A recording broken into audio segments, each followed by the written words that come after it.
I kind of want to just flip back over and go back to 75. My goodness. Okay, yeah, I'm going back to 75. I am definitely going back to 75.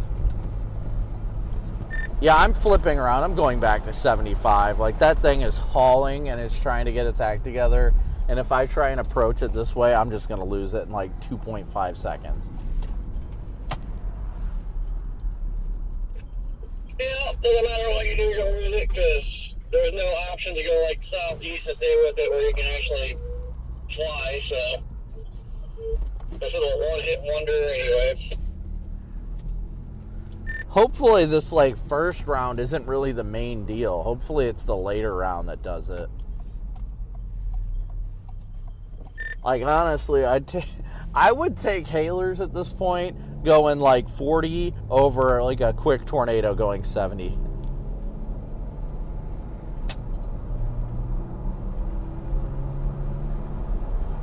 No, you get a tornado out of this. It's going to be strong just because it's moving 70.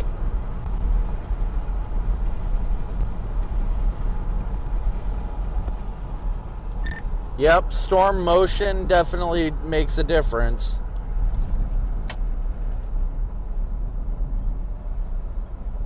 I honestly think overall tornado threat is incredibly low, but if there is a tornado threat, it could be strong. But we're just going to go back to 75 and head south just to play it safe and stay ahead of this thing. You're watching Carter and Christy in the Cayman Islands. Nice. Hopefully you're enjoying your cruise. We got people from North Baltimore in chat.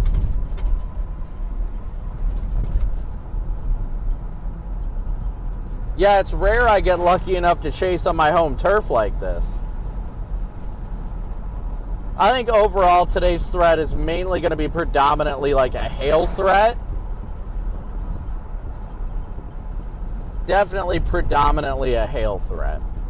But thank you guys all again so much as always for tuning in and smooshing that like and subscribe button. We got 6,700 people watching right now with 4,200 likes. So please be sure to hit that like button as you guys tune in today.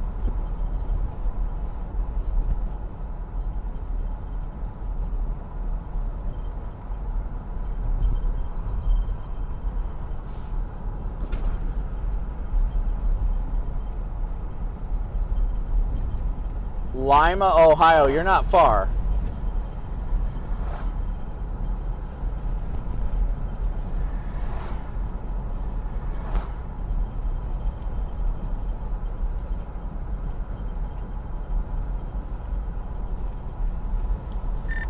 Something just feels off right now. I'm not sure what it is. Just something feels off. I don't think this is the stuff yet. Yeah, it's kind of what I'm feeling too. That's why I'm like, maybe I shouldn't get baited. I'll probably go meander down to Findlay real quick or somewhere close and then kind of check it out there. But it just don't feel right now. Something doesn't feel right about this.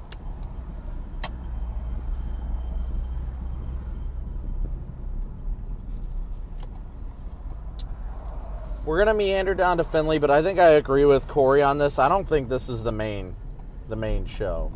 Something's not right with this. Something just feels off about these storms that or at least these showers trying to get going.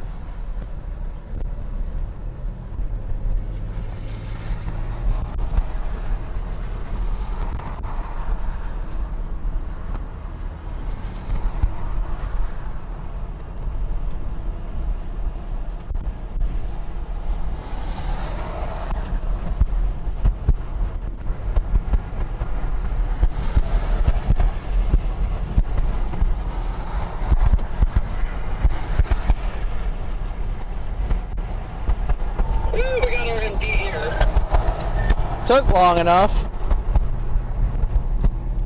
I'll probably pull off somewhere and read it and discuss it with my chat.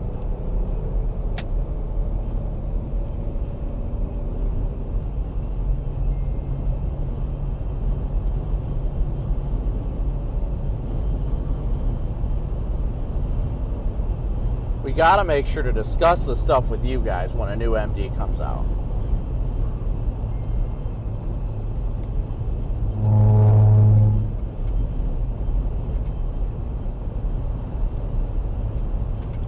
Let me know what it says if you get a chance to read it. I still have not seen it. Are you seeing it on WeatherWise?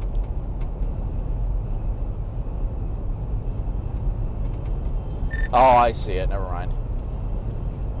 80% chance of a watch. Gradual convective development should support increasing risk for supercells this afternoon and evening. I like reading that.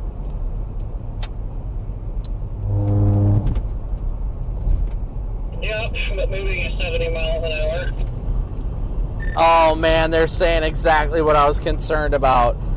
Tornadoes are also possible given the effective SRH of 3 to 400. Additional vertical vorticity near the lake breeze boundary could also support a locally greater tornado risk given favorable storm motions parallel to the lake shore.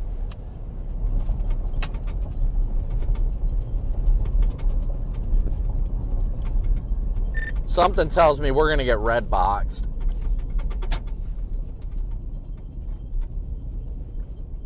I was going to pull over right here, but I want to show you guys what the MD says and all that so I can talk you guys through what we're seeing, why we're seeing it, stuff like that. Yeah, I just don't know how the effective SRH. I mean, Lake Breeze will help, but this entire area is just ready for.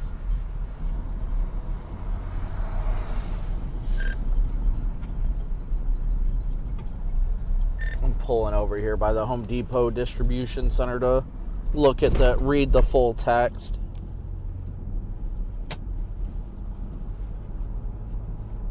That is what I've been thinking. That's why I haven't wanted to meander too far. Alright, so we'll pull off right here, guys. And I'm going to read the chat, or read to you guys what the discussion says and all that stuff. So,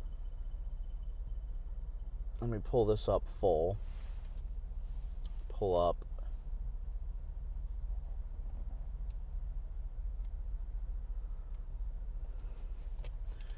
I think our main focal point for convective initiation has begun in northeastern Indiana. Okay, so chat, let's dive into this together because we are in fact all in this together. That's what I like more because that's been what I've been looking at for a while. I don't think this is the stuff. Like, I'm out of the base here, and this does not look like anything.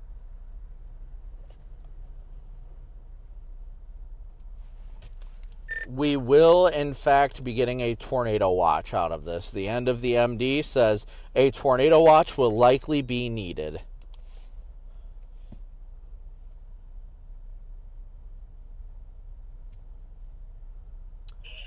Temperature's dropping, so the spread's not going to be so bad.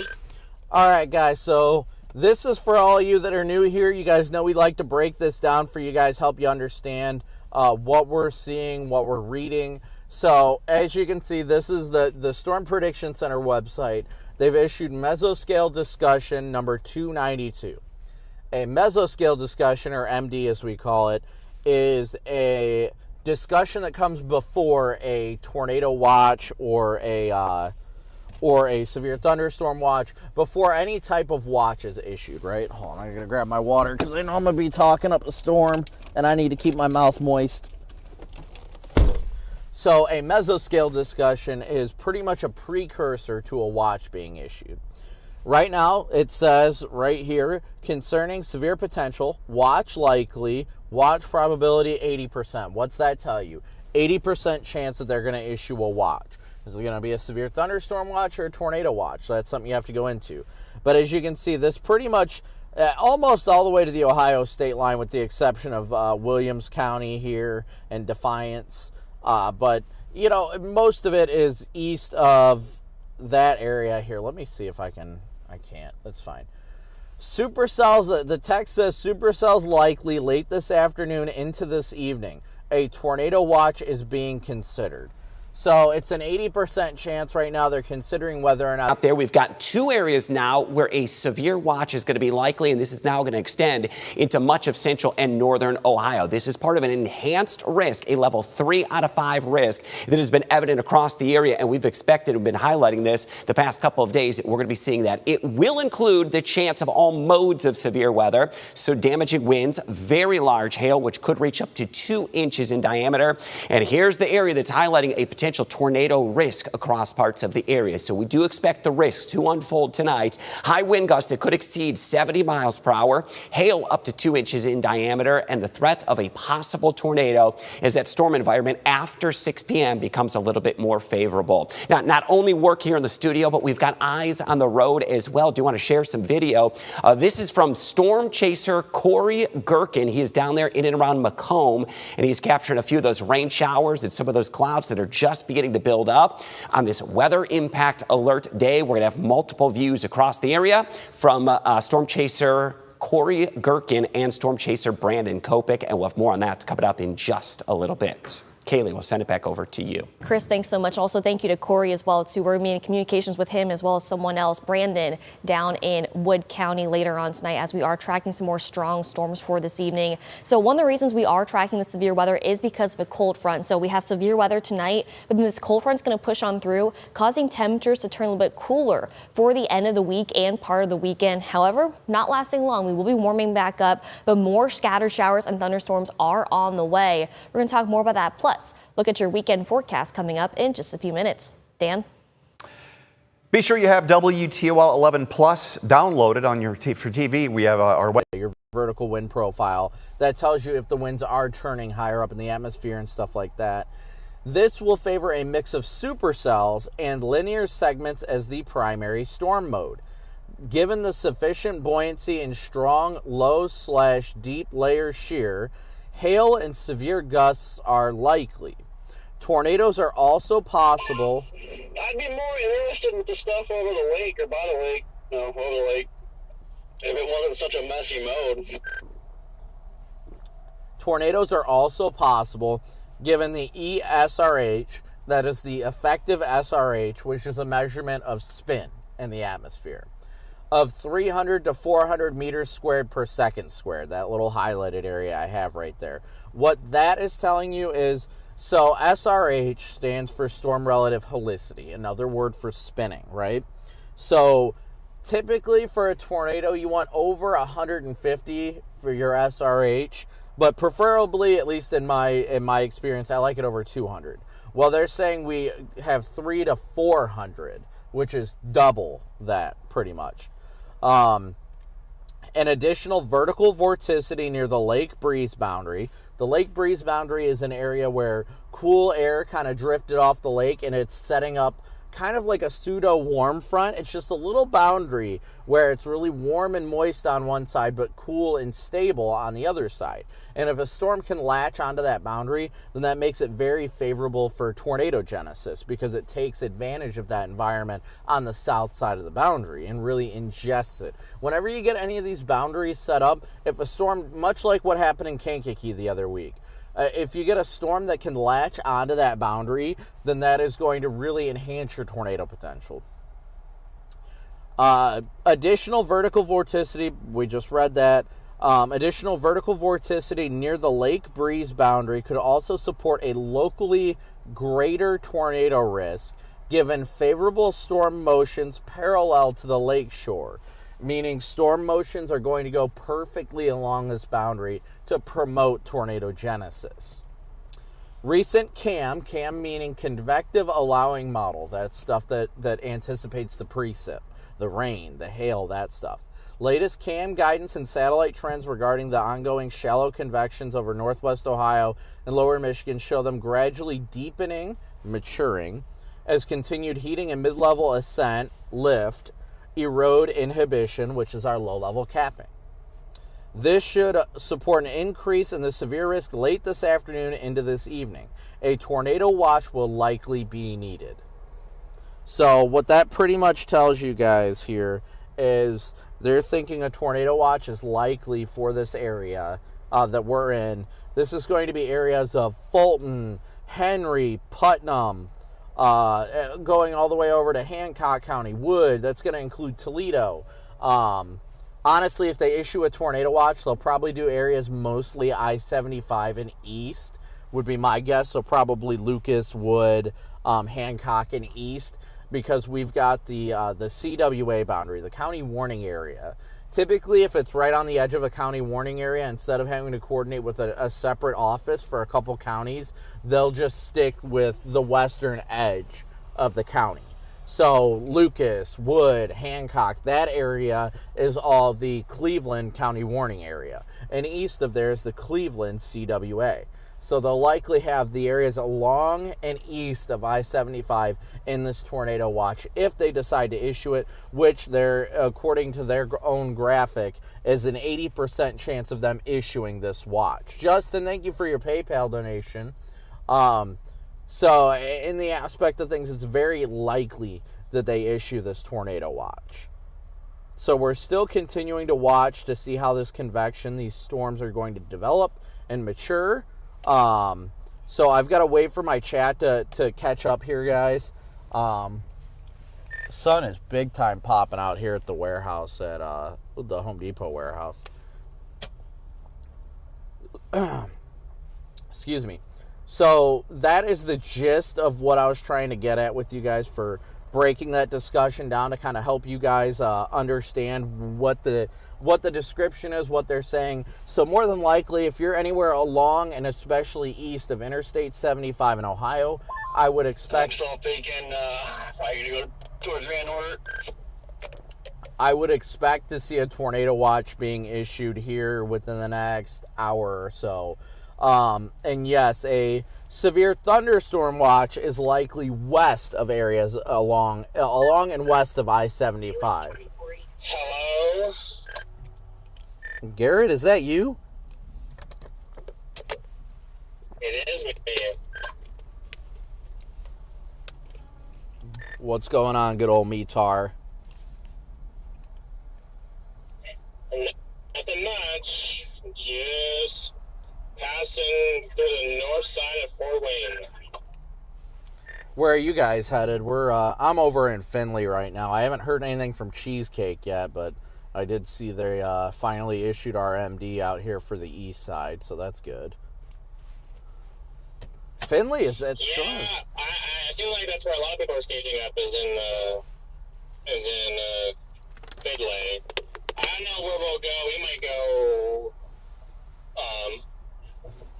a little bit outside of town. We don't have an exact town, but I mean, our target was this East Indiana, Northwest Ohio play.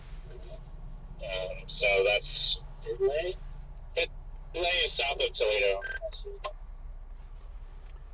Yeah, Findlay is an hour south of Toledo. I am pretty much in Findlay itself almost right now. We had some showers popping off already, but I think the main convection's actually that stuff going on near the 69-80 interchange over there south of Angola. That might be our first round of truly deepening convection. But that's going to head straight down here. The MD from the SPC actually looked very promising.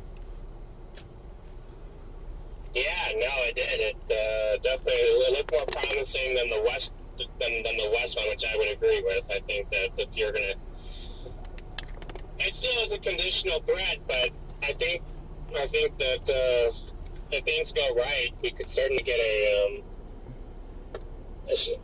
tornado, and a strong one. Yeah, I know. I definitely agree with you there on that.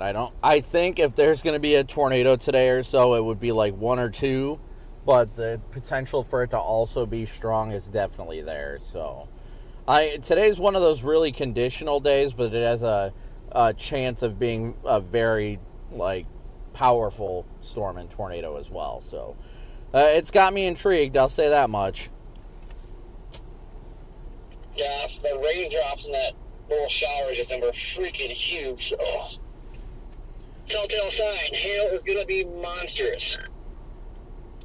Yeah, that's the thing. We're probably going to see, I think in the better storms, we'll see north of probably possibly baseball. All right. So now, You don't think we'll get any 6 inches today? Well, that light turned fast. Holy crap. now, I know, I mean... I'm going to show you guys something cool that here. thing was, So, I mean, for those of you that, KDK storm dropped 6 inches hail. for those of you that know, sorry, I'm trying to turn this down a little bit. We have always continually been upgrading our equipment. And I know a lot of people have been wanting to see what the new stuff looks like and all that. So I wanted to make sure to take time to show you guys. So this right now, this camcorder has a wireless transmitter. So those of you that have been intrigued to seeing what the car looks like, I'm going to show you guys here real quick. But I will switch it to the remote one. Here's the remote camcorder angle. So you can see I got a camera right there. That's my in-car camera. This actually has all of my camera angles on it. You can see it on there. It's hard to see, but that's all my camera angles that I can see at once. You know, my streaming device is down here. It's about to freak out. Controller, radio. So focus is a little messy, but I'll show you guys out of the car as well, so you guys can see what it looks like. But we're sitting here right outside the Home Depot distribution center. This is my vehicle, for those of you that haven't seen it yet. Good looking vehicle, I would say. We got some towering cumulus trying to develop over there. Looks really good. We got a little bubblers here off to our south, and then it's closer to the distribution center. But again, there is the vehicle. I know people have been wanting to see the vehicle, so I figured I'd show you guys here real quick. Hopefully you guys can still hear me. A little bit of damage from the deer that we smoked, but yeah. I know a lot of people love seeing the vehicle and all the equipment. So that's the storm tracker. Show you guys here inside of the car if the camera can adjust the focus well enough. So obviously I've got the YouTube screen up right now, but that phone right there typically runs my WeatherWise, which I need to make sure that it is. Oh, I do have WeatherWise up, that's why. Okay, so that usually runs my WeatherWise. We've got my laptop with usually YouTube chat is right there, but I've got my controller for the camera angles down there, roof camera, as we hop back in here. I've got the main dash cameras right here.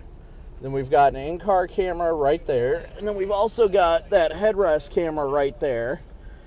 So we got a lot of different cool angles for everybody to really enjoy. So there was a quick rundown. I don't want to burn too much of the battery up.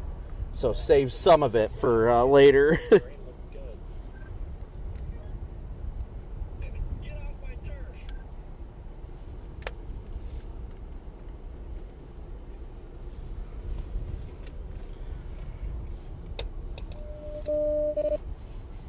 All right, did I miss anything? I was out of the car.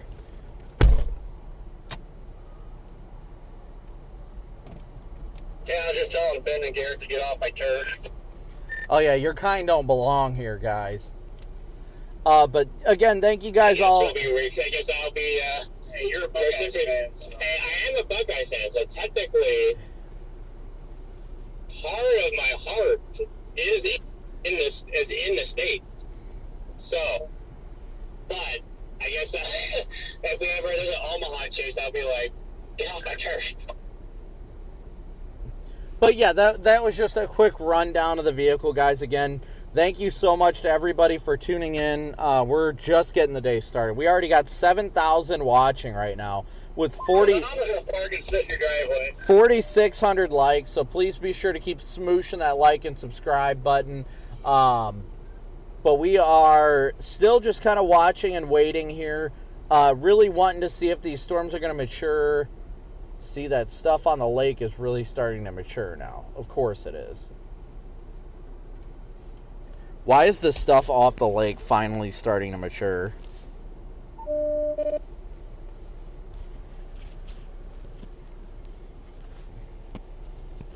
Just because that's how the cookie crumbles some days?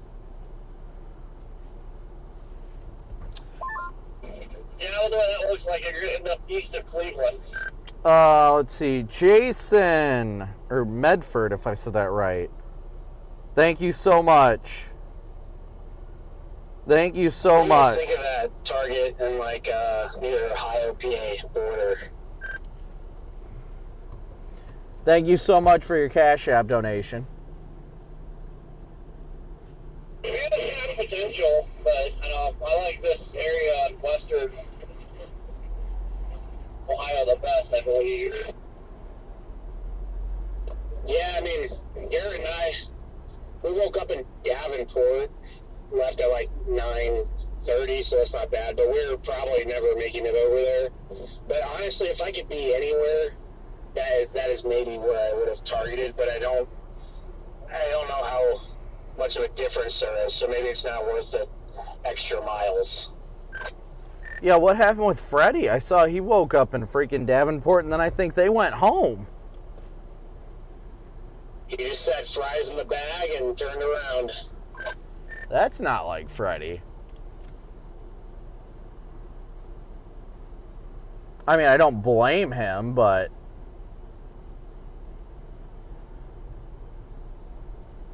Alright, I gotta look at satellite here and see.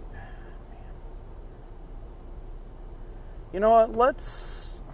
Let's go up 613 a bit here and see if we can get a view of this thing bubbling up to our north and east. Oof. That's a bumpy boy. I'm gonna go east here a little bit.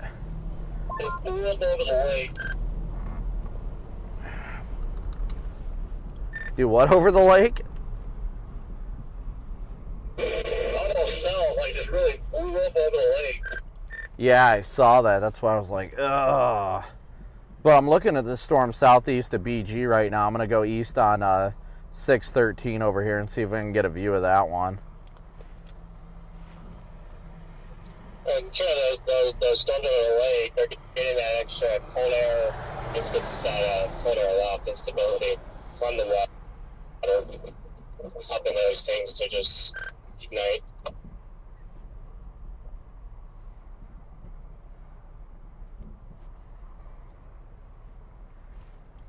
I'm honestly just not really sold on anything right now, so just trying to keep everything in play.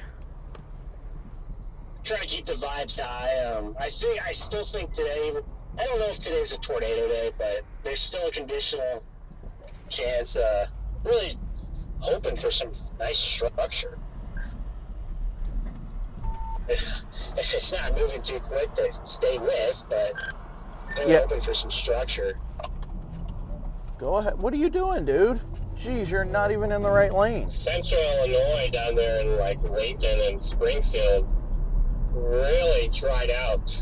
Their dew points are in the low 50s and their highs are in the low 90s. Yeah, I definitely don't think that today is a big tornado day by any means. I think it's gonna take if there's one that happens or something, I don't know. But yeah, I get the vibes too. I don't really like the thermos today. That's my no, I definitely don't. The shear's pretty good, so if you can get a storm to take advantage of the shear.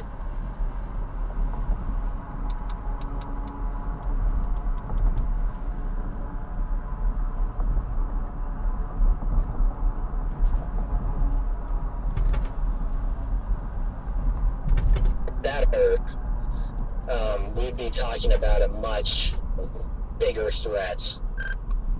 Honestly, if we just had a warm front, that would be, this would be a full-fledged outbreak, but we ain't got a warm front, we got a crashing cold front.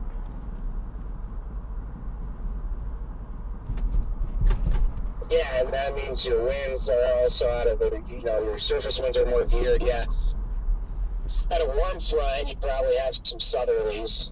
So I'm wondering if there can be some local backing somewhere in northwest Ohio, and maybe a small corridor where tornado threat is just a little higher. But I do mostly get the wind, hail, structure vibes. But that's why we come out here just in case. There's always a conditional chance. Tornado watch is out. They issued the watch already? Dang. Let me guess, the long and east of I-75, or did they actually extend it back into Henry and Fulton and all that? So Ohio Indiana line on east. Nice.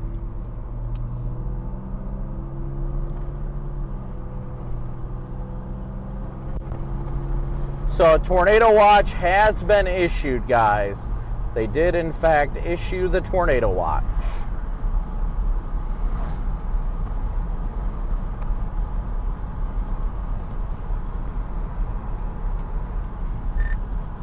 I do find it kind of funny they put that other MD out first, but then they issued this watch first.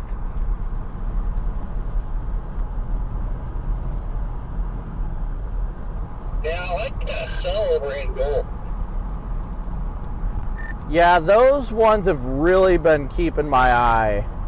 I'm poking this one over here southeast of BG. I'm going to take a look at that, but if that Angola one can actually get its act together, I'd really like that one.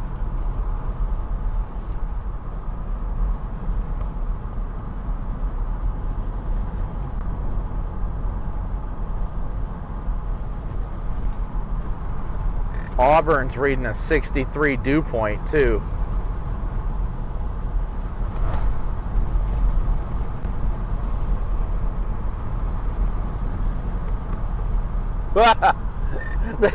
The storm track on the storm I'm trying to go look at. East-southeast at 84 miles an hour.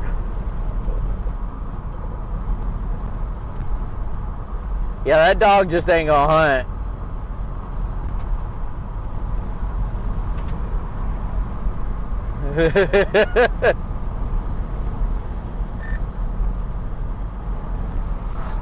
No idea what you said. I just said the storm I'm going to poke right now to take a peek at, the storm track says east-southeast at 84 miles an hour.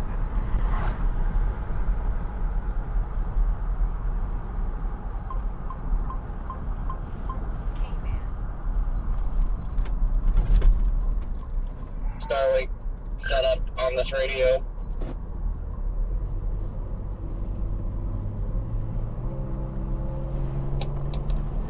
Scan off.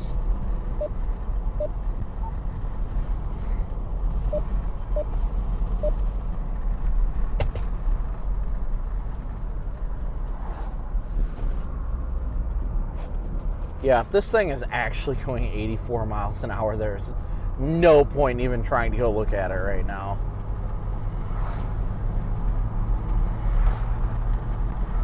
That's what legitimately what the storm track says is east-southeast at 84. That is wild.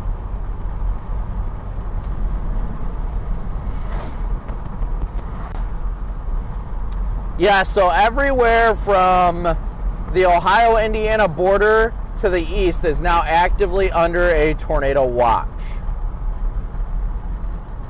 In Ohio. Michigan is not, but Ohio is. Why is my radio doing this? Okay. I'm gonna have to grab my dang car or my handheld at this rate. It's pissing me off.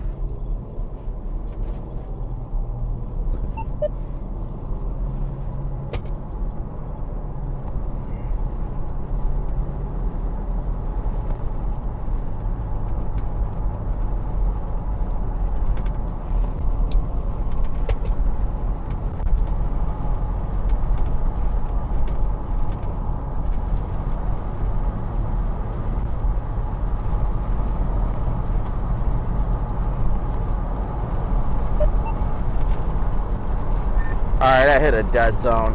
I really am favoring that Angola kind of area, so I'm going to head back up to 75 and head north a little bit, and probably west on 6. Going back to McClure. I was going to say, are we going to go visit the chief of police in Napoleon again? Well, if I turn right a little bit, I'd be able to make a beeline for Napoleon. Yeah, Garrett, you guys missed that. The chief of police in Napoleon rolled up to us at the Loves in town. And he was like, well, the mayor called me and said there were storm chasers at the truck stop, so I figured I'd come check it out. How funny. I'm sure that interaction went fantastic. It's pretty crazy how fast. We literally just got there, and the mayor already made a phone call to see our storm chasers there. If that Defiance storm gets going, or not Defiance, I'm looking at the wrong one, Angola storm, that's going to come pretty close to your house, Corey, isn't it?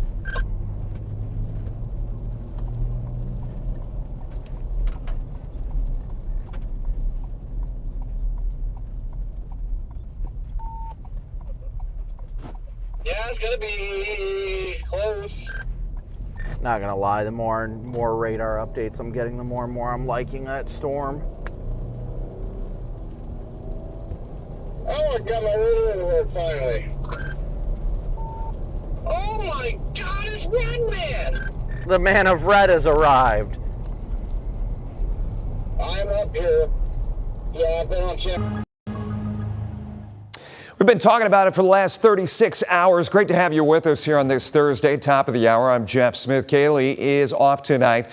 We start off with that weather impact alert day. Our weather team is hard at work keeping you up to date on the latest timing and impact. And obviously, we already see a very busy radar behind us. But right here, right now, let's check in with Chief Meteorologist Chris Vickers. So, Chris, we've got some new data just in. Yeah, moments ago, Tornado Watch, Jeff, was issued for all of Northwest Ohio. In fact, all of Northern Ohio. That is going to be until 11 p.m. tonight. And if you have that free WTOL 11 weather app, you got that alert just moments ago, and it probably got your attention. And glad to have you along, because we're going to have coverage all night tonight on this potential risk. Now, nothing that's severe right now across the area. There are some pockets of rain, a few isolated thunderstorms that do include some lightning. Let's take you down over towards Sandusky County. This is a little cluster of thunder and lightning that is just east of Rising Sun, east of Bradner.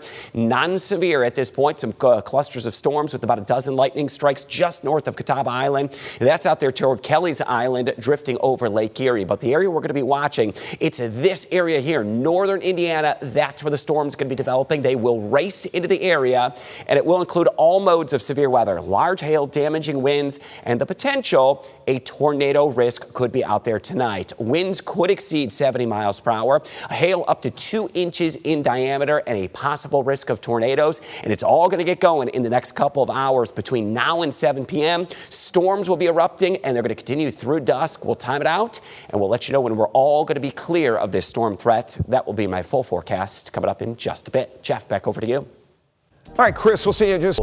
And then I look at the map and I saw you were near Limon. I was like, what is the man of red doing up here? And Corey's like, yeah, he called me, said he was going to come up. I was like, I would have figured he was on the radio by now. Well, this radio, there's something wrong with it. I don't know what's happened. Well, Jaden's had similar issues, but like changing the channel, it just freaks. So and my scan doesn't turn off, but apparently it is off because I'm not hearing anything. So, but like when I press the channel or the scan on and off button, it just says scan on every time I push it. Scan on, scan on, scan on. But it was obviously off, but I can't even change channels anyway. Not until I turn it down or turn it off and turn it back on and let it do its weird thing, and then I can change channels. I have no idea where Wakeman is. Yeah, I'm probably just going to have to do like a hard reset on all the radios. That way everybody's stuff gets refreshed. I don't know. Mine has been having issues too, so I feel you. Looks like you're going through Findlay right now.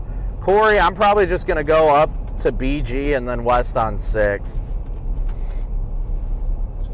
Good afternoon, everybody. I'm sorry to jump in. Redman, I don't know what kind of rabbit hole you brought me down, but I just had to reset my radio. That was absolutely catastrophic, whatever just happened there with the switching of the channels. Team 0 crash out imminent. Yeah, I'm having the same problems, guys. My radio's been acting up. Where the hell are you? What is happening right now?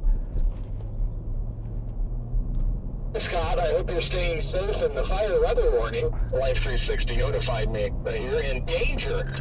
Yeah, I did get that notification as well. Scott, be careful. Dang it, I wanted to say it. I'm in danger. Yeah, I'm fine, guys. I really appreciate you guys looking out for me. Yeah, there's 2 fire warnings in Blaine County, so I've gone from one and I'm going to the other now. Nice. How's everybody doing up in Ohio today? I see they chose to issue a tornado watch for some reason, so that's interesting. Hope you guys have good luck up there today. We're on our way to Florida.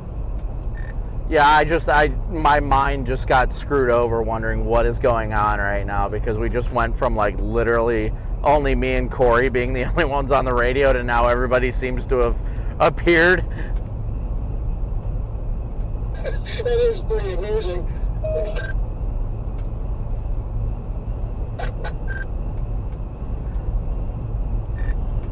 On a serious note, I really do like the look of that Angola storm, and the east-southeast motion is just like chef's kiss.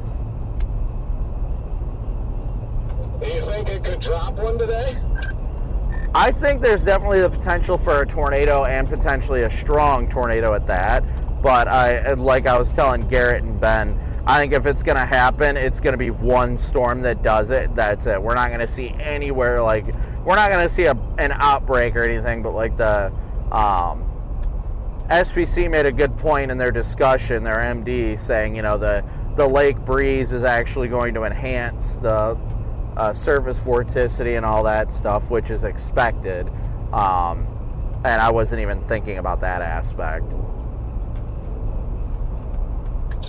Yeah, I might be a little biased because I'm not chasing, but I had the option to chase today too. Like, I told myself, you know, I'm gonna make a decision when we get to Indy, because we're in separate cars. Because like when we leave Florida, there's gonna be a risk. You know, it looks like probably in the plains, which we're driving 2 cars down there because I wouldn't have time to get back home. But when I was looking at it today, I just saw I just thought the tornado potential looked mid at best today. And so that's why I just decided to keep going down. I don't think the tornado potential by any means is a slam dunk. I think, like I said, maybe one storm could do it at best, but I don't think it's going to be an outbreak. Like, and if it happens, like I said, it'll be one storm that does it. And if it does do it, it could be a strong tornado, but that is still a stretch.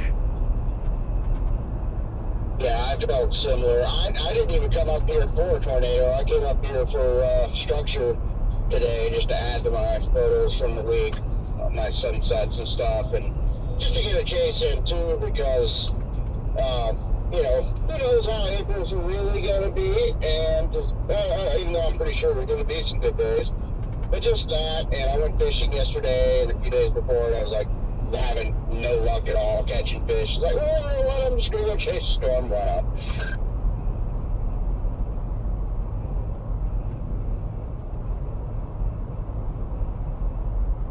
Yeah, I mean, I think good call there for sure. You know, I mean, we're committed to Florida, kind of, so it'll be nice just to get a little vacation before the real stuff. I know the first week of April looks pretty fun, to say the least. So looking forward to that, and hope you guys get on something good today. Maybe some good structure. You guys gonna blow the windows out today? I mean, we got time to get them replaced, so why not?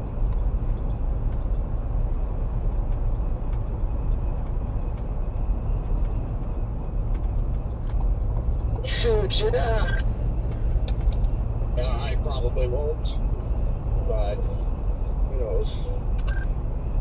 Well, these storms definitely aren't like looking amazing right now, but the updrafts are definitely expanding, so that's a really good sign.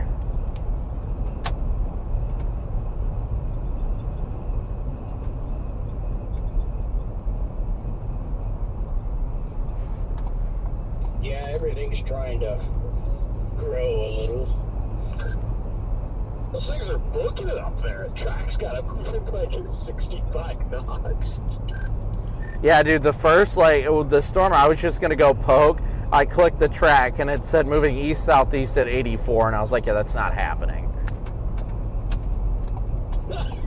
It better hope those things can root. That was my concern. They just never root.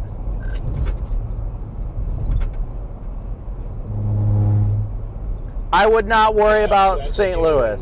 St. Louis should be fine. Because if they don't slow down, then yeah, you can just you can forget about chasing them. You can just look at them as they go by. Yeah, you can just wave as they go by. Exactly. That's what I'm just trying to figure out the tornado watch. I think it's a little aggressive, maybe. Well, yeah, in a way, I think we probably all agree that's a little aggressive, probably. But yeah, I did not expect a tornado. Like, the only reason I expected a tornado watch is typically when they got the 5% risk, they always go tornado watch for whatever reason, 9 times out of 10. But if for only a tornado or 2 possible, in my opinion, I don't know that I would have necessarily went tornado watch, but that's why they're paid the big bucks.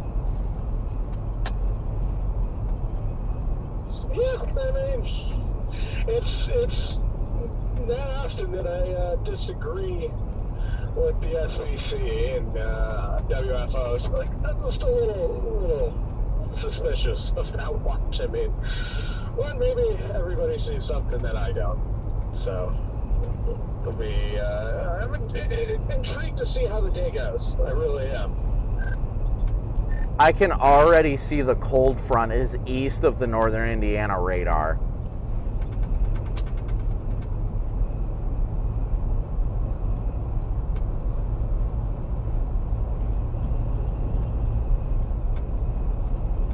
Yeah, I hope to get maybe a structure shot, hopefully a good one, maybe lightning shot or 2.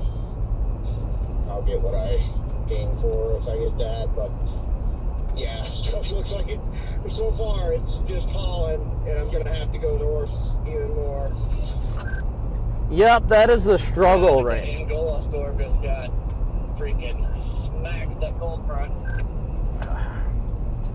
Hey! Oh, white band once again. I'm going to a Sheets right now on the east side of Findlay to get gas and a piece of pizza or something, and then hit the road again. Wait, did somebody say Freddie? I said, Corey! Oh, I thought you said Freddie. I was like, what are you talking about? Freddie put the fries in the bag when he woke up this morning. Yeah, I was going to say, I saw that scene they turned around. I'm like, yeah, I don't blame you. Did not blame them one bit. Were they, I thought I did see them moving a little bit. Were they heading out here and then decided not to? Yeah, they were. I think they all made it to Illinois, I think. Yeah, they stopped in Davenport last night, and I guess according to Garrett, they decided to just put the fries in the bag when they woke up this morning and was like, yeah, this just ain't happening. Yeah, I mean, I don't blame them. It looked pretty bad. It looked really bad. I wouldn't want to from there either. I mean, it's a long way. Well, I lived just an hour north of the 5-Hatch, and I'm in southern Alabama now, so. Well, the drive must be going. All right, welcome back in. We've got a tornado watch that is in effect for the entire area, all of northern Ohio, and radar starting to become a little bit more active, and that tornado watch is going to be in effect until 11 p.m. tonight. It includes all counties in northwest Ohio and all counties in north central Ohio as well until 11 o'clock. Now, radar starting to become a little bit more active across the area. A little cluster of some storms. Fulton County just south of Wauseon, nothing severe at this point, but this cluster of storms now beginning to pulse up very quickly just east of the Toledo metro Metro. Did you catch that brief downpour? Now over eastern Lucas County, that's out there toward Jerusalem Township, down east of I-280. And one area in the storm that I'm going to have a close eye on in between Lucky and Lemoyne, just south of Route 20. And any of these storms that would continue or show any indications of rotation would be in the next couple of hours. We've also got to look over toward I-75. Right in between Portage and Bowling Green, I want to share some live video coming in from storm chaser Brandon Copic. He is in the vicinity of Portage and Bowling Green here in northwest Ohio. Brandon Copic and some of his fellow storm chasers keeping an eye on some of the storms that will be bubbling up. So we will be checking in with Brandon through the course of the afternoon and evening. So keep the coverage right here on WTOL 11. Now look at this. The temperature's dramatic across the area. We're in the mid to upper 70s. Look at this, though. Colder air charging in from the north. That is the cold front that is going to bring us that risk of severe weather. Now, here's what we're going to be talking about. An enhanced risk of severe weather. That is a level 3 out of 5 risk. Let's send it over to meteorologist Kaylee Bowers. And Kaylee, break this down, what that risk means and what some of the impacts may be for the timing of the storms tonight. Yeah, Chris, the first thing that we always say when it comes to getting results from the Storm Prediction Center is don't get too fixated on the colors. Even though that green is at level 1, that yellow is at level 2, and that orange is at level 3, everyone from Kansas City all the way over towards Pittsburgh has that chance for severe weather. But the Storm Prediction Center kind of fine tunes and, okay, they say this is the higher chance areas for these strong storms. So like Chris said, all of northwest Ohio and southeast Michigan either under that level 1 or that level 2 or that level 3 risk for severe weather. And this just came down a few moments ago. That tornado watch is in place until 11 o'clock this evening for northwestern and northern Ohio. But as far as those impacts go, we're tracking strong wind gusts possible over 70 miles per hour, large hail 2 inches in diameter, and there is that chance for a brief spin up tornado as well. So we're going to continue to monitor this. That's why that tornado watch is in place. And if you don't have us on air, you can also download the WTOL 11 weather app. It's a great tool updated by us here in the Weather Center. And tonight we are tracking those strong storms, large hail, and that weather app is going to be definitely handy, especially once we will be going off air. And also you can download WTOL 11 Plus. Stay connected right there on your TVs and also on your smartphones as well too from the app and also from the TV app as well too. But we are tracking that.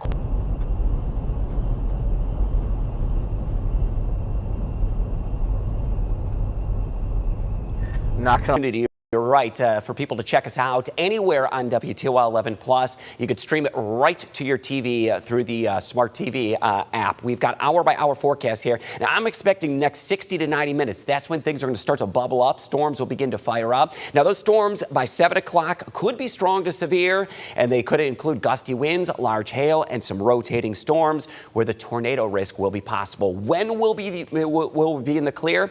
It's going to be closer to, if not right around midnight, that we give you the all clear. Those storms that will fade away once we get to about midnight. So this will not carry overnight. It is something that will be through about midnight. Then we'll see some rain chances and much cooler weather, and you're going to feel it as well. Temperatures will tumble. Quick peek at that 10-day forecast has temperatures back into the 40s Friday, Saturday, close to 60 Sunday, and 60s spread across most of next week. Jeff? I'm not going to keep up with you.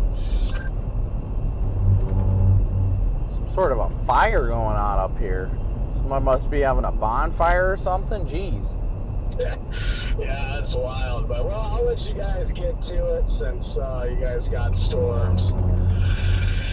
We're gonna keep on. We got let's see, 4.5 hours down to the beach. So good luck up there. Hope you guys score something good. I will be watching if anything by chance happens to go tornado warning for whatever reason. But if it does happen, I really hope you guys score good. So have a tornado for me. Well, I think honestly that's the reason why most people are out here today. Like, you aren't, so you know how it goes.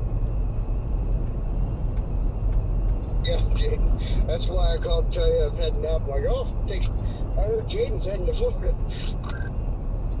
Yeah, that'll happen because I'm not there, and I'll obviously sincerely be pissed off if it does, but it likely will. It likely will happen because I'm not there. That's just been the story of my life about the last 2 years, and so we'll see if the trend continues. Yeah, honestly, guys, this year is the goal is to stay away from Jaden. I'm not that enthused right now looking at this stuff, but we'll Any other see. day, I'd be more serious about it, but I've just never seen it today. I've just never seen it happening, but certainly possible. I think the structure's going to be really cool, though. I do think it's going to be quite the structure fest, so it should be fun. But yeah, I'll be watching you guys' streams over the next 4.5 hours. So good luck up there. I'm gonna go back to our Weatherwise channel. I gave Rachel my handheld, so go back over there, and we'll see you guys in April. I just want a severe thunderstorm warning at this rate. Copy that. We will talk to you soon. Later, nerd. Give me a severe box. Later, Jaden. Hey, later, Scott. Have fun in the wildfires over there. Honestly, I'm actually maybe more upset that I'm missing the wildfires. It looks interesting over there. Ooh. Yeah, I've never seen 2 fire warnings in one county. It's going crazy here in Blaine County. The winds are about 40-mile-an-hour plus. Our storm just blew up big time, Corey.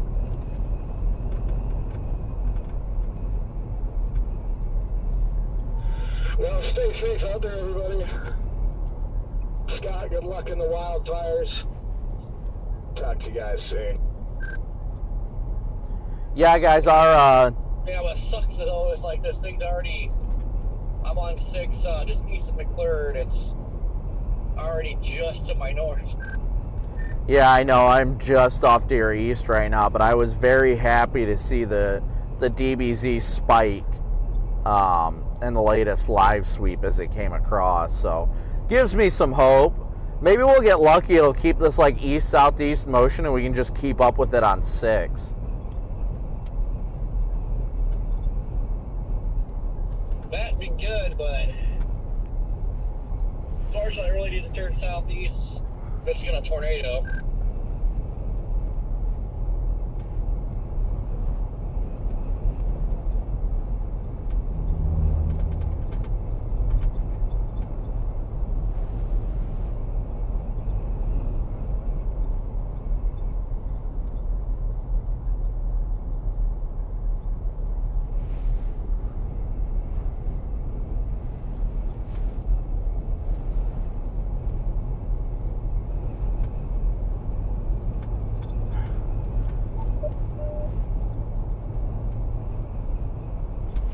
Well, that's our storm there on the right-hand side of the screen you guys see there.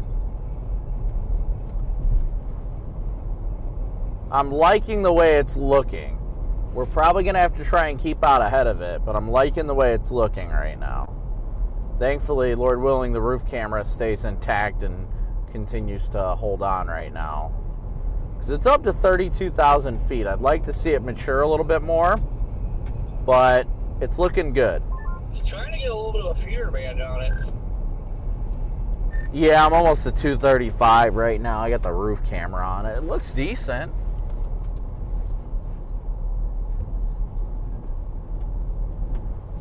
But maybe we'll get lucky and it will slow down and kind of route to whatever boundaries out here.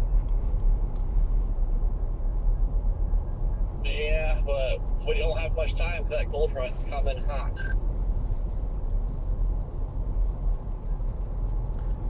I mean, the cold front's still just about in west of 69 right now, so we got some time.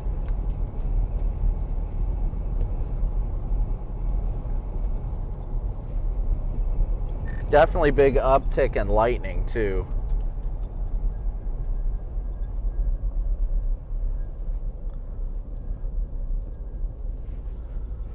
I'm almost up to 235 now. I might meander a little north on 235 just to try and get a look at it. How does it look from your perspective? Murky.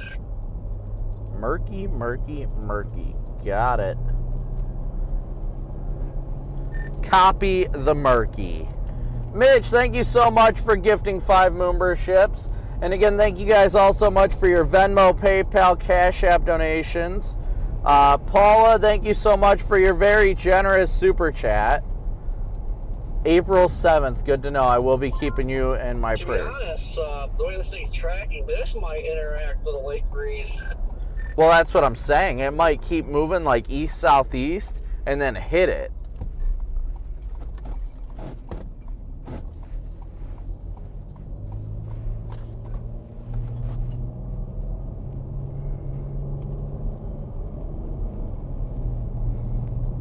Big old W's for Paula. Thank you guys all so much. Paula, if you sent PayPal, thank you. I'm sorry if I missed it. Yes, I did miss it. I'm sorry. Thank you so much, Paula, for your PayPal donation.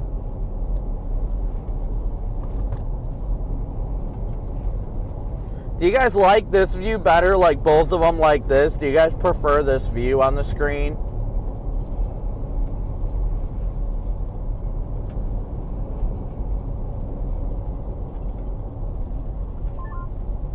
Are you guys up on that Bowling Green cell? Yeah, it does look like it's getting a little inflow notch on it. I don't see it anymore. I was getting a little inflow tail, but I don't see it anymore. Gotcha. Yeah, it could be very close to that boundary, so we gotta watch that. There's also a beam out west that I may have to keep an eye on. That's right on the front, it appears. Well, you're talking about the one over near Auburn.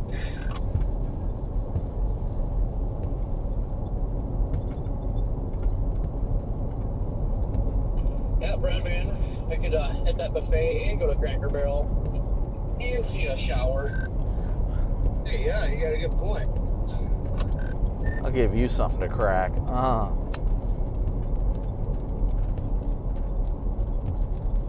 Show you go barrel.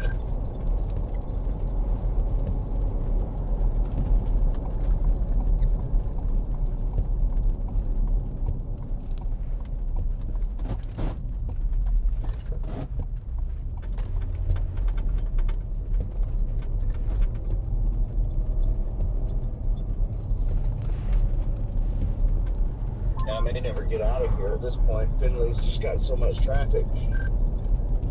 Looks like this thing's trying to get a nice little cut to it. I'm liking the way it's looking right now.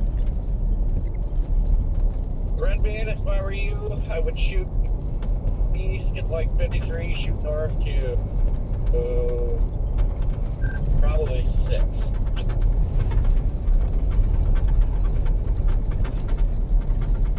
Is like on the right side of the front. Yep. I'll hop out here for a second. Okay, because that's good. I think that stuff is going to move faster than the front today, so it shouldn't get undercut if it forms on it. Yeah, it should be good in that part of it, unless the cold front moving Mach 10.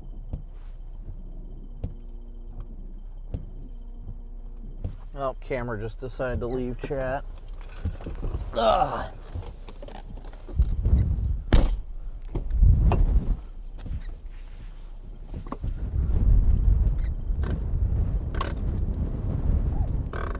I was hoping to get something to eat, but I didn't realize Sheetz doesn't like have pizza. I remember that their pizza's good, but you have to like order it. They don't have it sitting out like Casey's.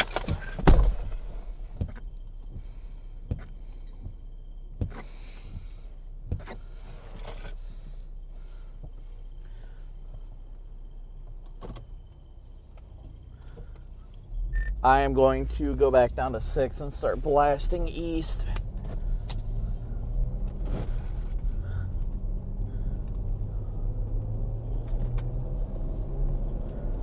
I think if anything's going to try, it's going to be this one.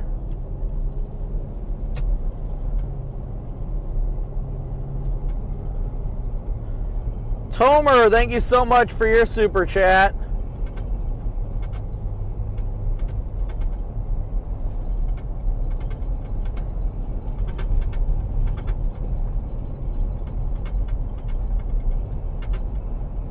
You You guys can watch the dance that my antenna does, my cell booster. A wiggle, wiggle, wiggle.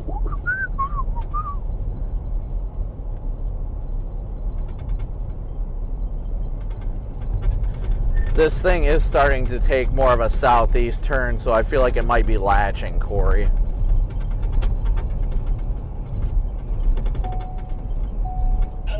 Looks like it's trying to hook. Yeah, guys, I think we got our storm. It's just starting to mature. It's really starting to look a lot better now, and it's taking more of a southeast turn.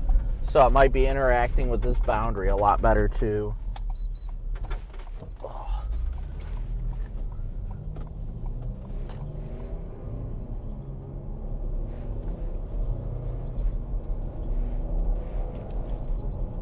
I can already see structure trying to pop out of it, too.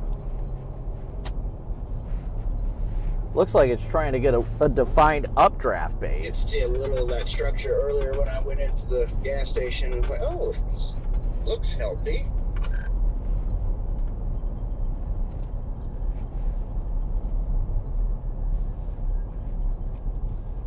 See, the base is starting to look better and better. Yeah, I definitely think it's looking better.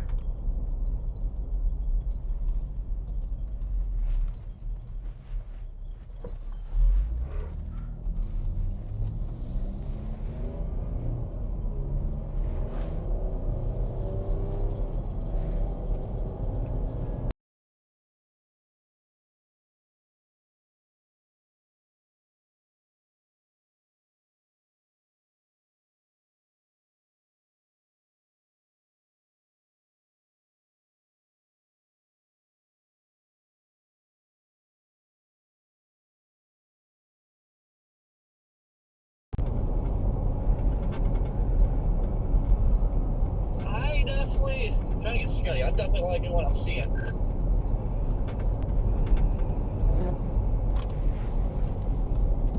Gotta fix that camera. Hold on, guys.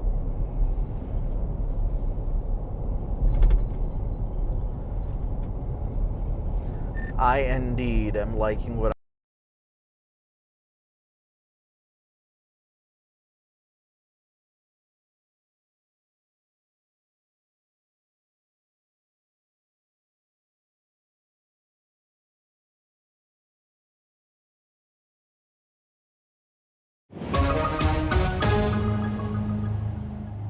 Welcome back. Glad to have you with us here, bottom of the hour on this Thursday. I'm Jeff Smith. We do have a weather impact alert day, keeping an eye on not only rain, but wind, potential hail, and even a tornado watch intact. Let's check in with team coverage for you tonight. Meteorologist Kaylee Bowers and Chief Meteorologist Chris Vickers joining us. So, Chris, let's start with you. What should we expect as these things start to roll in? I can't stress this enough, Jeff. Be weather aware the next several hours. So you got the alert just about 30 minutes ago that a tornado watch was issued for all of Northwest Ohio, and that's probably why you're tuning in to get the latest on that. Now, where we're going to be watching for those storms to erupt, I've got an area that's of a concern out here approaching I-69. That's the actual front itself where storms are going to erupt in advance of that. So anything that's occurring right now, like this cluster of storms over there toward Lake Erie that is approaching Port Clinton, it's got a lot of thunder and lightning. No real widespread severe weather risk with this particular cell. Another cell that's out there toward northern Wood County. This is toward Waterville, right down toward 582, just over toward Riverby Hills Golf Course. Extends back toward 295. This is a very heavy storm, but also not severe. It does have a couple lightning strikes. We could actually see that storm from our Perrysburg cam. That is the distant storm where it is pouring right now, northern Wood County. Now, we are on an enhanced level 3 out of 5 risk of severe weather, and it does include the risk of tornadoes, large hail, and damaging winds. Let's send it over to meteorologist Kaylee Bowers. Kaylee, what is the impact of what we need to know and the timeline of these storms tonight? I mean, Chris, these storms are already starting to fire up right now. We're going to continue to see these strong storms until about midnight tonight, maybe even a little bit earlier for some folks, but we're tracking like those strong winds Chris mentioned, around 70 miles per hour, if not even stronger. Large hail, 2 inches in diameter, and there is that chance, like we just saw with that tornado watch, tornado warnings are possible, so we could see that chance for a brief spin up tornado. So there's a lot as far as that impacts go, but as far as timing goes, into about midnight tonight. So if you haven't already, that WTOL 11 weather app is a wonderful tool to have. There's that tornado watch in effect till 11 o'clock for this evening. And I do want to show you real quick as far as the hour-by-hour forecast goes, because this system moves in quick, but also moves out fairly quickly. Here's 8 o'clock from the lakes, from the islands, Toledo, BG, Defiance, all the way down towards the Van Wert area. It's going to continue to move east. And here's 10 o'clock. These severe storms start to wrap up just a little bit, but eventually we'll be seeing a break from the storms, but a cool down is on the way as we're talking temperatures back in the 20s, 30s, and also into the 40s. So there's a lot going on for tonight, but then eventually we'll be seeing those changes going on into the end of the week and the weekend. So Chris, a lot going on for this evening as far as that weather impact alert day goes. Yeah, Kaylee, I'm just crunching the new information right now. You and I have been talking about the dramatic shift in the weather and the temperatures that are going to be occurring. So I need you to be prepared for this one. Weather aware, multiple ways to get weather alerts and warnings. And I promise you, we're going to be right here. The full team going to be covering it on WTOL 11, on WTOL 11 Plus, and on our WTOL 11 weather app. Make sure you have all three of those ready to go. Winds in excess of 70 miles per hour in the strongest storms. Hail could exceed 2 inches in diameter.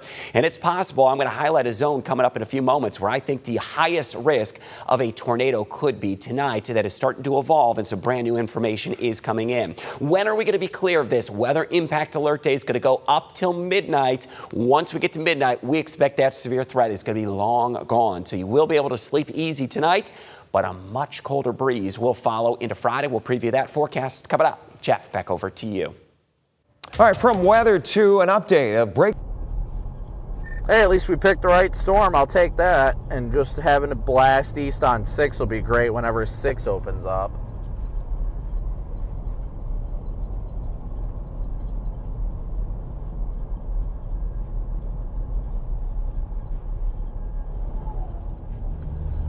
It is definitely super cellular, though. I'll give it that much.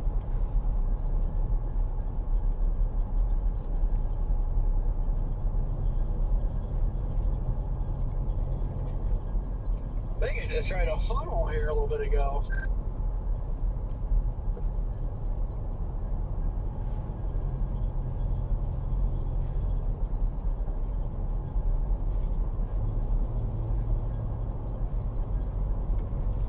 Redman, utilize the time you got and stage well ahead of it. I can give you that recommendation right now.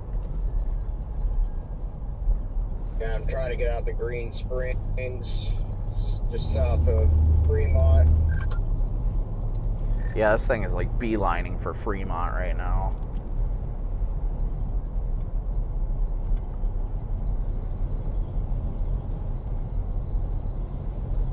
But I agree, though, Corey. I'm hoping the thing slows down as it gets more matured and such.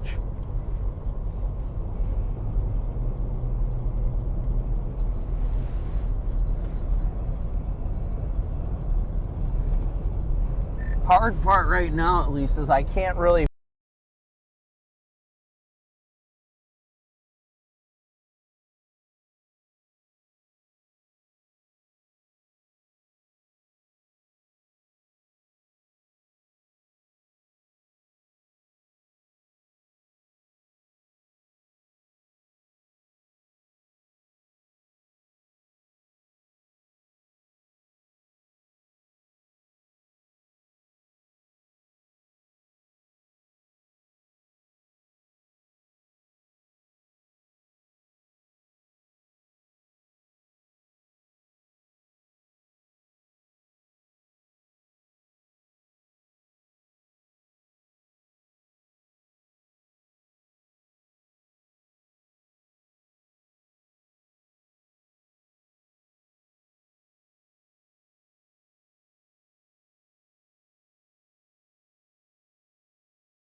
County in northwestern Ohio, Sandusky County in northwestern Ohio, Central Wood County in northwestern Ohio, southwestern Lucas County in northwestern Ohio until 6:15 p.m. Eastern Daylight Time.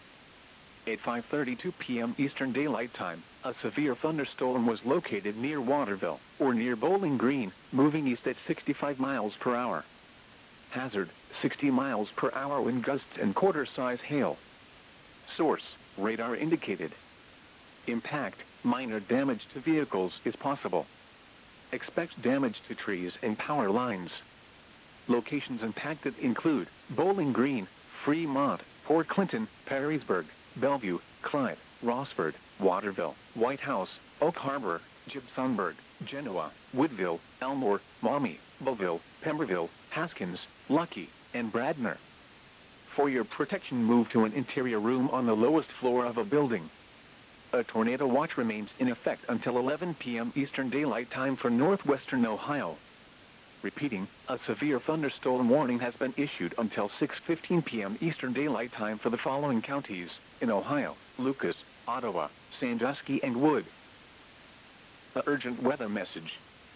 For the following counties in Ohio: Defiance, Fulton, Hancock, Henry, Lucas, Ottawa, Sandusky, Seneca, Williams, and Wood, and the following marine locations: Maumee Bay to Reno Beach, and Lake Erie from Maumee Bay to Reno Beach beyond 5 miles from shore.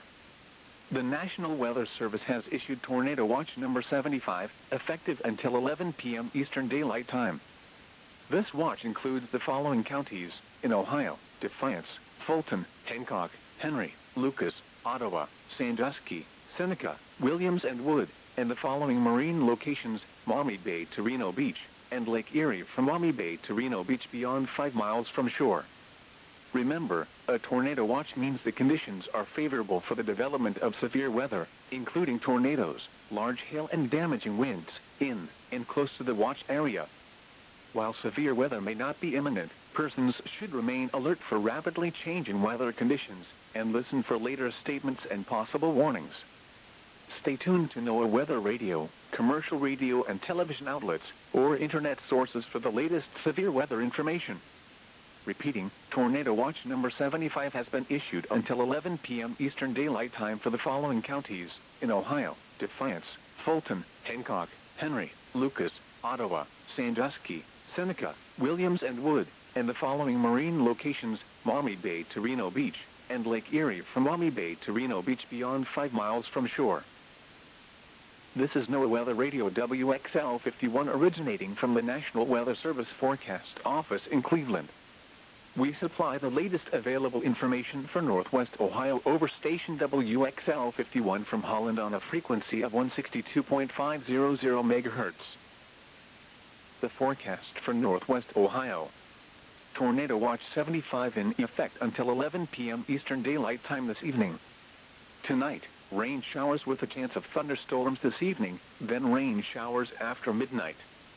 Some thunderstorms may be severe with damaging winds. Much cooler with lows in the lower 30s. North winds 10 to 15 miles per hour with gusts up to 25 miles per hour. Chance of rain near 100%. Friday, partly sunny. Much cooler with highs in the lower 40s. North winds 10 to 15 miles per hour with gusts up to 25 miles per hour. Friday night, partly cloudy in the evening, then clearing. Lows in the upper 20s. Northwest winds 5 to 10 miles per hour. Saturday, mostly sunny. Highs in the mid-40s. West winds 5 to 10 miles per hour. Saturday night, partly cloudy in the evening, then becoming mostly cloudy. Lows in the mid-30s. Southwest winds 5 to 10 miles per hour. Sunday, partly sunny. Not as cool with highs in the upper 50s. Sunday night, mostly cloudy. Not as cool with lows in the mid-40s. An urgent weather message. The National Weather Service in Cleveland has issued a severe thunderstorm warning for Ottawa County in northwestern Ohio, Sandusky County in northwestern Ohio, Central Wood County in northwestern Ohio, southwestern Lucas County in northwestern Ohio, until 6:15 p.m. Eastern Daylight Time. At 5:32 p.m. Eastern Daylight Time, a severe thunderstorm was located near Waterville, or near Bowling Green, moving east at 65 miles per hour. Hazard, 60 miles per hour wind gusts and quarter-size hail. Source, radar indicated. Impact, minor damage to vehicles is possible. Expect damage to trees and power lines. Locations impacted include Bowling Green, Fremont, Port Clinton, Perrysburg, Bellevue, Clyde, Rossford, Waterville, White House, Oak Harbor, Gibsonburg, Genoa, Woodville, Elmore, Maumee, Belleville, Pemberville, Haskins, Lucky, and Bradner. For your protection, move to an interior room on the lowest floor of a building. A tornado watch remains in effect until 11 p.m. Eastern Daylight Time for northwestern Ohio. Repeating, a severe thunderstorm warning has been issued until 6:15 p.m. Eastern Daylight Time for the following counties in Ohio: Lucas, Ottawa, Sandusky, and Wood. The urgent weather message. For the following counties in Ohio: Defiance, Fulton, Hancock, Henry, Lucas, Ottawa, Sandusky, Seneca, Williams, and Wood, and the following marine locations: Maumee Bay to Reno Beach, and Lake Erie from Maumee Bay to Reno Beach beyond 5 miles from shore. The National Weather Service has issued Tornado Watch number 75, effective until 11 p.m. Eastern Daylight Time. This watch includes the following counties in Ohio: Defiance, Fulton, Hancock, Henry, Lucas, Ottawa, Sandusky, Seneca, Williams, and Wood, and the following marine locations: Maumee Bay to Reno Beach, and Lake Erie from Maumee Bay to Reno Beach beyond 5 miles from shore. Remember, a tornado watch means the conditions are favorable for the development of severe weather, including tornadoes, large hail, and damaging winds in and close to the watch area. While severe weather may not be imminent, persons should remain alert for rapidly changing weather conditions and listen for later statements and possible warnings. Stay tuned to NOAA weather radio, commercial radio and television outlets, or internet sources for the latest severe weather information.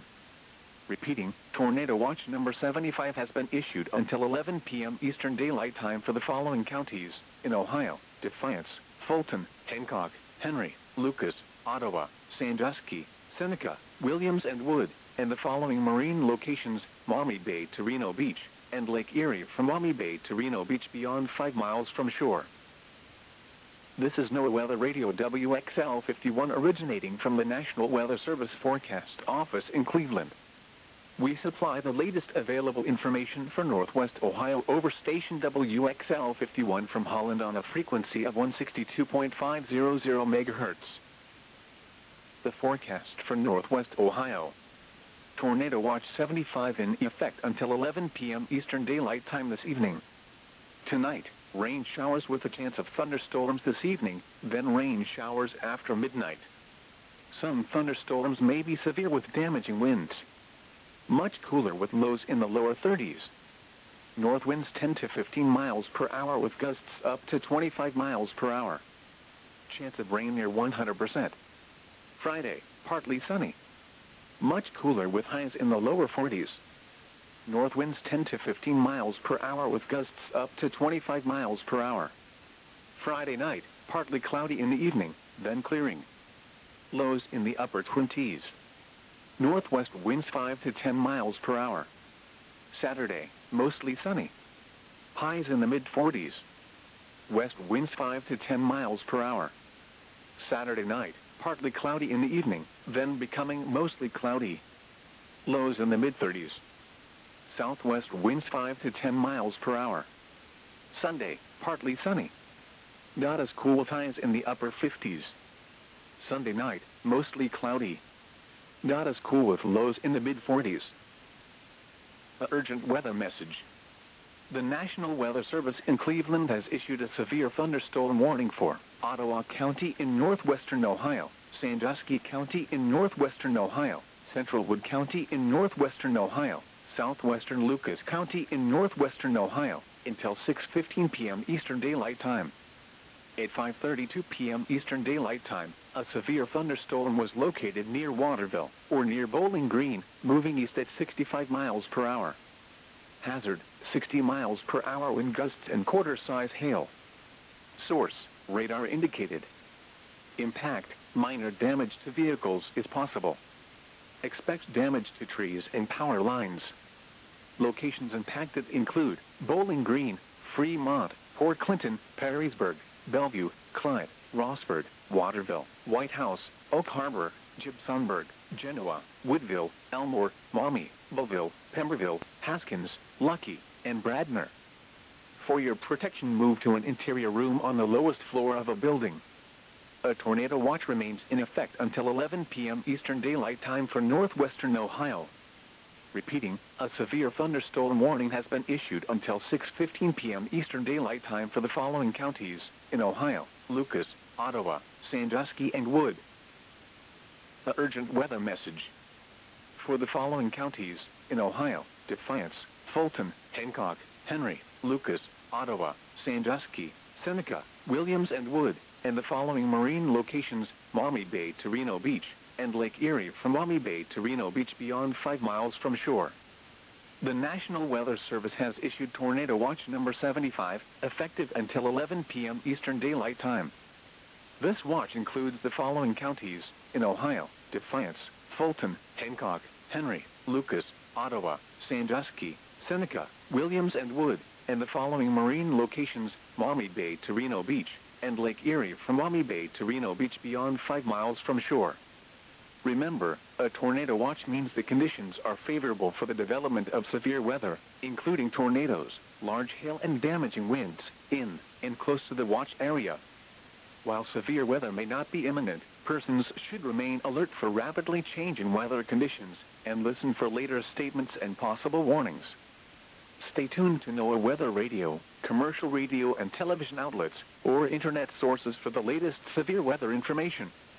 Repeating, Tornado Watch number 75 has been issued until 11 p.m. Eastern Daylight Time for the following counties in Ohio: Defiance, Fulton, Hancock, Henry, Lucas, Ottawa, Sandusky, Seneca, Williams, and Wood, and the following marine locations: Maumee Bay to Reno Beach, and Lake Erie from Maumee Bay to Reno Beach beyond 5 miles from shore. This is NOAA Weather Radio WXL 51 originating from the National Weather Service Forecast Office in Cleveland. We supply the latest available information for Northwest Ohio over station WXL 51 from Holland on a frequency of 162.500 MHz. The forecast for Northwest Ohio. Tornado Watch 75 in effect until 11 p.m. Eastern Daylight Time this evening. Tonight, rain showers with a chance of thunderstorms this evening, then rain showers after midnight. Some thunderstorms may be severe with damaging winds. Much cooler with lows in the lower 30s. North winds 10 to 15 miles per hour with gusts up to 25 miles per hour. Chance of rain near 100%. Friday, partly sunny. Much cooler with highs in the lower 40s. North winds 10 to 15 miles per hour with gusts up to 25 miles per hour. Friday night, partly cloudy in the evening, then clearing. Lows in the upper 20s.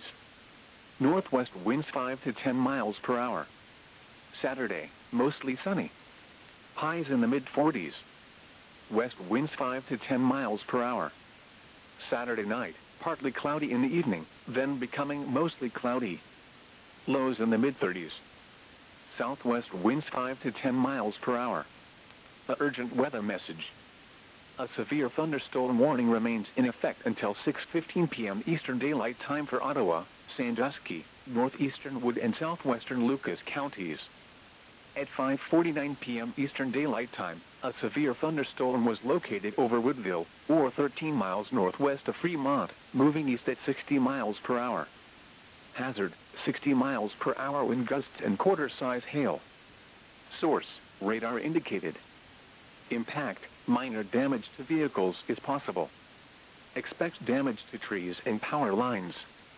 Locations impacted include Fremont, Port Clinton, Perrysburg, Bellevue, Clyde, Rossford, Waterville, White House, Oak Harbor, Gibsonburg, Genoa, Woodville, Elmore, Maumee, Belleville, Pemberville, Haskins, Lucky, Lindsay, and Rocky Ridge. A tornado watch remains in effect until 11 p.m. Eastern Daylight Time for northwestern Ohio. For your protection, move to an interior room on the lowest floor of a building.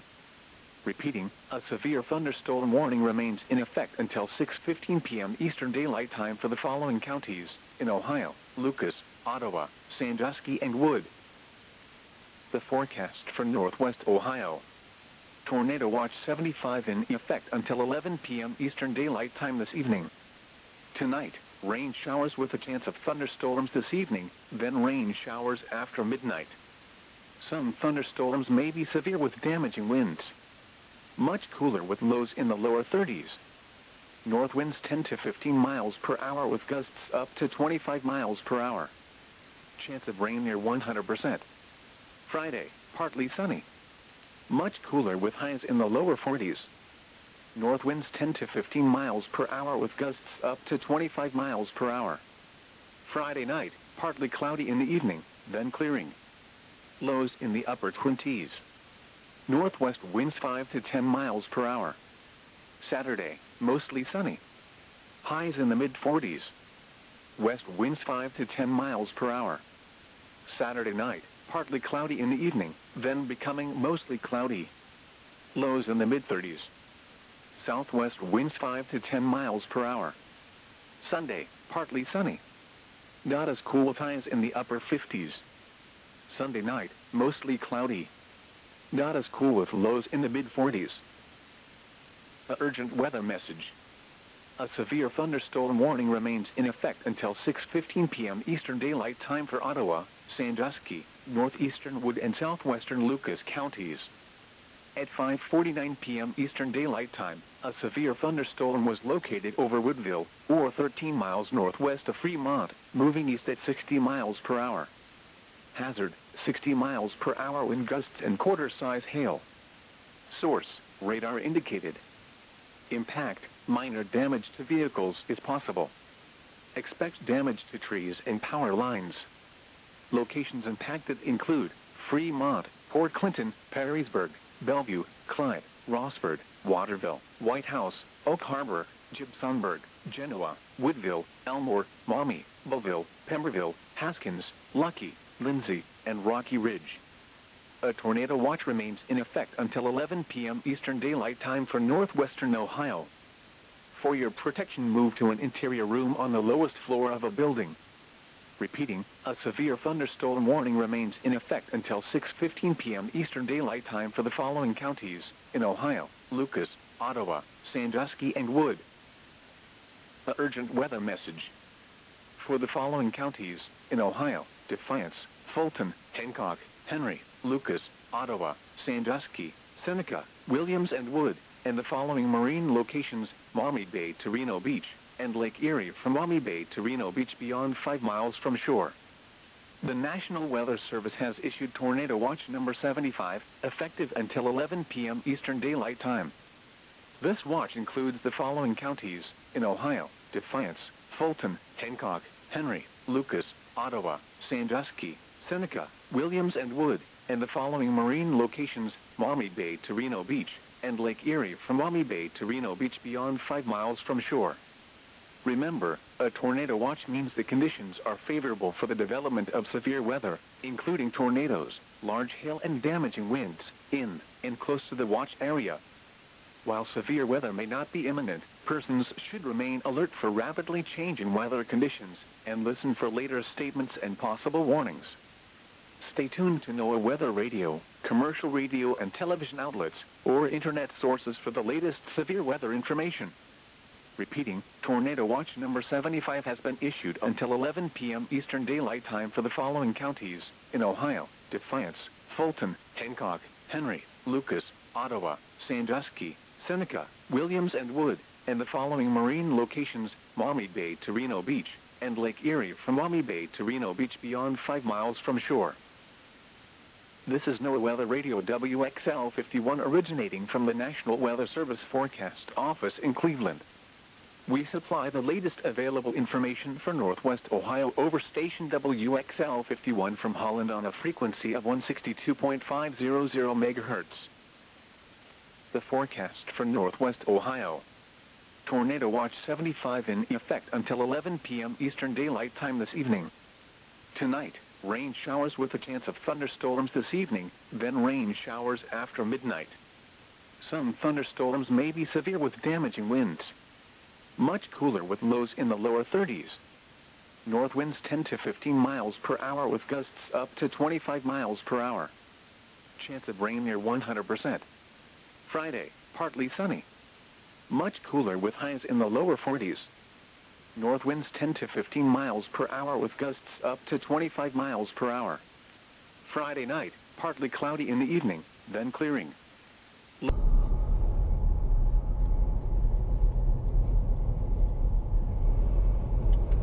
I got 55 degrees. If it's 55 degrees, this just ain't gonna do it. Ain't nothing gonna spin up in 55 degrees. This thing is heavily outflow dominant. I think that might be finally trying to merge in with this cell.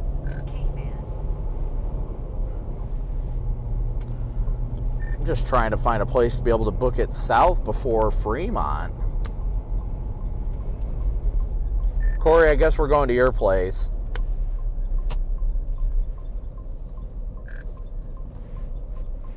Well, you stay south of Fremont on 6.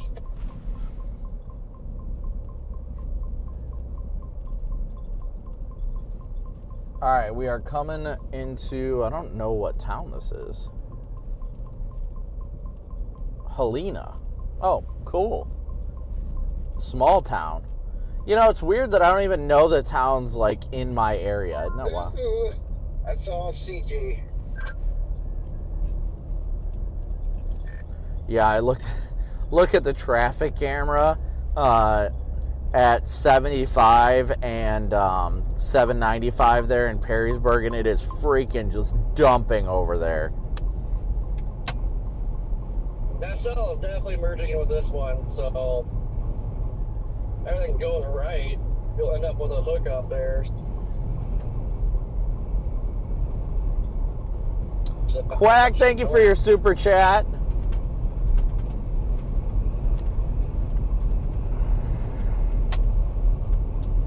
Part of me wants to just go back to,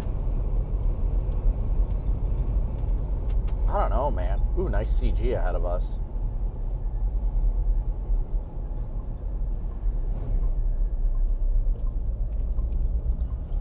Part of me wants to just go back to Napoleon.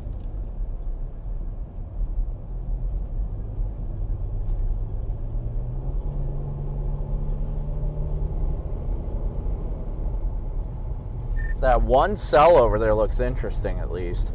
Yes, everybody, please be sure to smoosh that like and subscribe button. I do say, good sir. Well, honestly, you can just go straight back west on 6. Be lying if I said I wasn't considering that. Honestly, I think the Perrysburg cell looks like the better cell than this one at this rate. Yeah, definitely does. Yeah, but that's merging to this one, so that could spawn something, or I don't know where this boundary is. Or that's what we just crossed. I don't know what's going on. Well, looking at velocity, this Perrysburg storm has a lot of inflow feeding in. For all of Northwest Ohio. Spring storm season upon us. Good evening, I'm Jeff Smith. Kaylee has the night off. Chief Meteorologist Chris Vickers and Meteorologist Kaylee Bowers joining us to kind of break down what we're seeing right now. Let's start with Chris. Yeah, Jeff, we got one active severe thunderstorm warning that does include 4 of our counties, and I'm about ready to give you the all clear in the Toledo Metro from this particular cell. I'll show you where the risk still does exist, but this is a storm that's moved very quickly. It does include the risk of gusty winds and some smaller hail, also lightning strikes. Got about 90 lightning strikes just in this particular view, and this good cluster of lightning that is going to be headed toward Port Clinton. Heads up to that. It is over Oak Harbor right now, right along State Route 19. In fact, that's where the heaviest of the rain is, from Fremont right up State Route 19 to Oak Harbor, and this is quickly racing to the east. It's going to cross State Route 53 in a matter of a few moments here, and it will be out there toward eastern Ottawa County as a heavy downpour does come through. Now, a little surprised we don't have a severe thunderstorm warning in this particular area, just a downpour with some small hail right around Lake High School. That is crossing I-280 right around 795. It's headed over toward Woodville Road and heads up Millbury, Clay Center, Genoa. That is a heavy burst of rain, some gusty winds, and some small hail that will be possible for you. We've also got an eye on this severe thunderstorm warnings. It's moving to the east at about 65 miles per hour. And I want to share some video with you. This is from storm chaser Brandon Copic. He's right here on Route 6. He is tailing the southern edge of this particular storm, and he is headed east on Route 6. And storm Storm chaser Brandon Copic giving us some views right there of that severe warned thunderstorm, and that is the one that's tracking to the east at about 60 to 65 miles per hour. We'll be checking in throughout the course of the evening with storm chaser Brandon Copic as well, and giving you some eyes toward the sky of what is actually occurring with these storms. An enhanced risk of severe weather that is a level 3 out of 5 for the entire area tonight, including our tornado watch that is now in effect until 11 p.m. Let's talk some of the impacts. We've got team coverage with this meteorologist Kaylee Bowers. And Kaylee, what do people need to know about this storm threat? And of course, the timing of when we could see the worst of it. Chris, that's the biggest thing. That's the biggest question everyone asks. When is it going to be hitting my neighborhood? Well, this severe threat is happening right now until about midnight tonight. But we want to know, okay, as far as hail, wind, tornadoes, we're tracking the chance for all of that. As far as brief spin of tornado is possible, we have that tornado watch in place until 11 o'clock this evening. Strong winds, Chris mentioned, up to 70 miles per hour, if not even stronger. Large hail 2 inches in diameter. So if you think severe weather, this is what we could be seeing as far as this evening goes. So live look on radar once more. We had that severe thunderstorm warning in effect about 6:15 this evening. This is just round 1 of that severe threat. More stronger storms will develop later on tonight with that tornado watch again in place until 11 o'clock this evening. I do want to walk through your hour by hour forecast real quick because this front's moving through right now. We'll continue to see these storms fire on up. I mean, right now, this is right around 8 o'clock from Monroe, in fact, the lakeshore, all the way down towards Van Wert into parts of eastern Indiana. But eventually, it pushes on out. We'll still see a little bit of some light to moderate rain throughout those nighttime hours, but cooling down, and we are seeing that mixture of sunshine and clouds on the way. But coming up, Chris will have a look at your extended forecast in just a few minutes. Jeff? All new for you here tonight, top of the hour. Anthony Labrador Sierra pleaded guilty today to 2 charges in Wood County. He is the man convicted of posing as a teenager to enroll at Perrysburg High School. Labrador Sierra was previously convicted on federal charges. Reporter Jack Crum was in court today and has more for us tonight. A high-profile case was at Wood County Court Thursday afternoon. Are you then entering a plea of guilty in the 25 CR 458 case to count 1, forgery, a felony of the 5th degree? Yes, Your Honor. Are you entering a plea of guilty in the 26 CR 148 case to count 1, pandering, sexually oriented matter involving a minor or impaired person, a felony of the 2nd degree? Yes, Your Honor. The court heard arraignment and change of plea matters for 2 charges, pandering to sexually oriented material involving a minor, a felony 2nd-degree charge. He pled to a charge of pandering, sexually oriented matter involving a minor that was based on material that was found on his cell phone.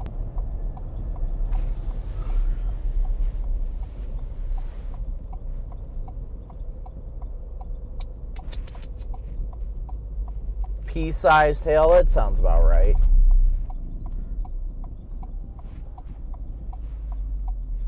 Half-inch hail in Perrysburg, good to know, good to know.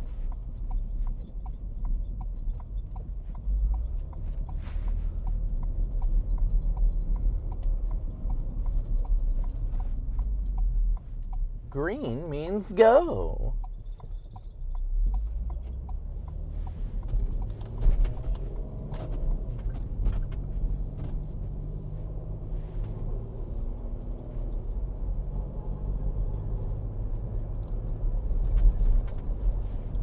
Well, now we got the storm bubbling near Napoleon and the storm near Defiance, too.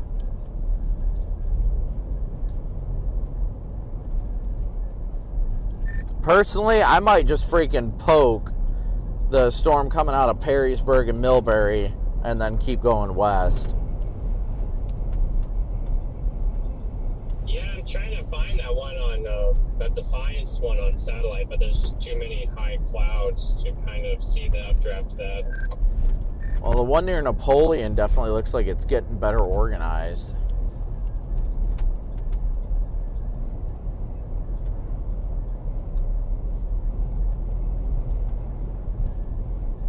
Yeah, no, it does. It does look like it's getting a little bit better, but a little bit of oomph to it, you know. Uh-huh.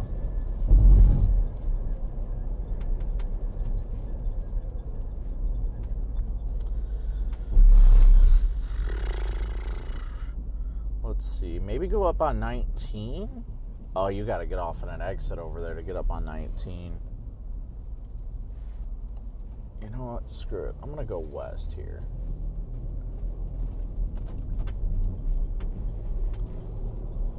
Well, not technically here, apparently.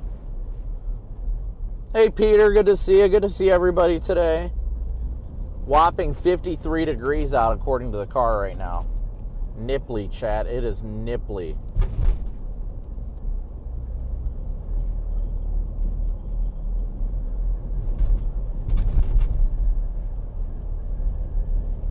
Look at all the smoke coming off this plant. Whatever this plant is.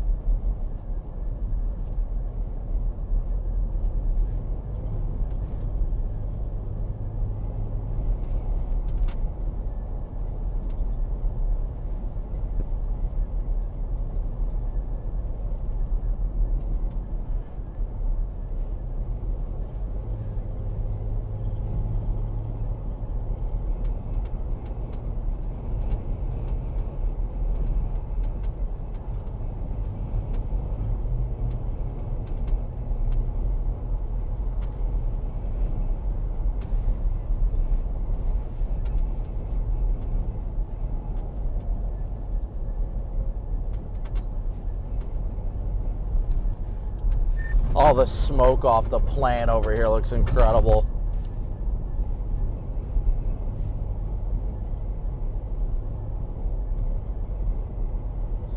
Yeah, I'm wondering if it's going to be the one further west towards Napoleon. Give us our best shot.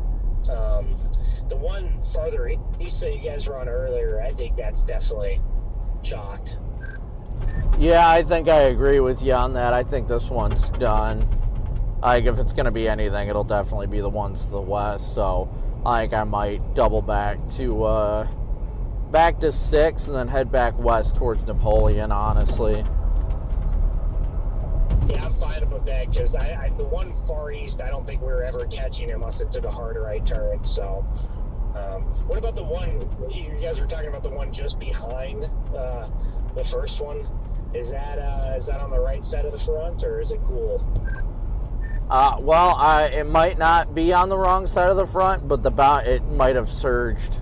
Like, the boundary might have surged because I'm just southeast of it right now, and it is 52 degrees out.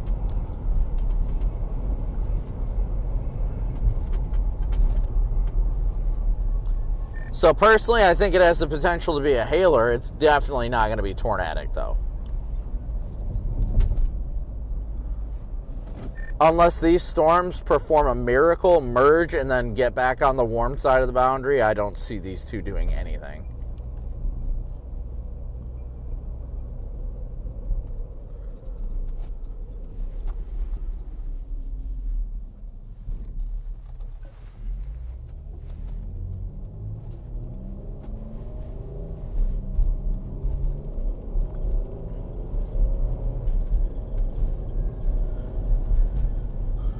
Yeah, guys, overall, I am not at all liking what I'm seeing right now. At all. Period. This is cold. It's stable. Just not feeling it. Yeah, I agree overall with all that. I am going to go ahead and continue east, though, after looking at this, and just stay with the back end of this eastern one for now. Simply because I'm kind of in line anyway with where the Napoleon storm's going to go and the rate they're moving. Might as well stay with this before I turn around. So. Yeah, I'm poking north a little bit more, but I mean, it's 50 degrees outside right now. Yeah, the surface ob near Fremont is 63 degrees and the winds are out of the northeast. And then up by Port Clinton, it's 48 degrees. Yeah, I'm just southwest of Fremont, and it's 55 here, so.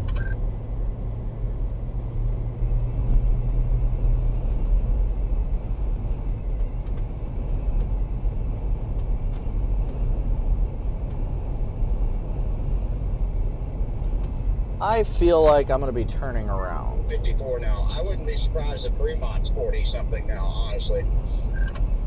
Yeah, I wanted to go poke this thing, but honestly, I feel like I might as well just flip a U-turn and start heading towards Napoleon.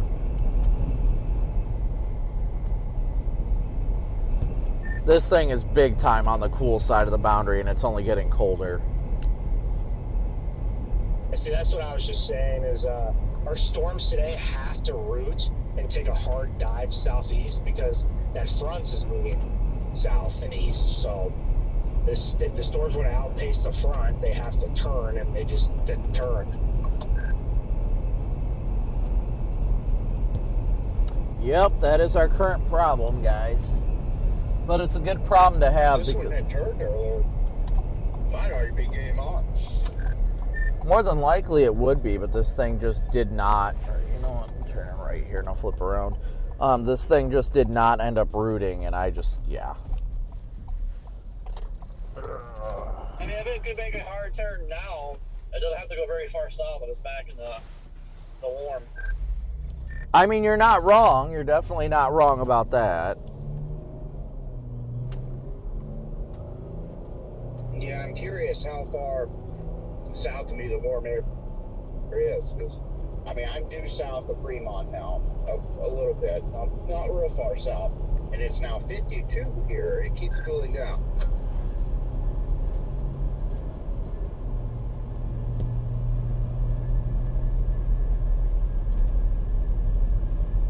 In Fremont, and we're sitting on 50. I'm north of Fremont, sitting at 48.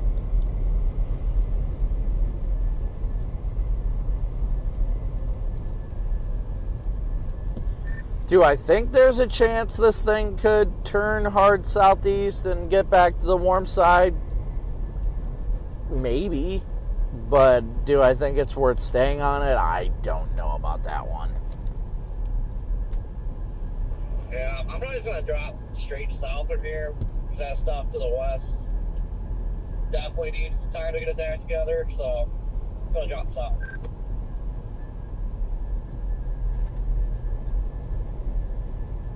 Yeah. Alright guys, so we are headed south. Right now we're near Fremont, and where we're at in Fremont, this is very cold. 49 degrees. This is not conductive at all of tornadoes. We've got nothing but cold and stable air here. So we're going to go further south and see if anything is really going to happen in the warm and moist environment, or if this is just going to be a like that's it, because these storms couldn't route to the boundary kind of thing.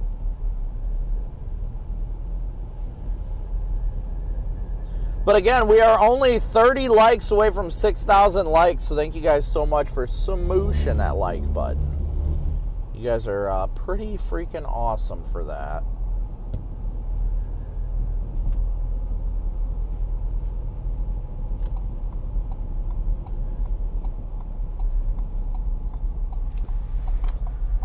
Somebody asked what Scud is. Scud is a little like piece of cloud underneath the cloud base. It doesn't rotate. It just looks suspicious, like when the clouds form right below the base of the clouds. It's not rotating. It's not severe or anything like that.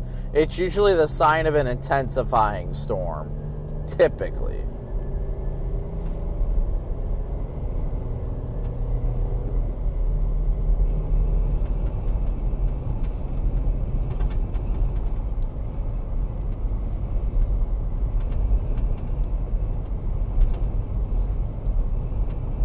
It's still 70 in Toledo? What? How is that even possible?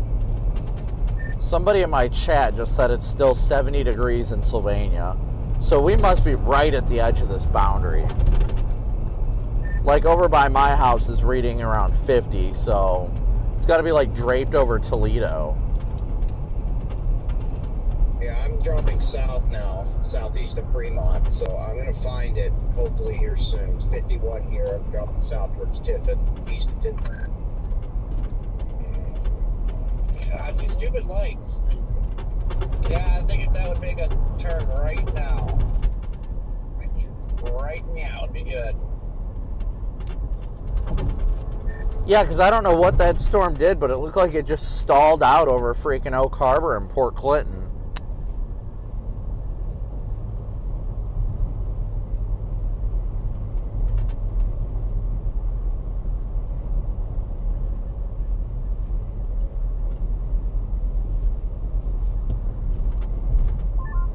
for everybody to drive away, and it's like, I'm going to do something now. Yeah, it's going to pull a Kankakee on us. Well, I wonder, we know this area here has been wiped clean here by that outflow, but I wonder what it's like off to the east of it. You would think that would be in the outflow pretty heavily as well. And so far down here, south of Fremont, even with that southwest surface, it's still cold.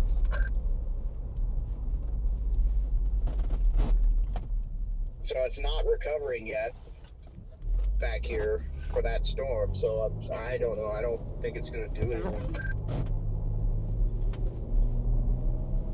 Yeah, unless the thing keeps curving southeast, and once it gets over by Cleveland, it freaking roots to the warm side. Yeah, long term, who knows?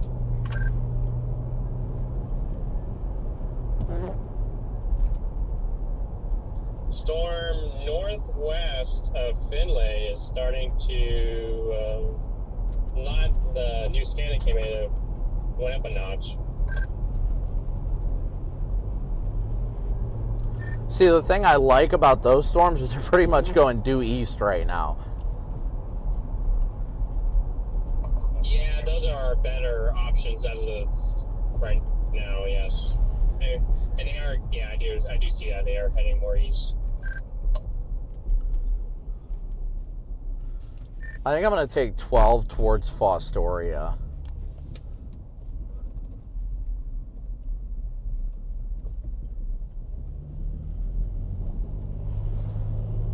I definitely think, though, if anything's going to even try to do it, it would have to be that one down by Finley. Like, that's... Everything else is going to be too far north. It's going to get cold. That is still going to have warm, moist inflow. Like, the observed METAR just to its south is reading 61 dew points, so... Did you say METAR? Indeed, I did, METAR. Wow, I'm being, yeah, I gotta get shined, my action, make sure all my equipment's working. Say my name, when no one is around you. Say, baby, I love you.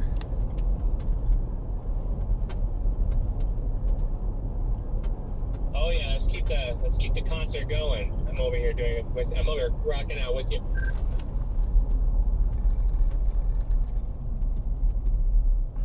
I'll be rocking out more once I get into the warm air. My goodness. Yeah, just south of, or about 10 miles south of Tiffin, it is 78.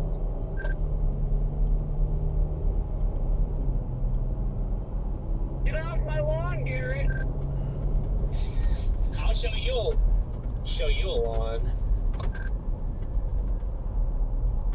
Garrett, the lawn lineman. So was that a lake? Is that a lake breeze that made those storms go on the cool side, or is that just the front? Definitely a lake breeze, because the front is well to our west. Okay, that makes a lot of sense. That makes more sense, actually. Yeah, lake breeze. Because it doesn't extend far off the lake. One of these days, there'll be some lake breezes where it's 80 degrees on both sides. Well, I mean, hey, at least on the bright side, I mean, even if this stuff to the west doesn't do it right now, then you still have all the stuff that looks like it's right on the front, back, or even just slightly post-frontal, coming through the severe warning in northern Indiana that's going to be heading this way, too. At this point, I just really want to get some decent supercell structure and maybe a hail intercept, preferably under an awning. That's what I came up here for, just for that. So, yeah, I think edging it east, staying out ahead is always the best bet right now. At least you got more to work with. I was gonna say, why are you worried about an awning? It's Garrett's car.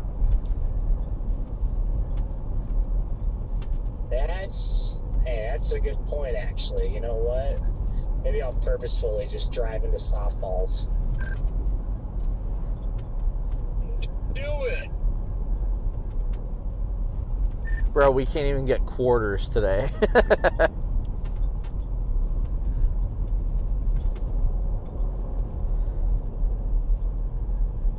All right, guys. I think we're going to go... Oh, do I want to take 12? How was the trip up to Wisconsin? I loved it. I loved it up in Wisconsin during the blizzard. It was pretty awesome. It was pretty awesome.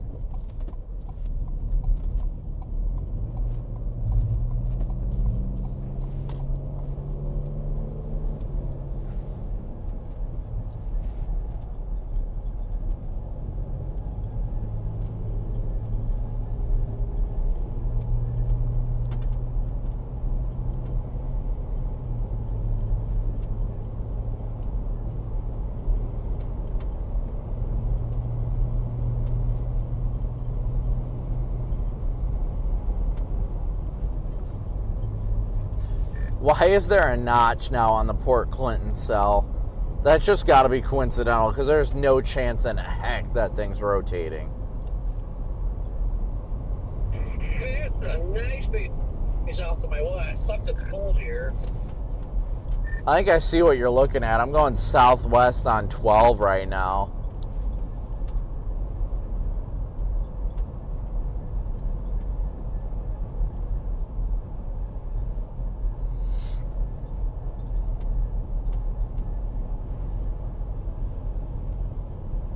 So guys, we get multiple rounds. The first round was like you saw that first one that fired that didn't really get rooted. Now the second one is this one coming here near Findlay. And then there's a third one that's going to be approaching Fort Wayne shortly.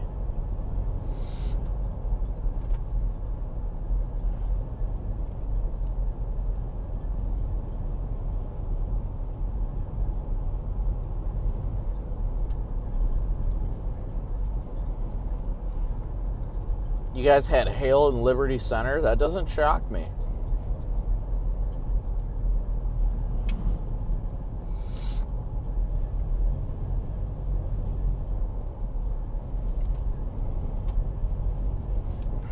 Yeah, its cell that was going to go north of Findlay is now like heading straight for Findlay. But on the bright side, I'm pretty sure the motions are a lot slower off here to the west.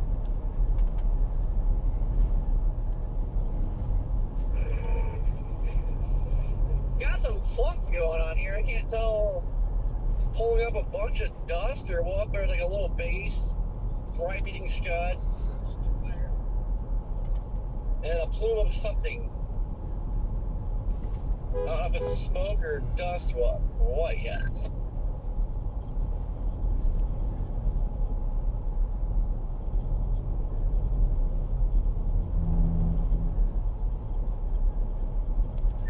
I don't see anything from my vantage point yet, but it's off to your west, I take it. South. I'm pretty much driving into it. Interesting. Well, we definitely got more bubblers popping up all around us now, but yeah, it's still cold freaking 50 degrees where I'm at. I hit a whopping 52. Yep, I'm at a nice warm 53. Redman, I was really hoping you were going to come in clutch. I really thought you were going to come and say it was snowing. Hey, it's 75 down here. So that's good. It changes abruptly too, like it dropped like a rock. Our temperature dew point spreads are starting to get to a more manageable place now.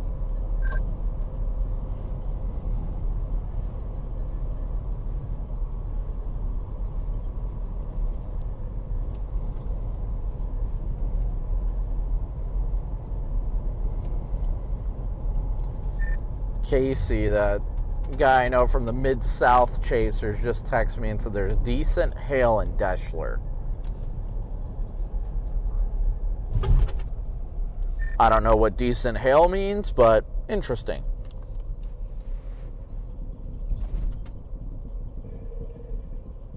because I was at Deshler earlier, but decent hail around here is like quarters. There is a hail core showing up on radar on that cell. Yeah, it wouldn't shock me. It's heading, dang thing's heading straight for Findlay.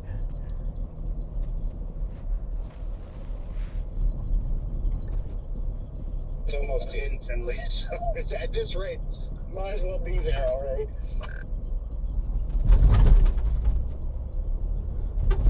Yeah, I honestly don't know what I was saying when I said that it definitely looks like it's moving slower, because I take that back. It is definitely not. Yeah, I can tell visually from here it's moving pretty quick. You know, I wish it was warmer here. This beast off to the west. Man, it'd be ripping. Yeah, we're all the way near like Jessen or New Rigel, and I think we're just gonna wait around here and we kind of let them come to us. They're moving so quickly. Let them organize. The severe thunderstorm warning in northern Indiana is moving east at 85 miles an hour.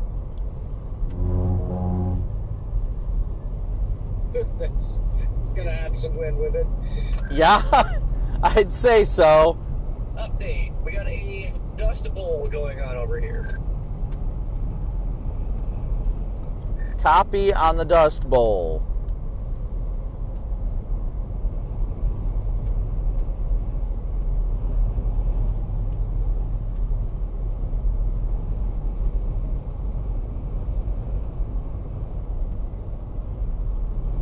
My goodness, guys. I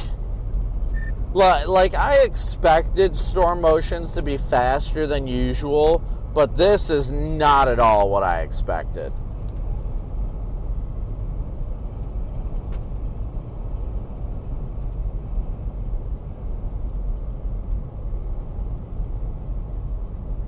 Like, it's probably going to be a situation where you just get smoked by the Findlay storm and then drive a half hour west and get smoked by the storms on the cold front.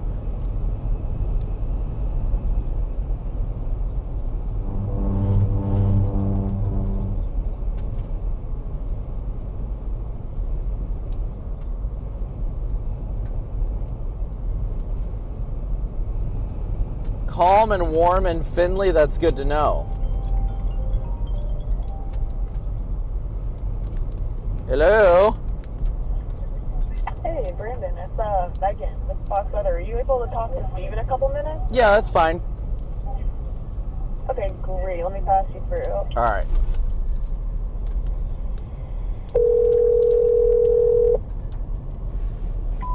In those watches, but now we have 7 active warning systems. Hey, Brandon, it's Paul in audio. How are you? Not bad. How are you, Paul?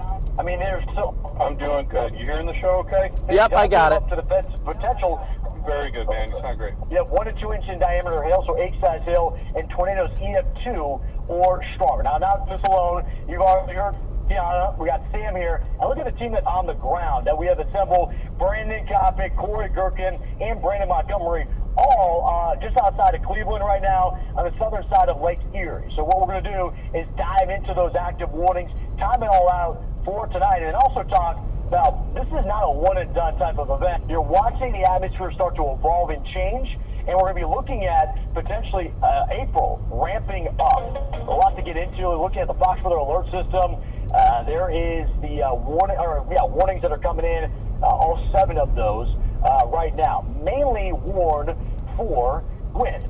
Cleveland's a good example right now, right? Cleveland's on the southern shores of Lake Erie, which means they're going to get that influence from the lake, and the rain can be intense at times. And look how blinding this is. You can barely see anything. All you can see is the flashes of light on the screen. That's indicative of lightning that's coming in. So these are thunderstorms, even if they are remaining sub-severe. And with that rain, this right in the heart of rush hours, 5:30 local time.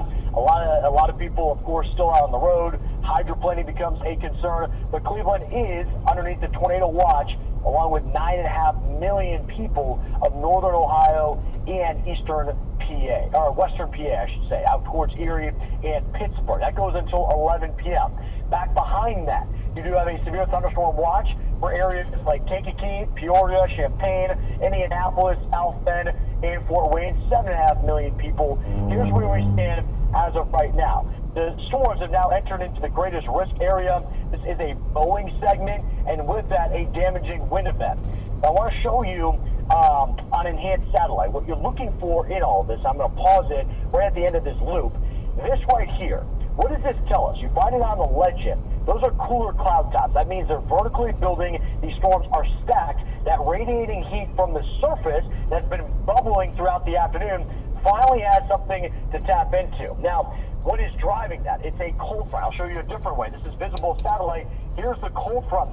Drew it backward. Here's the cold in, and with that, you'll notice that the dew point. I'm about to do a hit with Fox. Did I miss anything? It's all south of there. So there's the dry air. As we zoom in, you'll notice kind of the eruption at the surface, and that's another side of those. Anything interesting? The final way I want to show you is this right here, the temp gradient and the difference between areas of Chicago to Monticello, and then there's a 16-degree difference.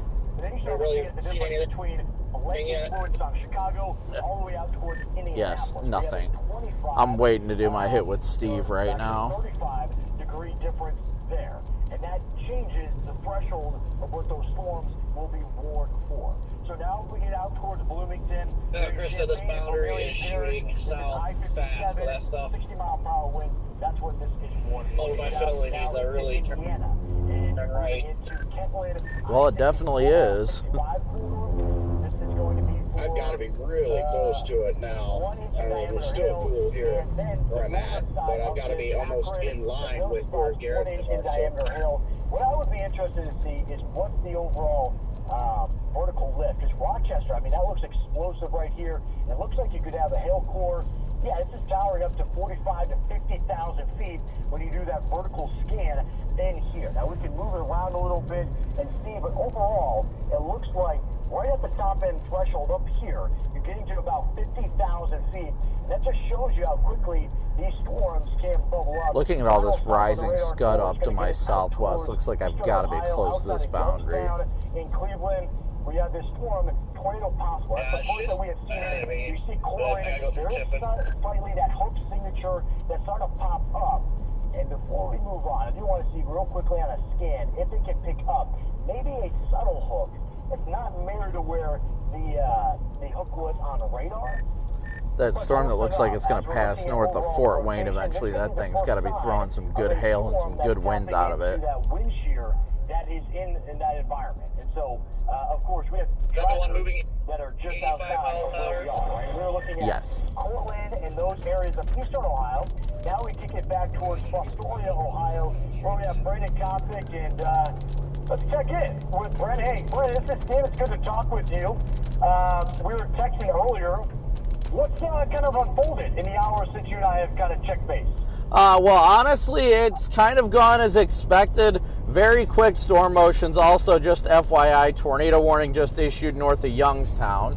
But kind of gone as we expected across northwest Ohio. Storm motions have been incredibly fast, and then this boundary has surged south, so it's made the environment very cool and very much more of a hail producer than any chance at a tornado threat right now. Personally, I think the only real chance there is for tornadoes at this point is going to be those storms that are in eastern Ohio along the warm front. Yeah, I'm looking at that right now, Brent. As you had mentioned, that just went warm. We were looking at it as we were going to you. So what you're saying is because that cold air coming off the Great Lakes, yeah, looking at the temperature difference, it's about a 20 to 30 degree drop. Once it leaves eastern Ohio, I know it does go into central Ohio. Do you think any of those, is there a chance for that later on tonight, or does it look like storm movement keeps it more of a west to east orientation? Well, right now the intriguing part is right now I am in Fostoria, Ohio, and it's 51 degrees. I'm trying to get south of this cell just to my west, but like I said, the storm motions have been incredibly fast to see if the southern inflow region is on the warm air side of it or not. If it can be on the warm side, then it would have a chance for producing. But right now where I'm at, it's 51 degrees. It's cold, it's stable, it's only going to be really conductive of hail. Yeah, and when we look at that overall, have you had any reports near you? Because I kick it back out towards Illinois in those areas. We've had some minor reports, but it doesn't seem like much has come out of Ohio so far. Yeah, nothing much in the way of hail, at least that I've intercepted personally. But like I said, the biggest problem we're dealing with is these incredibly fast storm motions. Like, absolutely incredibly fast. We're talking 65. Even that warning in northern Indiana is at 85 miles an hour. And I'm just like, my goodness, just trying to even position ahead of them is difficult. Positioning, yes. And then, so what about the damaging wind event then, right? Because when I'm looking at this and we draw it out, and as you had mentioned, you know, maybe the tornadic risk, it's too far to the north, you're in the cold pocket, but it seems like it's very linear, and it looks like about 3 or 4 waves of this come in. Is that something, you know, that obviously would be of concern for those areas of Indiana and Ohio? Yeah, I definitely think it's going to remain a predominant damaging wind and large hail threat as this stuff continues to move east. It really just hasn't really been all that conductive for tornado genesis. I've seen a lot of the horizontal spin in the atmosphere when I'm looking at these storms, but I haven't really seen any of it getting pushed into the vertical, likely because these wind profiles just really aren't all that favorable for tornadoes out here today. Yeah, Brent, I'm looking at this thing in eastern Ohio. I don't know if it just ran out of the radar zone, but it looked like it had a moment where it had that tight rotation just outside of Cortland, and then it's kind of fallen apart as it moved towards Johnson and Fowler. So to your point, I mean, I think these storms are moving so fast as well, they can't even really vertically stack. You know, it almost falls apart before it can connect fully. I asked this with Corey before, but I wanted to ask you, how does this overall change your tracking when you're in your backyard versus, you know, being in the plains or down in the south? It definitely makes it, you know, more focused on the home and letting the people around home know what's going on. You know, and thankfully the terrain around our home is actually really good. So we know our roads, we know how the network operates, but thankfully it's continued to look like more of a predominantly wind and large hail threat overall. And I think the fast storm motion is really as well keeping down on the overall severe potential today. And Brandon, we haven't gotten to talk in a while. I mean, it's been quiet because it's heat dome, but we know looking out into April, even next week, the severe season may be coming back up and ramping up. What is your kind of insight? Or, of course, I know this is your livelihood. You're out in the field all the time. What is your gut telling you as you look into April? Well, it looks like the overall synoptic pattern with the orientation of the jet stream and all that is looking very favorable for a broad pattern of likely severe weather. We may have, you know, 1 or 2 outbreak days, but I think overall it should remain more of a mesoscale day, with the exception of a day or so that have the potential of being more outbreak days in early April. But again, it's just really far to tell at this point. But the overall synoptic pattern, you know, with the jet stream and the wind shear lining up, is actually looking very favorable for severe weather across the plains. All right. Hey, Brent, it was great talking with you, catching up with you, and a good analysis of what's unfolding. Of course, we'll be talking through the evening time ahead as these storms continue to blitz through Ohio. That was Brandon Copic. He's alongside Corey Gerken and Brandon Montgomery tonight. We're bringing you the full arsenal as we watch what unfolds in the Ohio Valley region. Really, if you're just joining us, what Brandon was talking about is these storms racing so fast and the cold air settling in. Fast, and it is windy. Sorry, that was a lot longer of a hit than I anticipated. I honestly, is this the lake breeze that's flying?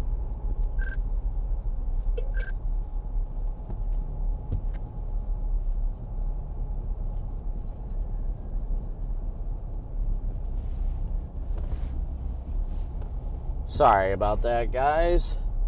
Looks like here it might have winds out of the northeast.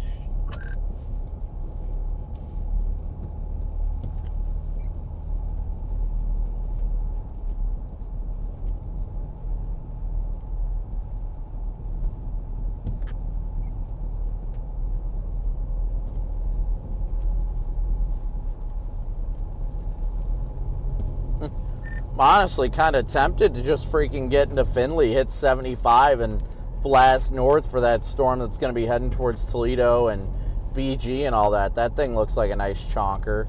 Moving east at 75 right now.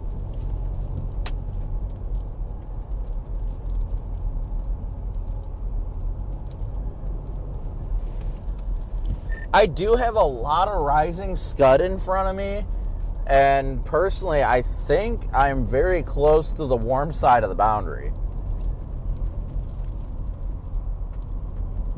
Where are you at?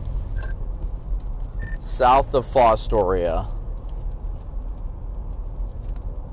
This boundary has to be oriented like going to the northwest. I wouldn't imagine it's going straight west, so I'm imagining I see like clearing to my southwest. That's got to be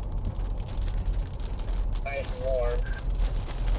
Yeah, we're to your south. We're to your southeast in near Berwick, south of Tiffin, and we just dropped down to 55. Nice, CG. Did you guys see that? That was beautiful. The storm looks, completely elevated. I wasn't really expecting cold air right here at this time, so. Yeah, I didn't expect it over here either, honestly. I'm still trying to go south just to get south of this storm and see what it looks like. But, ooh, that was another close CG. Jeez. See what it looks like. I don't know. Honestly, I'm coming to the southern fringe of this storm, and I've got wind feeding into the area to my south and west. It's really interesting. There's like big time like inflow looking rain bands going into it. Like I can see the rain bands moving into it over there.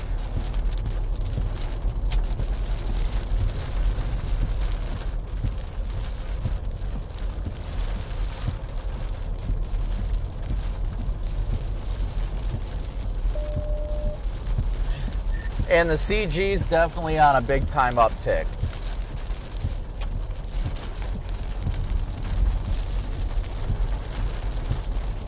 This little blob of scud in front of me is rotating like crazy.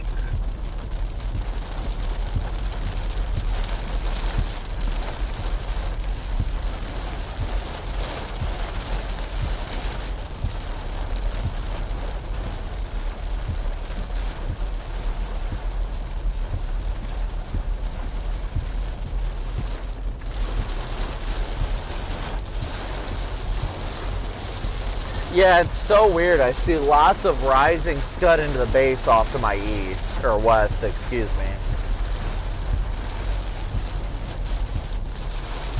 I'm about to hit 224. I kind of want to just blast southwest and get to Findlay and then potentially north, but for some odd reason, this feels interesting to me.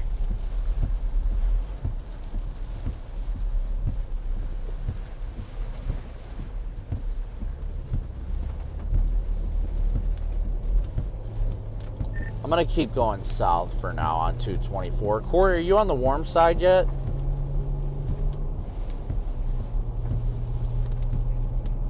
Just going under this rising scud, so I'd imagine it's going to start warming up here any second. Yeah, I'm heading south. Just crossed over 224. Heading towards Cary now. That's what I really want to find out, if it starts getting warm once I get through this rising scud area, because that'll tell us that's where the boundary is. No freaking way. Tornado reported in eastern Ohio. Radar confirmed tornado.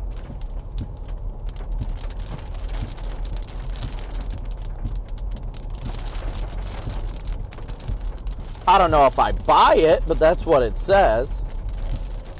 Well, they got the higher elevation over there, though, so that works in the favor.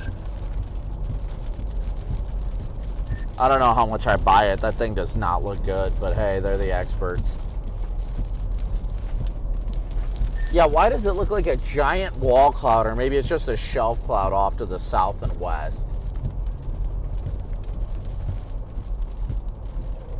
Keep seeing it. It looks like a nice base over there. It is starting to warm up. Yeah, this thing's got a decent look to it. I'll give it that much. be honest, this might be latching onto the boundary.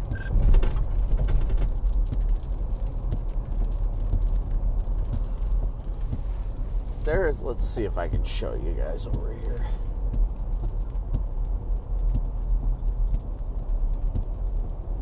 Right over there.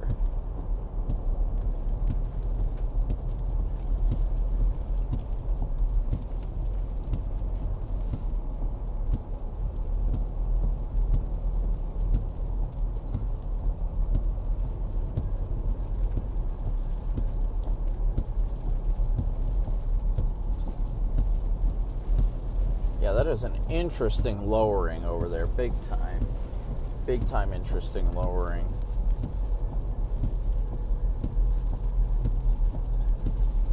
Well, it's definitely turning more southeast.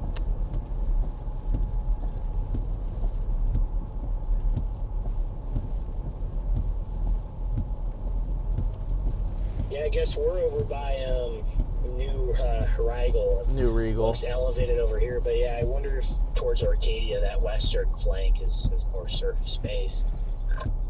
I can't see anything well enough to say with confidence whether it is, but it's definitely looking interesting.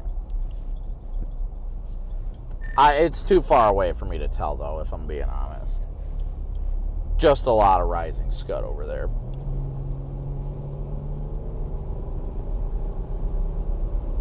Let's say the whole thing's moving slower. There's no doubt about that.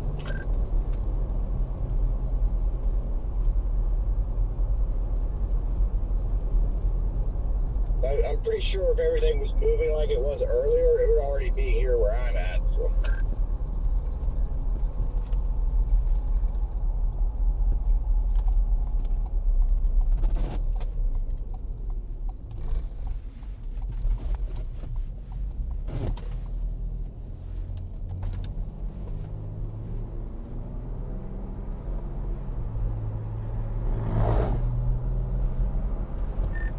Yeah, I don't know what this is in front of me. It's still cold here, but I'm going west on, I think this is all outflow. I see a lot of dust getting kicked up, blowing out of the storm, blowing way out ahead of it. I'm like right at the leading edge of the outflow.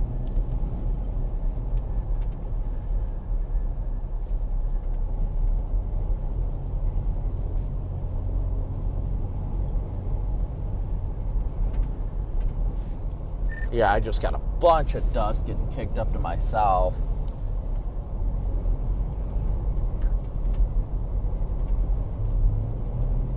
Yeah, might be trying to rotate by our Arcadia. Well, if it's doing that, I'd like it to get a little bit warmer. In fact, the storm is definitely ahead of the cold front, so I think whatever was like those 50-mile-an-hour cold wind gusts had to be the lake breeze. Or the storm's ahead of the cold front. Yeah, it's warming up fast now where I'm at, so yeah, if this turns a little bit more right, it's going to be game on. It's the only discrete storm out here, so... Well, it's going to have to do something spectacular because I'm near the area where it should be rotating, and it is cold as all hell and outflow dominant over here. I'm back at the 64. Yeah, I'm sure that's the reality. It's going to be cold. I will say, there's one good thing. The lightning uptick in the last 5 minutes is there. Yeah, I definitely wouldn't rule anything out, but just from my location, it is cold. Cold, cold, cold.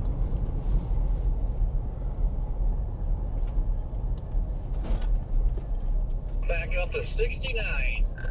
Yeah, I'm going to dive a little south on one of these county roads. So he's going to have to dive a good, it's going to have to make a pretty good right turn. Dive south pretty good. It's going to do it. Yeah, that's the only thought I have, because where I'm at, it is cold, 49 degrees.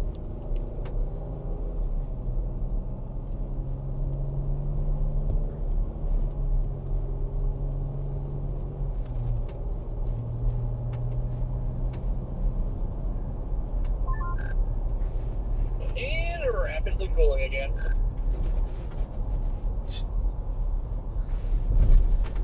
Yeah, but it's just outflow, outflow, outflow. It's literally really making me consider just going west and then going north to that next round. Yeah, we're thinking about the same thing. I'll give it a little bit more time just because it's so young in its life cycle, but we'll see.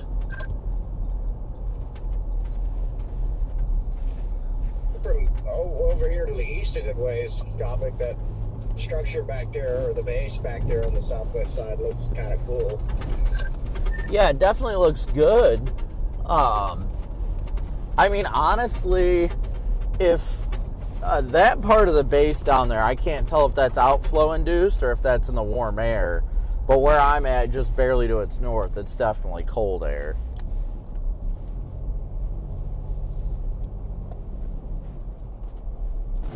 Yeah, copy that. It's not that far away, really, from the warm air. It's just this outflow is going to have to quit.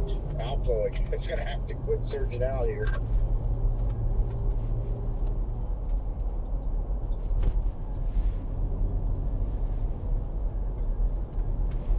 Yeah, I'm just feeling like this leading edge down here is just straight up outflow.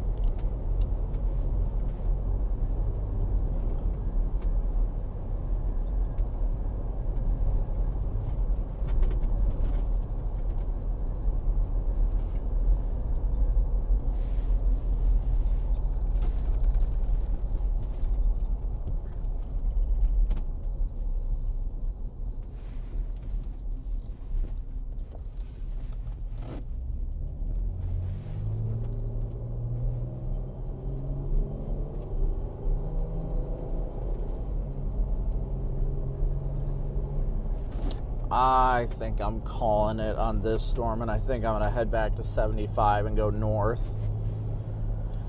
Yeah, I'm going to go down to 568 here, but if it's not warm by the time I get there, I am going to 75 and going north for the next round. Hey, we dispatched to weather statement now.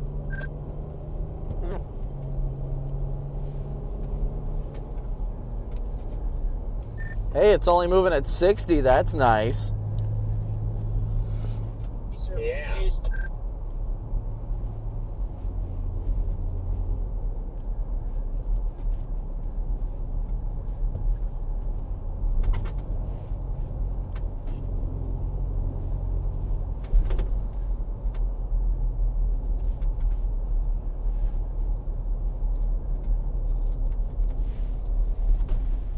Yeah, I don't know, guys. I'm leaning more towards going up towards Toledo and BG and that vicinity. That is what it's telling me right now. I think overall tornado potential is absolutely tamed.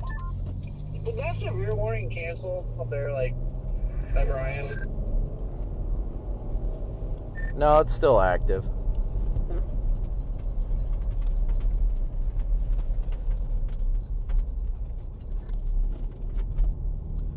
That is personally where I'm heading. Personally. Oh, they just extended it all through Henry County and Fulton County. It's got Tor possible on it. That's so weird. You say those two counties, those are both Atlanta area counties. Doesn't shock me it's Tor possible the way it's got all those random couplets in it. But those are like outflow induced spin up type, like you'd get a quick spin up. So I'm heading in that direction.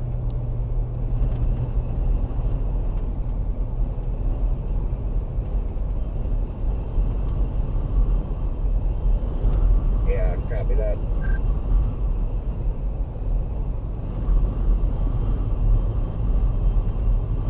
Pretty windy here, 49 degrees and windy in the special weather statement. Corey, you'll have to ask your mom if they get much hail over there. It looks like it's going to get them good.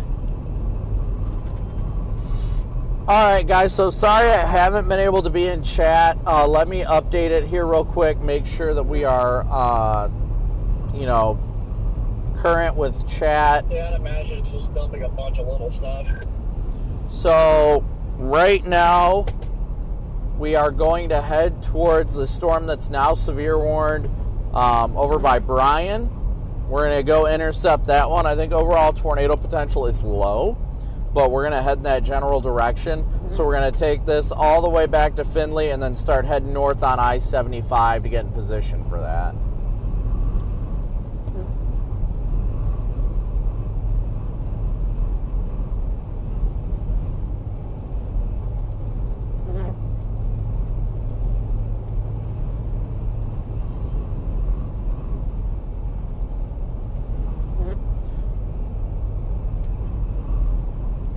Yeah, it says it's warned tornado possible, 1.25 inch hail, and 60 mile an hour winds.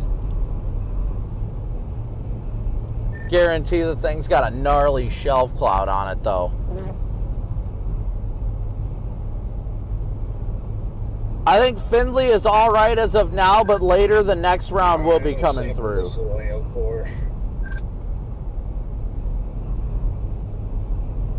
Findlay, definitely stay weather aware.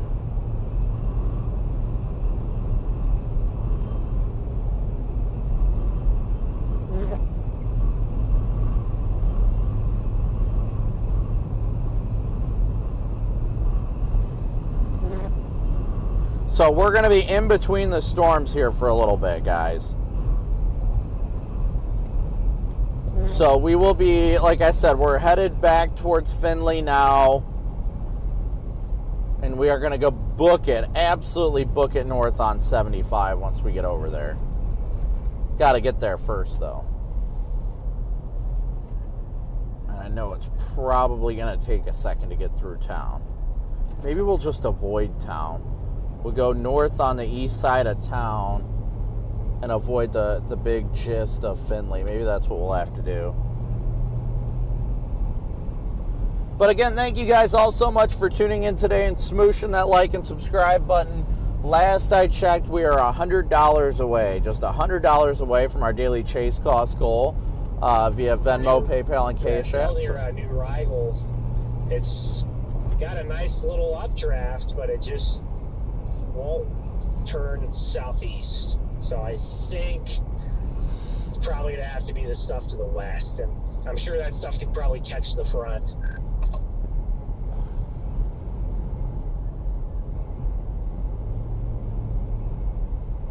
Copy that. Yeah, I already dumped that stuff. I'm almost to Findlay now.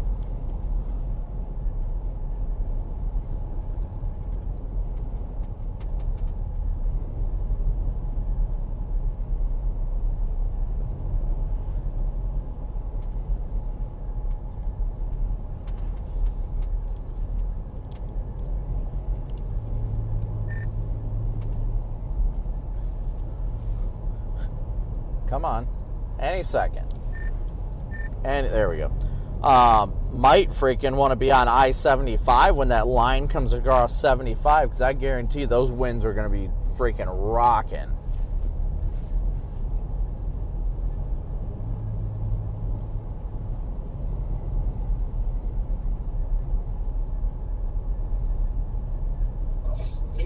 Yeah, the stronger part of that line down by Bryan looks like that's moving southeast.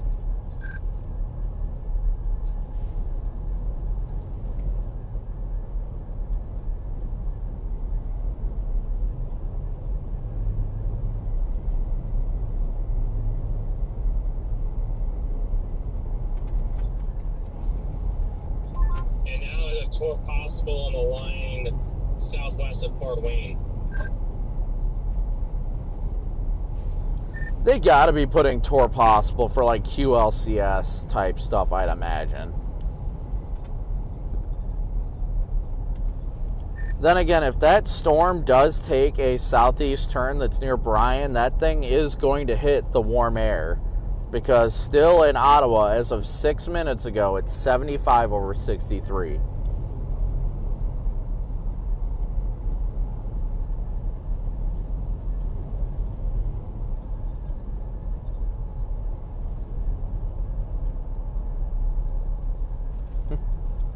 Tornado warning northwest of Indianapolis.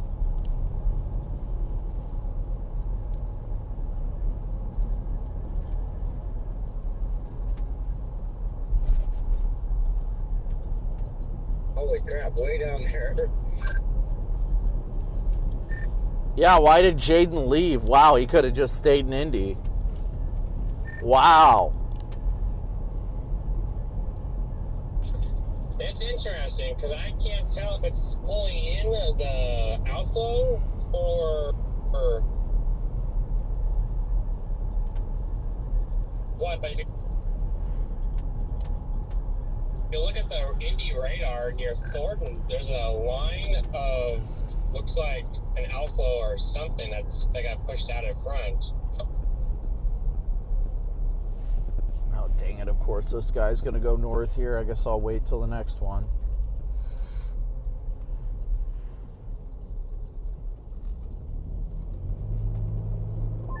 Woohoo! I've got hail in Tiffin. Hail. It's about the size of pinheads.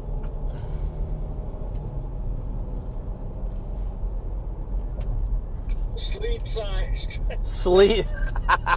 I love that. That's what we should start calling it. We got sleet sized hail. I think that one near Frankfort in Indiana, either the new scan's coming in, so I'll be able to see, but it's either pulling in that outflow or it just got surged out in front of it. But it hadn't. Oh, yeah, it's shocked. It's surging out in front of it. It just looked a little interesting a moment ago. Yeah, I should have stayed in Indy, shouldn't I have? Copic. Yeah, I was talking crap, mad talking crap about you over here a second ago. I was hoping you'd show back up. I got your stream up.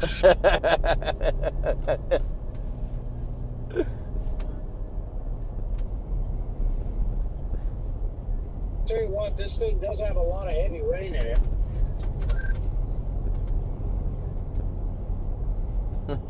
I got to admit that Brian storm is looking pretty legit. I think it's going to end up coming towards Findlay.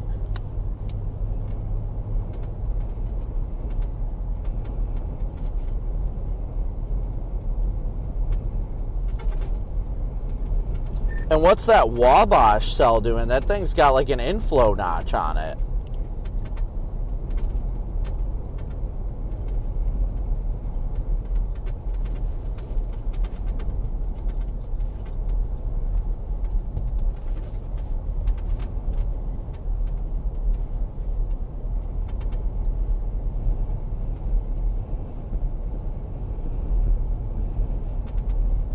This next storm that's coming out of Bryan is headed southeast. I think it's gonna come close to Findlay, depending on how hard it shifts south, honestly.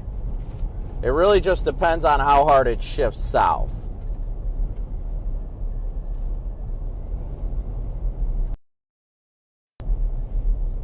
You know, I just realized I didn't get myself anything to drink at the truck stop, or literally anywhere for that matter.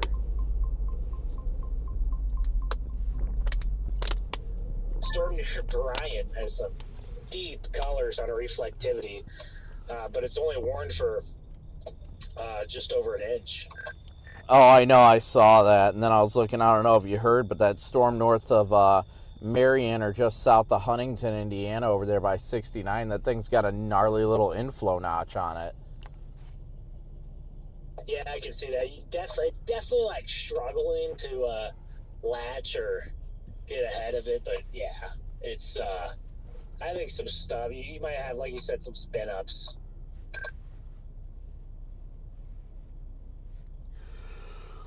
Well, I'm on the PDSU on help. I'm on the east side of Findlay right now. There is a good amount of inflow going into that thing, and it looks like it's having a surge of outflow too. So if that could tighten up, it wouldn't shock me to see that thing go tornado warned.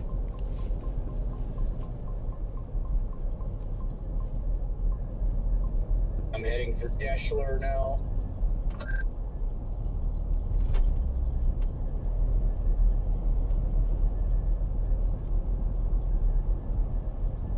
It is 47 degrees here in Tiffin. Radar estimating 2.25 inch hail on the Bryan cell.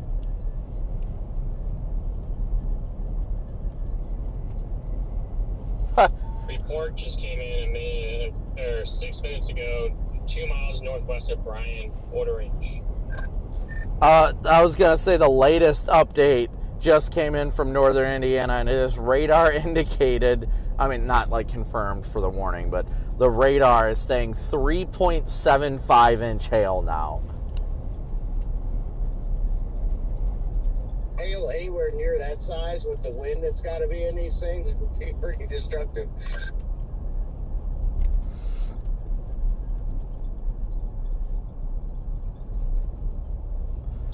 Let it cook.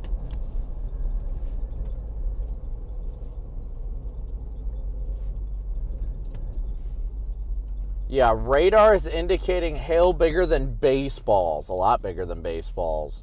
That's almost softball size, radar indicated. It is not confirmed like on the warning, but yeah. I have no doubt Defiance is about to get rocked. Napoleon, you're probably going to be lucky and get skated just to the south. But Defiance is about to get rocked.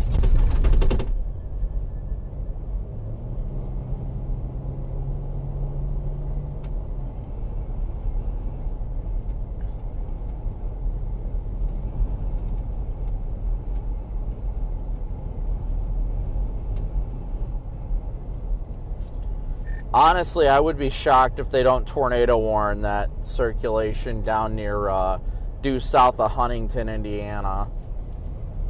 Very small, but you can see a very evident RFD surge in it. Very evident. Yeah, we've abandoned the storm that could not, and we're headed kind of towards the cluster southwest of Fort Wayne, and there's some other clusters southwest of that, so. Oh, that was 212 right there. Oh, well, that's fine.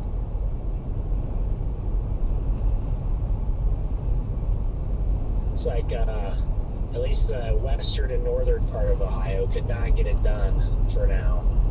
And then that storm that may have produced that tornado by the PA-Ohio border, it looked like it cycled again and like died.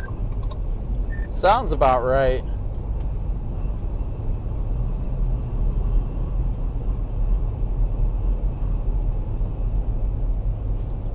That Bryan Selma Hall, and here comes the live sweep. That thing looks gnarly on the southern edge of it. Oh my gosh. And it's getting like an inflow notch.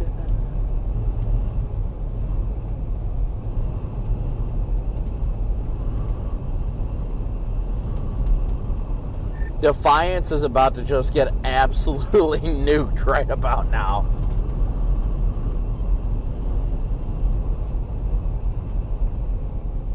If you're in Defiance and you have a car, get that thing under a tree or something right now. Trust me. That thing might have some pretty decent sized hail. Not gonna lie to you guys. Not gonna lie.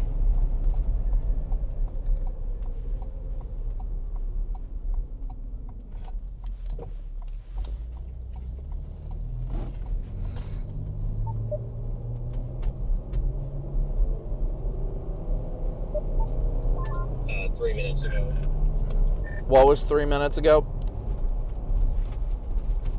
Yeah, the part of that storm that went through Stryker. Well, what happened? Highway 67? Oh no, I'm just saying that that quarter-inch hail 3 minutes ago in that part of that storm. Oh! Yeah, it doesn't shock me that Huntington, Indiana cell has a tour possible on it. That thing looks good. The warning outdated the wing pumps.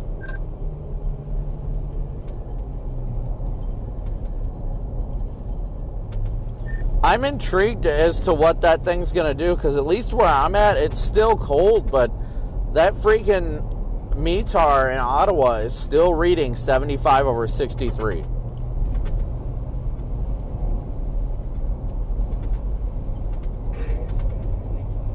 torn, see what this one does, or go for that one southwest, south of Fort Wayne. Yeah, that Huntington storm looks really good. Is everyone's location off now on Weatherwise? Nope, I got everybody's on mine. Alright, I just shut it down then. Yeah, sometimes it just needs a refresh. That Huntington storm looks nice, Corey, but it looks like it's getting an outflow surge.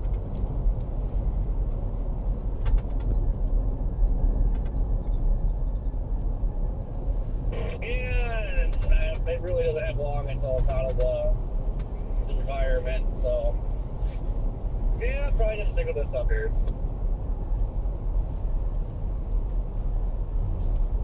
Wondering if that Defiant storm is on the boundary because it's got an interesting look.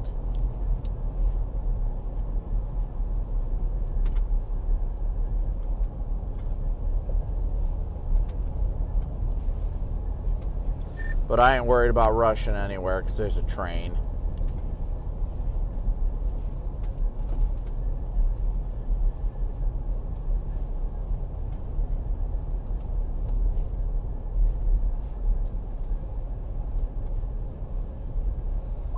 Yeah, I wasn't really expecting these storms to be training today.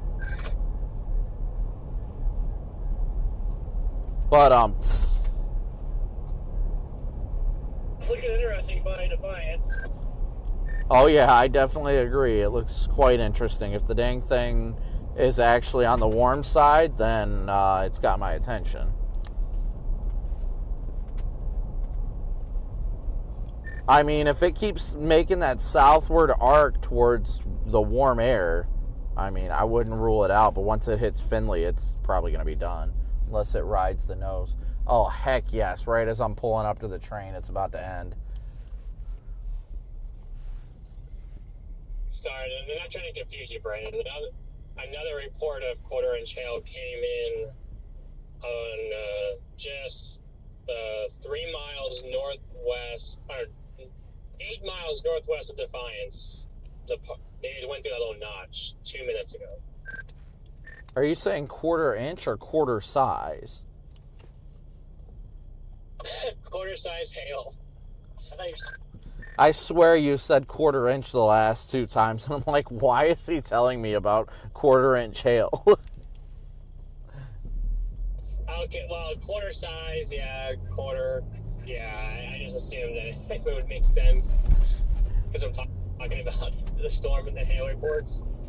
He was saying quarter inch, which made me think 0.25, so I was very lost. My buddy was between Brian and Nate, sent a video. It's not big hail, but it is dumping hail. That's quarter yard hail. Well, they just severe thunderstorm warned Toledo. Better text the wife, tell her to take shelter immediately. And a new report just came in of golf balls. Wow. Quarter inch? 4 miles. 2 miles west of Ridgeville Corners.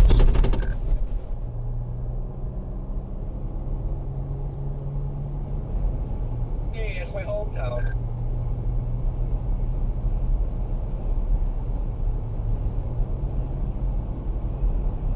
Yeah, you should have just stayed out there at your mom's, or you could have documented a nice structure and some hail.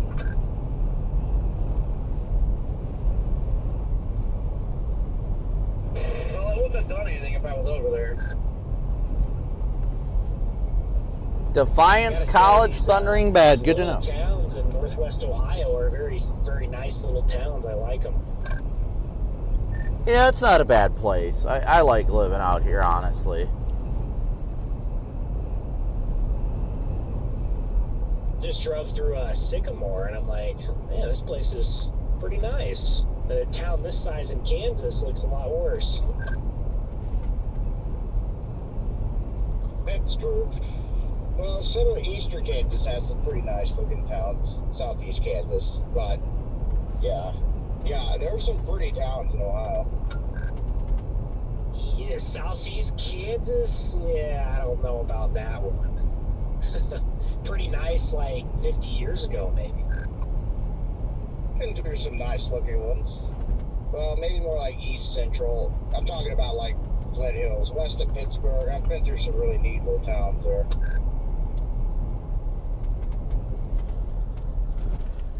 That Defiant storm has got to be hella fun right about now. I'm in Van Buren right now. I have no idea where I'm at right now. Jeez, Squealy McSquealy face. I don't know what the hell is squealing so much underneath the front of my car, but my goodness. I was going to say, you can hear that all the way from over here.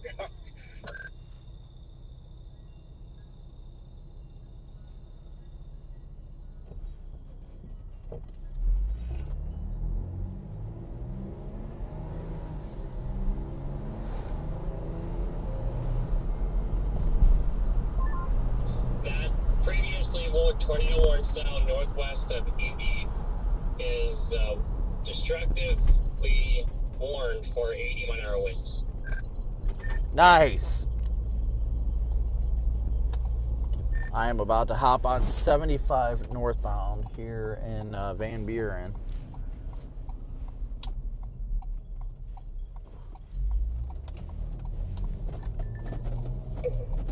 Well, I'm about 3 miles from Benton.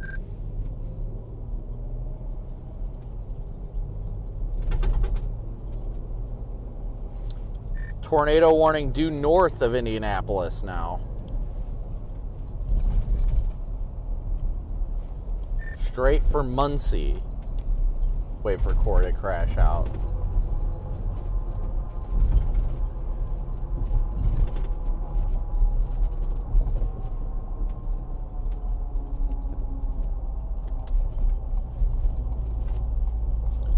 That Huntington cell is looking good too. Alright, heading northbound, guys. I'm debating if I want to go up toward Defiance cell or do I want to go down to that cell. Yeah.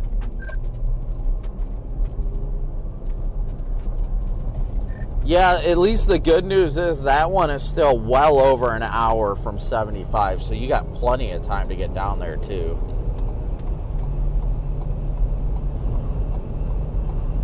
Yeah, I mean, it's going to be dark. Yeah. I mean, it's tricky. I mean, we also don't have, like, a specific place that, like, we need to get back to or anything either. Friggin' Defiant cell is still, like, the core is starting to get out of the warning.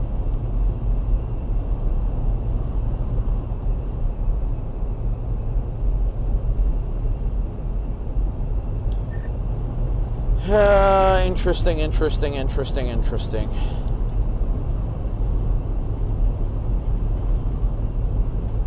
I'd be lying if part of me wasn't considering going down for that Huntington cell.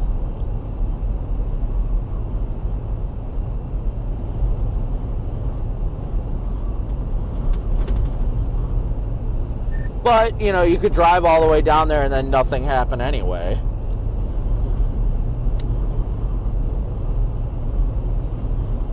Yeah, but you're gonna have more warm air ahead of that thing now. This stuff to the northwest is just gonna crash into this cold air. I'm pretty sure this stuff up here is north of the boundary. This thing, I am in North Baltimore right now and it's 50 degrees. I don't think there is any hope for the stuff up here. Yeah, it's just gonna be hail alert. Correct.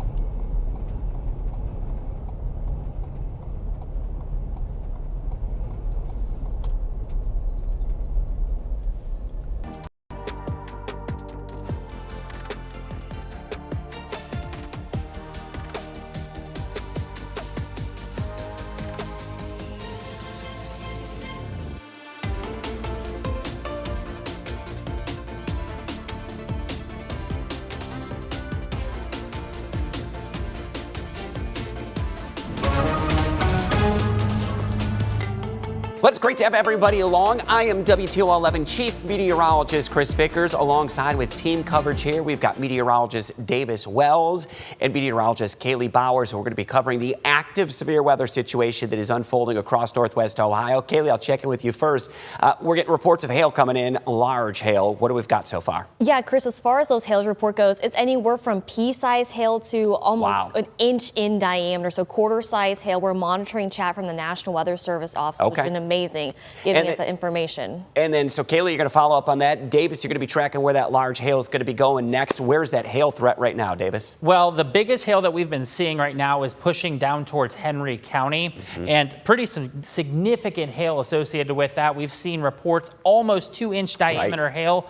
That's certainly going to cause a little bit of damage out there, and definitely something you do not want to be caught outside in. But the hail has been quite the issue so far for this evening, Chris. Yeah, I'll check in with you guys both coming up in just a few minutes as Kaylee and Davis kind of work away to get us situated to make sure that you are fully covered as this severe weather situation does unfold. So we appreciate you joining us here on WTOL 11 Plus. We have active severe thunderstorm warnings, and let's highlight what we have unfolding right now. Severe thunderstorm warning that is in effect. Now, this is Fulton County, Defiance County, and Henry and Williams County. It's really far eastern Williams County. I'm going to go and tell you, your Williams County, you were in the clear, but we did have hail reports up to golf ball size hail out of Williams County down into northern parts of Henry County, where heavy storms are now making their way into northern parts of Henry County. In fact, Henry County, if you're right over by Liberty Center, this is where the thicker cluster of storms is right now. It's just going to begin to lighten up in Napoleon. It's tracking right down Route 24, and this is going to be headed over into Lucas County, so heads up toward Grand Rapids, out toward Providence Township. That is where large hail and gusty winds are going to be headed your way. Severe thunderstorm warning, that's in effect till 7:45, where we've got that severe thunderstorm warning in Northwest Ohio. We also have a severe thunderstorm warning. This is in effect for Lucas County, and if you've been out there towards Sylvania, Ottawa Hills, West Toledo, we've got a bulge in radar that is showing up right here. So this is a storm at the leading edge of it that is now raced into parts of Lucas County. Severe thunderstorm warning for Lucas County. That is going to be in effect until 8 p.m. These storms are moving to the east very quickly, around 60 to 65, even up to 70 miles per hour. As these storms race to the east. This is in effect until 8 p.m. Includes Lucas, Ottawa, Sandusky, and Wood County, in particular the northern portion of Wood County, where it is a severe thunderstorm warning that is in effect until 8 o'clock. So what are the threats with this one? We're looking at large hail, damaging wind gusts, and the potential, we haven't seen it yet, no tornado warnings that have been issued, but as these bulges kind of race out ahead of that line, there's the potential we could get some rotation with that. Where we could be seeing some hail, I think it's just north of the state line up there toward Monroe County, where we are under that severe thunderstorm warning. That is now just east of Whiteford Township. That is right around Bedford Township up into lower Michigan. And this is going to be moving along M151, headed over toward and east over toward I-75, and headed east into parts of over toward eastern parts of Monroe County. Brand new severe thunderstorm warning that is coming as well. This is out there towards southern Henry County and Putnam County. This is going to include Ottawa.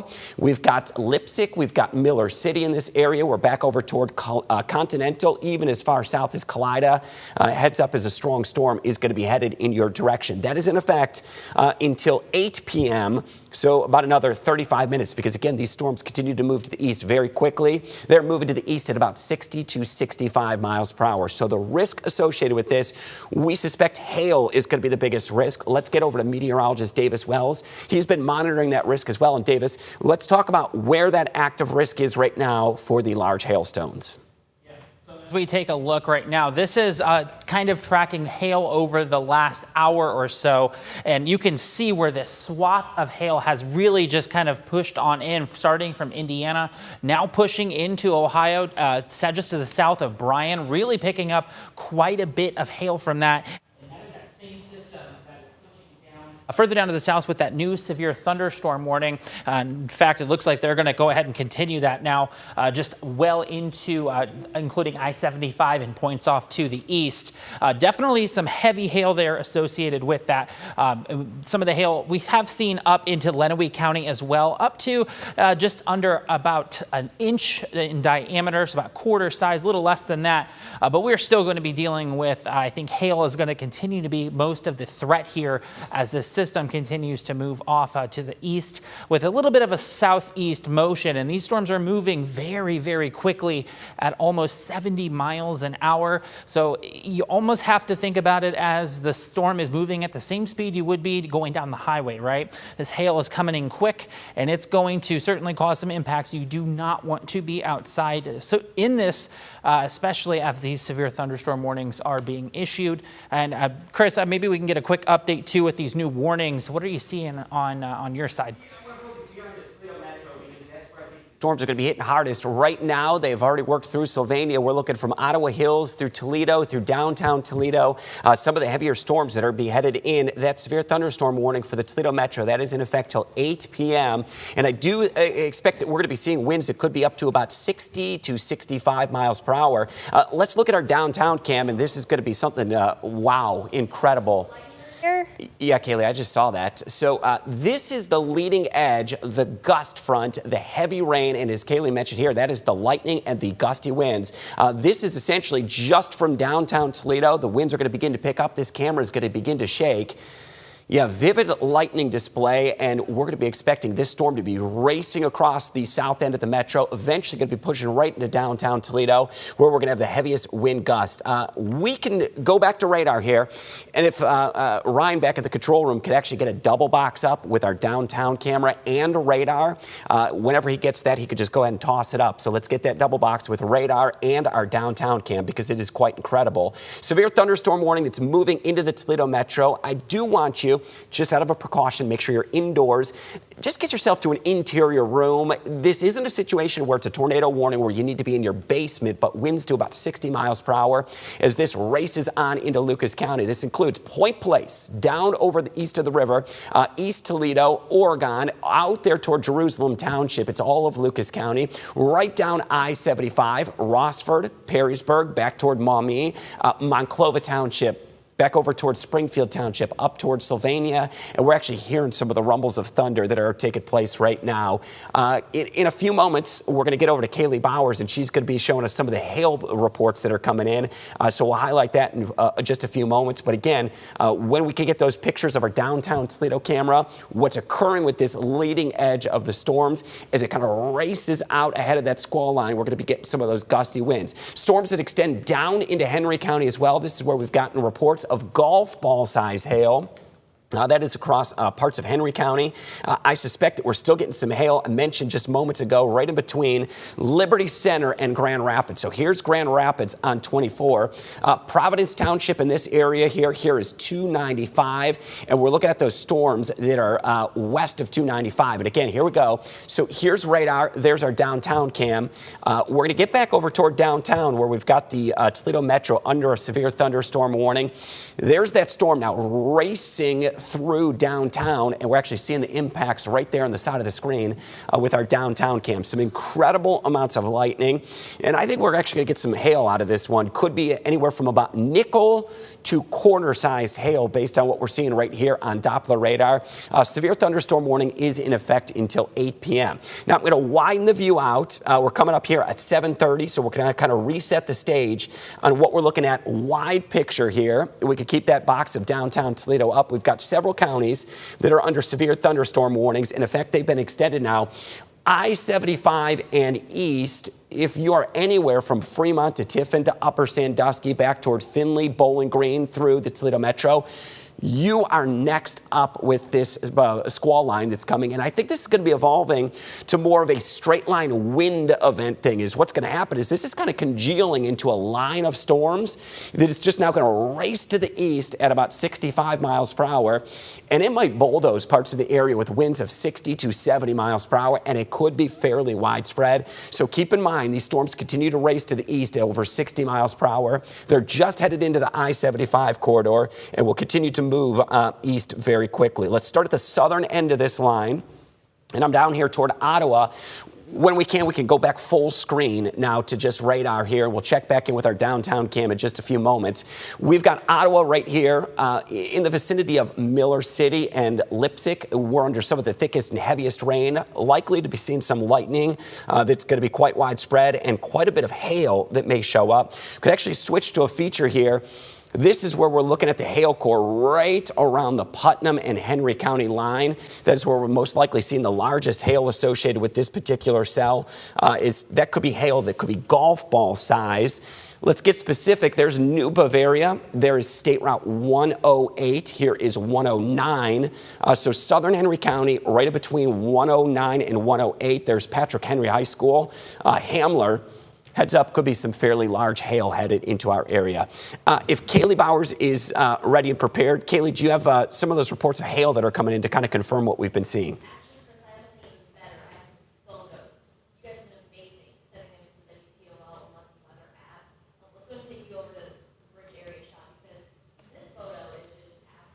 Chris, I mean, look at this. If we can go and take the Max 2 system, I want to take this because we're seeing reports of 1 to 2 inches in diameter as far as this hail goes. But this is the hail track. You can see we are seeing some reports in parts of the Toledo area. But again, the Max 2 system for this computer, because this hail is just absolutely amazing. You know what? We're going to continue to see. You can see it actually a little bit behind me right there. I mean, look at this. This is sent in from Amy over in the Bryan area. There you go. Thank you guys back in the control room. Look at this. I mean, I know it looks large because it's superimposed on the screen, but I mean, just, okay, you can see the fingers, the wedding ring. I mean, this is decent size as far as this hail goes.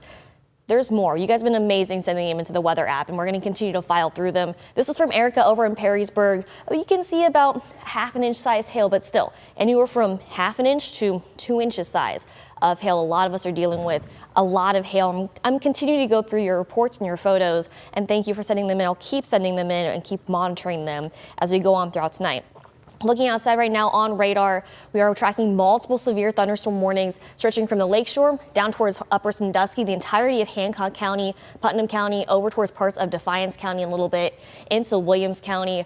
One thing that I have noticed, look at all this lightning. This is just absolutely insane. I want to show you as far as the lightning track goes because it's a lot. I mean, not only are we dealing with the wind, the hail, but also we're seeing lightning. You can see down at the bottom of the screen right there, about 400 strikes just with lightning alone. So like Chris mentioned, we are not tracking that tornado warning right now, but multiple counties are under that severe thunderstorm warning. Our biggest threat right now, that large hail, and also those strong winds. In fact, I do want to show you as far as our winds go at the moment, we're seeing winds, let's see, coming in, wind gusts right now, about 30 to 40 miles per hour. So if you're over towards Toledo, 38 miles per hour, Port Clinton, 34, Tiffin, 32, Defiance County, 40 mile per hour gusts right now. So we are tracking those strong winds, lightning, and also that hail as well too. But looking at the bigger picture, as far as the hail track goes, I know it kind of looks like, okay, we're looking at a blue and yellow screen. What exactly is this? So the yellow, that's those thunderstorm warnings in place across the area, but these shades of blue and even the green, in fact, I do want to zoom in to this green area right along the Henry and Putnam County line. Could actually be seeing a little bit of some yellow as well too. Look at this right here. So I'm going to zoom in and show you just how much hail we're seeing. So just south of Patrick Henry Schools, about 1.5 inch diameter hail has been reported, and we are tracking a decent amount of hail all across the area. Someone else is tracking hail. I do want to check in with meteorologist Davis Wells because, Davis, we've been getting a lot of reports back here in the WTOL 11 Weather Center as far as the hail goes. What are some of the reports you've been seeing? Well, we've gotten a lot of reports in from Henry County as that storm was moving on through.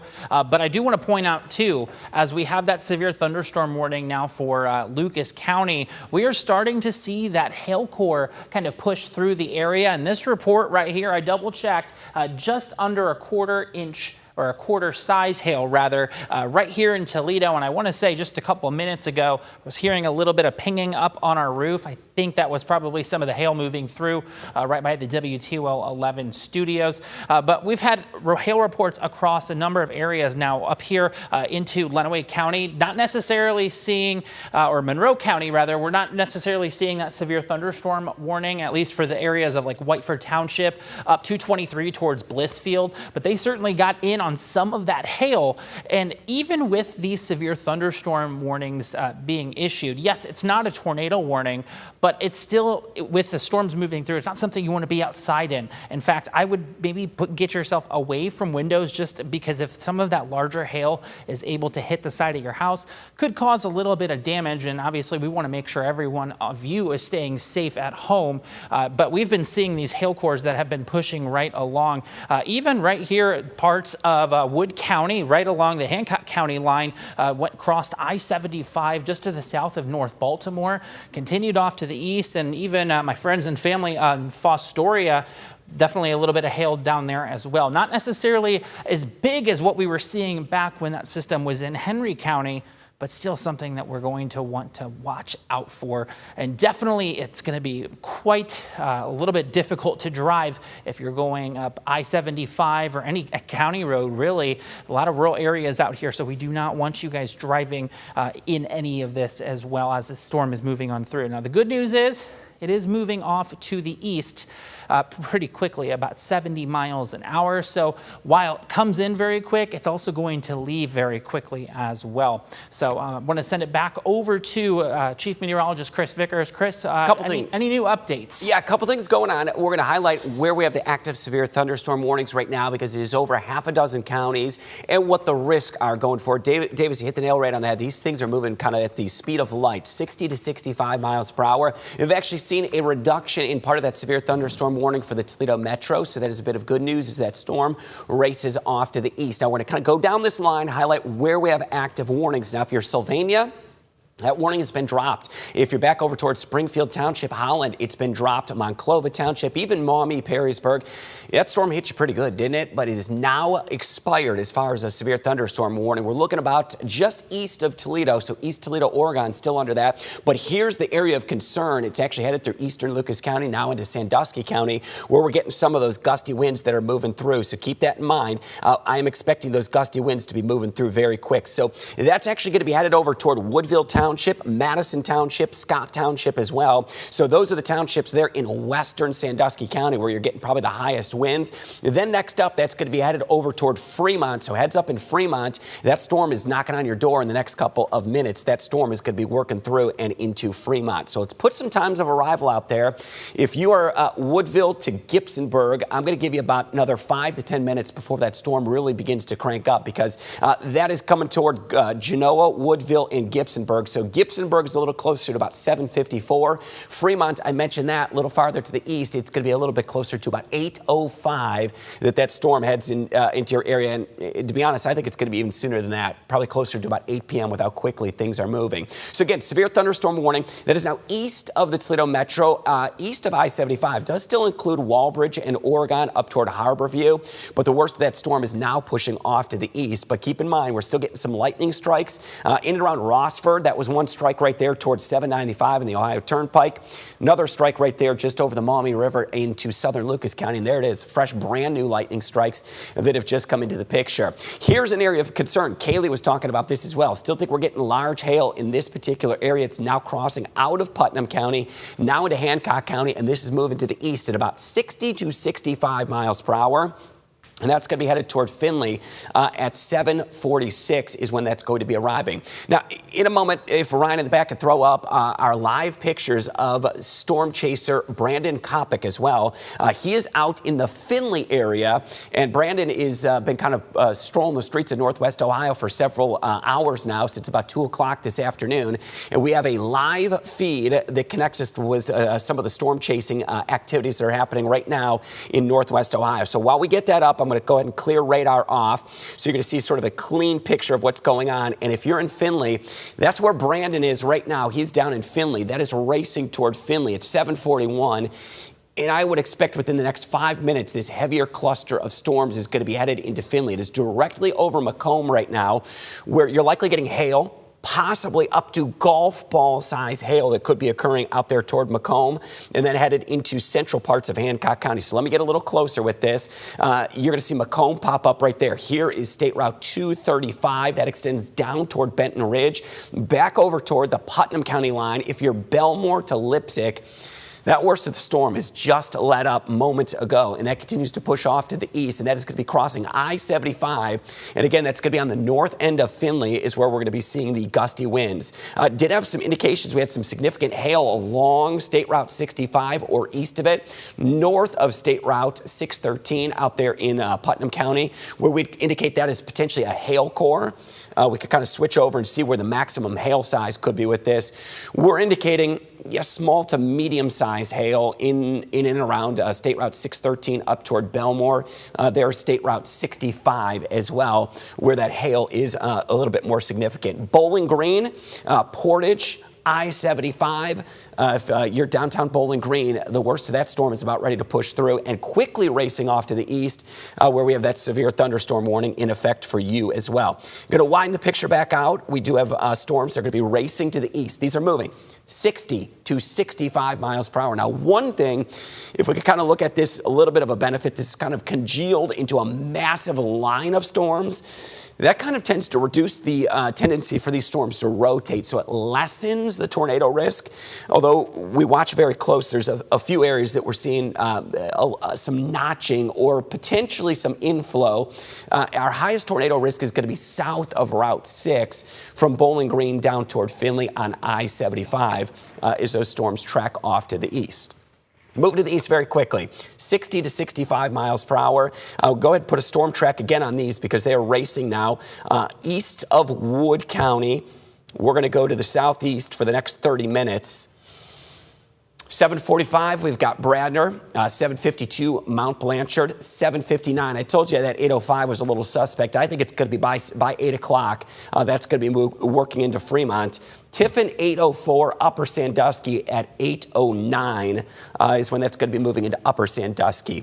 These are severe thunderstorm warnings at this point, and we've got numerous counties that are under a severe thunderstorm warning due to the risk of large hail, gusty winds that have been reported. We've got meteorologist Kaylee Bowers standing by. Kaylee, take it away. Chris, thanks so much. Yeah, go get a drink of water. We're here to keep you safe and also keep you informed. As like Chris mentioned, we are tracking multiple severe thunderstorm warnings across Northwest Ohio and Southeast Michigan. I want to show you the bigger picture. Let's go and kind of reset. If you're just tuning in, thanks for joining us here on WTOL 11+. This is what we're looking at on radar right now. I know it looks like a lot. That's why we're here to break this down for you. So here's what we're going to do. I'm going to stop this. Look at this system. If you are towards Sandusky, Fremont, Tiffin, east, it's knocking at your doorstep. But from Toledo, BG, Findlay, west, it's happening right now with this system pushing on in. No active tornado warnings right now. However, we do have a tornado watch in effect through 11 o'clock this evening for where? Everyone in Northwest Ohio and also the Southeast Michigan area. So I want to show you as far as this tornado watch goes, because it's pretty much for everyone as far as this watch goes. Again, this is for a tornado watch. In fact, from Norwalk, Cleveland, all the way over towards the Indiana state line under this tornado watch. However, the biggest threat right now looks to be this large hail. Check this out. You guys have been amazing sending in your photos and videos to the WTOL 11 weather app. Keep sending them in. Davis and I are going through them, compiling these images. I mean, look at this. This just looks like cotton or stuffing right now. That's how much hail we're seeing over towards, it looks like this is the Defiance area. Defiance. Bryan has seen a lot of hail just in the past hour alone. Look at this. Here's another one from Defiance. I mean, just think about the size of your hand. 1 to 2 inch diameter size hail. So this is very large hail. Very damaging. In fact, I do want to show you one more photo, but then I also want to talk about our storm reports and also our hail reports as well too. This is an amazing photo. I mean, they've all been amazing photos, but Hope, thank you for sending in the measurements with this hail. I mean, you can see right, I got to step off the box because look at this, 1 to 2 inches. So this is about 1 inch size hail, very large. So if you have a chance to compare it with a tape measure, a penny, a nickel, a wedding ring, something, just so we can see the comparison of how big this is. I mean, even just holding in your hand has been amazing as far as this large hail goes. So I want to look at this real fast. I want to look at these storm reports because we've been seeing a lot of hail here in Northwest Ohio and Southeast Michigan, but as far as those reports go, it's been a decent amount of hail. So we're going to click on this right here because, okay, hail from Lucas County all the way west. We're seeing, again, anywhere from pea size to quarter size, even golf ball size hail in some areas. And in fact, I know someone who's going to be talking about this even more. Let's bring in meteorologist Davis Wells. Davis, you've been monitoring the National Weather Service chat. You've been talking to people online. What are they saying in their hometown as far as how much hail and how big the hail's been in their neighborhood? We've had a lot of different hail reports already coming in, and the one thing that I do want to kind of point out here, the one thing that has kind of caught my attention is that same system that pushed through Bryan that is continuing to track off down to the south and east, and this is getting ready to continue to push in some larger size hail right into Macomb. So again, my friends that are right along the Wood County, Hancock County line, there is some large hail that is getting ready to move in, and you are still under that severe thunderstorm warning. That goes for a little bit longer, but this is, again, not anything that you want to be outside in. This is quite the hailstorm that we are actually seeing, and quite long track for that matter. We typically only see maybe some hail reports pop up here and now with different storms, but this is not the case. We are seeing this track continue to move in, and this extends from Holgate down through Deschler, Miller City, Leipzig, Macomb, and Findlay. That is getting ready to move into your area. So this is your heads up right now. If you are in Findlay, if you're out and about, maybe you're watching some of the basketball game, keep in mind where you're located at this time, because we're going to have this hailstorm pushing on in, and we do not want you to be caught outdoors in it, and not anything that you want, especially vehicles as well. That's going to be not ideal for those people that are located in Findlay, and that's going to continue to track off to the south and east. Live view here in our Sandusky Bay cam. We're not really seeing a whole lot here right now, but the system is getting ready to push into here, so it's likely going to be quite active for the area. We're going to continue to track those hail reports and those severe thunderstorm warnings that are really blanketing much of northwest Ohio and even southeast Michigan. I want to send it back over now to Chief Meteorologist Chris Vickers. Davis, for the most part, yeah, hail has been the big threat and gusty winds. We haven't had a single tornado warning yet so far this evening. Correct. Yeah. Thankfully, this is turning more into a linear storm, and so we're gonna likely see that kind of transition more from that hail where there were those individual cells to more of a wind-based threat. Thankfully, not the tornado threat. Right. We were kind of hoping, but that's another good point too. Even though we're under a tornado watch, that doesn't mean that that's the only potential threat that the National Weather Service and the Storm Prediction Center are watching. We can still have those severe thunderstorms that are going to be pushing on in. So, and some of these severe thunderstorm warnings have had tags on them that say a tornado possible. Doesn't mean that we see enough evidence, at least on radar, to indicate that one could be occurring. That's when a tornado warning would be issued. Correct, yes, and that is stuff that we are all analyzing behind the scenes. Right. So when you see that, if it comes across on your phone through the WTOL 11 weather app and you see tornado possible, not to fret. That is where us as meteorologists are going to come in, and we're kind of analyzing a bunch of other things behind the scenes. But if there's anything that even remotely raises suspicion to us, we're going to be right here to let you know first. All right, I got to give a heads up to our friends down there in Hancock County and even in around Findlay, because they're about ready to see the worst of that storm. Davis, appreciate that. Let's get over to radar, and we're going to pull up some live pictures in just a few moments here, because I'm going to take you down here into Hancock County. Here's I-75. So there's State Route 613. Van Buren State Park is in that area. Worst of it's already gone through. Here's Findlay. We see a hail core just west of Findlay, south of 224, just blinked right there on the screen, north of Rawson, and we've got some live pictures that I do want to share with you. These live pictures coming courtesy of storm chaser Brandon Copic. And Brandon is out there. He is on I-75 close to Rawson. He is storm chasing, a professional at this. And we've also got storm chaser Corey Gerken out there. And it appears there's maybe a little outflow-driven thunderstorm activity, both of them in the vicinity of I-75 south of Findlay, showing us what is occurring right now. That is Brandon Copic and Corey Gerken. I want to give them courtesy for sharing their live streams with the WTOL 11 weather team, and you're watching them here on WTOL 11 Plus. So if you are down there in Hancock County, this is what's occurring right now, courtesy of Brandon and Corey. Some of those really torrential downpours, and we suspect in that hail core that's just north of Rawson, we could be getting $50 to egg-sized hail that is occurring. And Brandon's shot there on the bottom left side of the screen, that is some of the heavier rain that is occurring. All right, let's send it back over to radar. If we catch anything else on either of those streams, I tell you, we're going to come back to them and we're going to show you exactly what's occurring. But this is the area, Findlay, just west of Findlay. Here's 224, south of Findlay. You're out here then, there's approximately the Hancock County, Putnam County line. This is clearly into Hancock County where that biggest threat is. And we've got what looks to be a hail core that's occurring right now. This is just west of Findlay, southwest side of town. So if you know this side of town, this is going to go right over the Findlay Airport. So if you're in and around the Findlay Airport, downtown Main Street south toward the airport, here is State Route 12, State Route 698, I-75. This has already gone through Benton Ridge, and look at how compact this area or signature on Doppler radar is. This means there's quite a bit of hail aloft in the atmosphere, and this is right at the junction of 698, State Route 12, coming right into the west side of Findlay. Findlay Airport really, I think, is going to take the brunt of it. Just got a brand new scan that came in on Doppler radar, so let's shift to the east.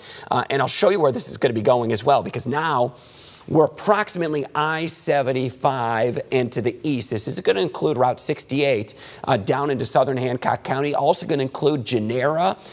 As far south as Bluffton is where we've got that severe thunderstorm warning. Going to be tracking to the east very quickly. Let's put a little time of arrival on this because this is racing to the east. And I'm going to show you where the leading edge of this is. We'll wind out just a little bit because there's severe thunderstorm warnings for several counties. The severe thunderstorm warning and the leading edge of this going to be racing at about 60 to 65 miles per hour. So over the next 15 minutes here, we've got Fostoria. You're about 2 minutes away from seeing the worst of that. Mount Blanchard, 758. You're within about 5 minutes of catching the worst of it in Mount Blanchard. And then Cary to Tiffin over towards Sycamore. You're a little bit closer to about 813 where we see the worst of that making it into your area. So keep in mind, severe thunderstorm warnings at this point for multiple counties.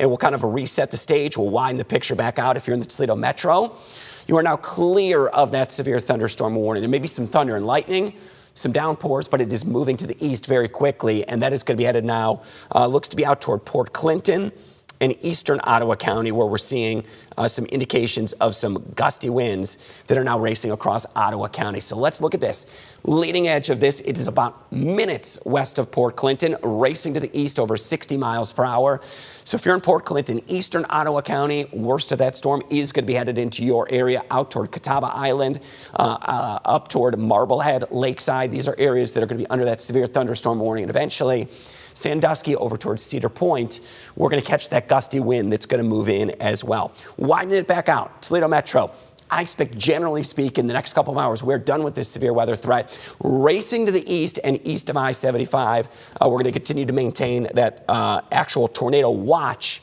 is what technically it is. Although we haven't had any reports or any warnings of tornadoes at this point, but under a severe thunder or tornado watch across parts of northwest Ohio. So we'll keep that. Some of our big threats for tonight, going to be gusts of wind to 70 miles per hour, hail up to 2 inches in diameter, and still going to say the risk of a tornado could be possible with any of these storms. Let's get it over to meteorologist Davis Wells. Davis, you're talking more hail. Yes, we've continued to watch this, and it's interesting to see how this line continues to evolve. And we've been looking at a different product here for hail tracks, and this is just a idea as to where this has been tracking. Again, this has started all the way back here into Indiana, traveled through portions of Williams County, Bryan, Defiance, down through areas of Henry County. And our friends down in Findlay, you are getting ready to have some of this hail move on in. Even the west side of town already starting to kind of seal and experience that as it's moving on through. And as Chris mentioned, likely going to be impacting areas too, even as far south down towards the Findlay Airport. Even areas down towards, we'll say 6th Street. That south side of town is really going to see some of that stronger hail that is moving on in. Get a little bit closer here. This is showing mostly Hancock County here, so some hail showing up on Benton Ridge, right along I-75 in Hancock County. This is going to extend also back up through, we'll say Route 12, 224, and even up towards 186 that would be heading up towards portions of Wood County. I want to shift now up to Ottawa County because we are still seeing a little bit of hail associated with this. This is the same cell that is pushed down through Monroe County, through portions of Lucas County, even right here in downtown Toledo. We are still seeing some hail showing up, extending right near the Ottawa National Wildlife Refuge, even over towards Davis-Besse. And I want to flip the other side here too. This is going to continue to push somewhat offshore here, but there are still, anyone that's along the immediate lakeshore could still see some of that hail that's going to be moving on in. Now, I do want to go back and kind of just zoom out, give you a little bit better picture as to what we can see here. Actually, if we can take max 3 full for just a moment, I want to make sure that I want to get a kind of a general overview here. Actually, this will work perfectly right here. We've got a number of severe warnings, again, extending through really the entire Northwest Ohio area. If we could have max 3 back on there. But yes, a number of severe thunderstorm warnings extending down through Lucas County, starting just to see the eastern portion of the viewing area there, even extending down through Ottawa, Sandusky, Seneca, really like the eastern half of Wood County, down through Hancock County, and even into parts of Wyandotte County as well. So we are seeing still a number of severe thunderstorm warnings associated with that, and with still something that we want to keep very close eye on, even with that tornado watch still in effect through 11 p.m. for tonight. We are going to keep a close eye on these hail reports that we continue to get in. As Kaylee Bowers was mentioning, we've been getting a number of reports. You guys have been incredible at sending in those reports of hail, and that's super helpful. It gives us a really good idea as to what we are seeing down at the surface associated with that. Of course, radar scanning in the upper levels here, and it does look like we have a new severe thunderstorm warning that's going to extend this is off to our east. To the east, yes. There you go, Davis. Yeah, there it is. Basically, every county east of I-75 at one point or another is we are 100% certain you're going to get a strong to severe storm that makes its way across your area. So if you are anywhere east of I-75, this is a situation that is going to bring you some strong to severe storms as these race off to the east. As we mentioned, sort of kind of congealed into one solid line of storms. Let me highlight where we have the actual warnings that are occurring. And I'm going to take you through this. It's all of Hancock County, especially east of I-75, east of I-75 in Wood County, out there toward all of Ottawa, Sandusky. I'm going to go and tell you, Seneca County, it's the central and western half, including Tiffin. That's going to be extended, and anywhere in upper Sandusky down toward Wyandotte and Crawford County, likely to get extended for you. So it's all areas that eventually will be under or are under a severe thunderstorm warning. Now I'm going to start with the southern extent of this. It's right now, Mount Blanchard to Van Lutz, crossing now over into Wyandotte County, right around Cary, down toward Upper Sandusky, right at the junction, 23 and Route 30 coming down the west side of town. You are minutes away from getting the worst of that storm, headed over toward the west side of Upper Sandusky. Right along Route 30, you're out in the vicinity of Forest, probably in some of the heavier rain that's occurring right now, and quite a bit of thunder and lightning that's also occurring. Headed over toward McCutcheonville, now into Tiffin. You've got minutes before that arrives into Tiffin. That extends into western parts of Seneca County, right along 224. Here's 23, then north up toward Fostoria. Worst of that storm is right now in Fostoria, going to be moving to the east. And again, told you not all of Seneca County under that severe thunderstorm warning. You will be, so I do want you to be prepared for that one. You're getting clobbered right now. Port Clinton is getting hit really hard. Up to Catawba Island, you're in the worst of the storm. There's Danbury, Bayview just across the Edison Bridge over toward Marblehead. There's Johnson's Island up toward Kelly's Island. This is an area on radar, and I've been looking very close. I think this is the area we're getting the strongest winds right now in Northwest Ohio. I would suspect that these could be 65 miles per hour or perhaps even greater that are now moving across Ottawa County, right across the Sandusky Bay. Here's Route 2, and this is going to be extending down as well to at least the north end of Fremont, right along State Route 53. East of State Route 19 and along, it looks to be along Route 6 as well. So here's Route 6 coming into the northeast side of Fremont. That is where the heavier part of that storm is, and really the wind threat, I think, is up there more toward Ottawa County as that continues to track to the east very quickly. Severe thunderstorm warnings, basically every county east of I-75 is where they are right now. And let's highlight, once again, the southern extent of this line.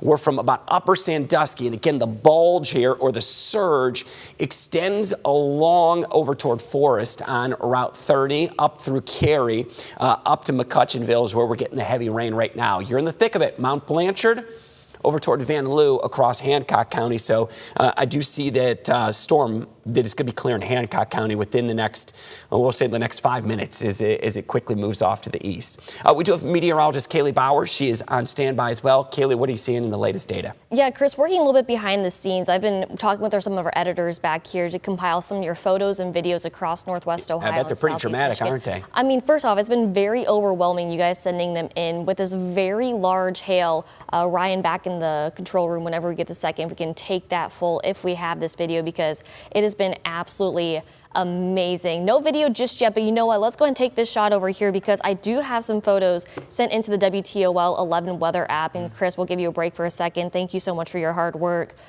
And thank you also at home, because without you getting your reports, getting your photos and videos, we wouldn't be able to give you this coverage that we are doing right now. So this one is sent in from Brenda right here. Just look at all of this large hail. In fact, I showed this just a moment ago. This is from the Defiance area. Very, very, very large hail. I mean, we're going to continue to see some large hail as this system continues to move on through and then over towards the Bryan area. This is from Hope. I love that Hope measured it with a tape measure. So this is very important as far as to see how large this hail actually is. So we're going to kind of do a little bit of a reset here, because as of now, we are tracking multiple thunderstorm warnings, a tornado watch. As of now, no active tornado warnings. However, there are a couple thunderstorm warnings that do have considerable tags that we are watching that could possibly turn into a tornado warning. As of now, this is what we are watching. There's a lot going on radar across the area. So let's slow this down a little bit, because I'm sure it's overwhelming for you at home. First, no, the WTOL 11 weather team has you covered both on air and online. So we're stopping this right now. This is a lot to picture. You see the greens, yellows, oranges, reds. You see those yellow polygons, and you see all of that lightning. It's been a lightning show looking at our sky cams throughout this evening. I do want to count. In fact, before I do that, we do have a brand new thunderstorm warning that's off to our east, actually, or down to our south. So we're going to watch that in a little bit. But I do want to show you as far as the lightning strike goes, because it continues to increase. Look at this. Almost 500 lightning strikes. Thank you for taking that screen full just for a second. 482 lightning strikes across the area. So we're dealing with a lot of lightning, a lot of thunder, that hail, and those strong winds. As of now, no active tornado warning is in effect, but I do want to show you we do have that tornado watch in effect for our area in Northwest Ohio, from Williams County all the way over towards the Cleveland area. But it's not just us. In fact, the National Weather Service Office has now extended that tornado watch to our southern counties. So if you have loved ones down in Columbus, over towards the Dayton area, they are now under that tornado watch for tonight. So we have that tornado watch. We also have multiple thunderstorm warnings. So I just wanted to break down the radar, because I know it looks like a lot, because this is what we're seeing as far as these thunderstorm warnings go. Stretching too over here that go ahead. Are quite incredible with the amount of lightning that's actually occurring. We've got lightning that's lighting up much of Northwest Ohio. Let's look at just a couple of the views. We've got Lakeside up here, and occasionally we get some like power flickers that are occurring in Lakeside. Look at Marblehead. It is a dancing light show that's occurring, and the view downtown Toledo was very similar just a bit ago. And how about towards Sandusky? And we're talking hundreds, if not thousands, of lightning strikes that are occurring in just a moment here. It's turning night almost into day out there toward the shores of Lake Erie. So can we take that full? Just look at this. This is amazing. It is amazing, and no doubt the incredible amount of lightning that is just kind of lighting up the sky. It has people a little uneasy, and that's what we're here for on WTOL 11 Plus, to tell people what's going on and to kind of give you reassurance on when we're going to be in the clear on this. So let me kind of reset. We're just after 8 o'clock. 8:05 is the time right now. We have active severe thunderstorm warnings across a good chunk of Northwest Ohio. We are now live on WTOL 11 Plus. I'm Chief Meteorologist Chris Vickers, alongside meteorologist Davis Wells and meteorologist Kaylee Bowers. We appreciate you sticking with us tonight. And if you're tuning in or have been tuning in on WTOL 11, NCAA March Madness. We haven't had any tornado warnings. Had we had a tornado warning, we would be on all platforms and networks right now. So keep that in mind.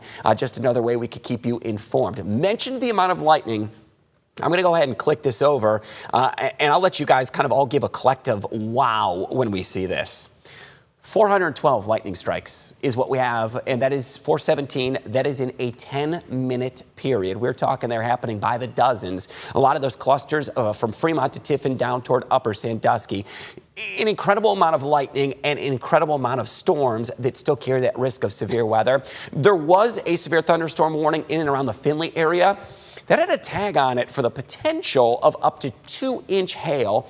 That was later kind of tapered back a little bit and said, all right, we're thinking maybe quarter-size hail, but still something to be reckoned with. That is now east of I-75. We do have video, I believe, of that hail as well. Yes. We can go ahead and roll that at any point. My goodness, Kaylee, you know more details about this. You know, Chris, just looking at this video, I'm not sure where this is sent in, but we've had so many people send in. Looks like this is in their backyard right there. I mean, a lot of people send in those photos and videos. That looks like snow almost because the front yard is just completely covered in the white. So a lot of us dealing with that pea-size hail to over 2-inch hail in diameter. So, and a lot of folks have their cars outside. Once the system moves through, and if you're still awake tonight, you may want to go check on your vehicles because your windshield may be impacted, the mirrors may be impacted, your headlights may be impacted. Look at that right there. Oh, they even zoomed in for us. That is fantastic. It turned a spring day into kind of a winter-like setting, didn't it? It really did. It looks a lot more like winter outside, but hail is associated actually with severe thunderstorms, not with winter weather. Pretty incredible. All right, Kaylee, so I'm going to get back to some of these severe thunderstorm warnings. The latest they're going to be in effect, at least right now, where it stands, is until 9 p.m. So we're 8:08 is the current time. About another 52 minutes as this line kind of blazes off to the east. It will continue to move to the east very quick. I'll switch back over to Doppler radar so you'll be able to see where the heaviest storms are. And we've got at least a half a dozen counties. I know it looks like an absolute mess on radar here with the amount of severe thunderstorm warnings we have. And I can actually go ahead and count through them for you, and we can indicate where we've got the biggest threat.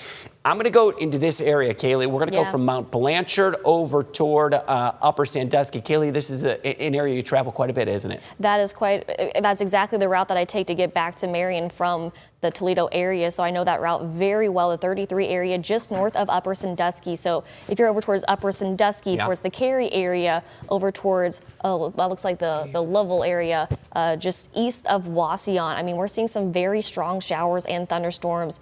Just looking at this, it's a lot. If you're out driving, or you know someone out driving, maybe they're working a late shift tonight or heading to work right now, they may want to pull off to the side of the road and not be driving in this because limited visibility for sure, not only with the rain, but also the hail. And then, Chris, you factor in those strong winds, and it's just very intense. And yeah, that's exactly the system I'm looking at right there. That's the area that had the severe thunderstorm warning for hail that could have been 1 to 2 inches in diameter. So this is going to be crossing 23 just north of Upper Sandusky, and it's likely going to be clipping or at least hitting the north end of Upper Sandusky. There's Kirby, that is just north of State Route 53, where we've got that hail core. I could actually switch products over. We can estimate the potential hail size, showing relatively small hail. I'll say that kind of with a grain of salt, potentially up to about quarter size is what we're talking about when we say relatively small. So there's the potential hail core in this area. It is just south of Cary, and it's getting ready to cross Route 23, where we see that potential hail core that could be occurring. Let's zip a little bit more to the north. Mention this up there toward Tiffin. This is now central parts of Seneca County. Tiffin east to Republic. This is racing to the east. Davis, we still got these moving about 60 to 65, don't we? Yeah, and actually I'm looking at that same system that just pushed through Hancock County. A number of power outages are being observed there. A pretty large outage extending from Deschler over to Hoytville down towards Macomb, really along Route 235. Right now, it's showing for Hancock County, they've got the most outages in regards to really our entire viewing area At we this could point, assume probably straight line winds with what we saw on radar at this point. Yeah. Right now they are showing. Well, actually, it just came down, so that's actually a good sign. We're up still about 1,200 people without power. I think most of this line is thankfully has been so far hail, not necessarily extensive wind damage, but I think areas further down towards if you're a little bit closer towards Lima, even further down I-75, closer towards Dayton, they are probably going to see a little bit of that stronger wind, even the chance for wind damage. But for Northwest Ohio, I think we're just still dealing with hail. Yeah, and that's what the reports show right here. This was a report out toward Holgate of 2-inch diameter hail. Macomb had 1-inch diameter hail that lasted about a minute, and 3/4-inch hail for about another minute. So that's enough. A couple minutes of hail could cover the ground very quickly. So that is something that we're going to be dealing with. I'm looking very close at Doppler radar. Chris, we have a tornado warning now for Wyandotte County. Okay. Yep. So we're going to continue to cover that. That's where I was just going to go. Our folks can get us as well live on WTOL 11. We will cover that tornado warning for Wyandotte County until that risk does move out of Wyandotte County. So we will cover that on all platforms. And our crew, you're on WTOL 11 Plus. Thank you for bearing with us. We're going to take one moment to kind of reset, and when our crew lets us know, we are live on WTOL 11. We will do a welcome back, and we will continue our coverage. So we appreciate you staying here with us on WTOL 11 Plus, and stick with us as we join all programming coming up in a matter of a few seconds here.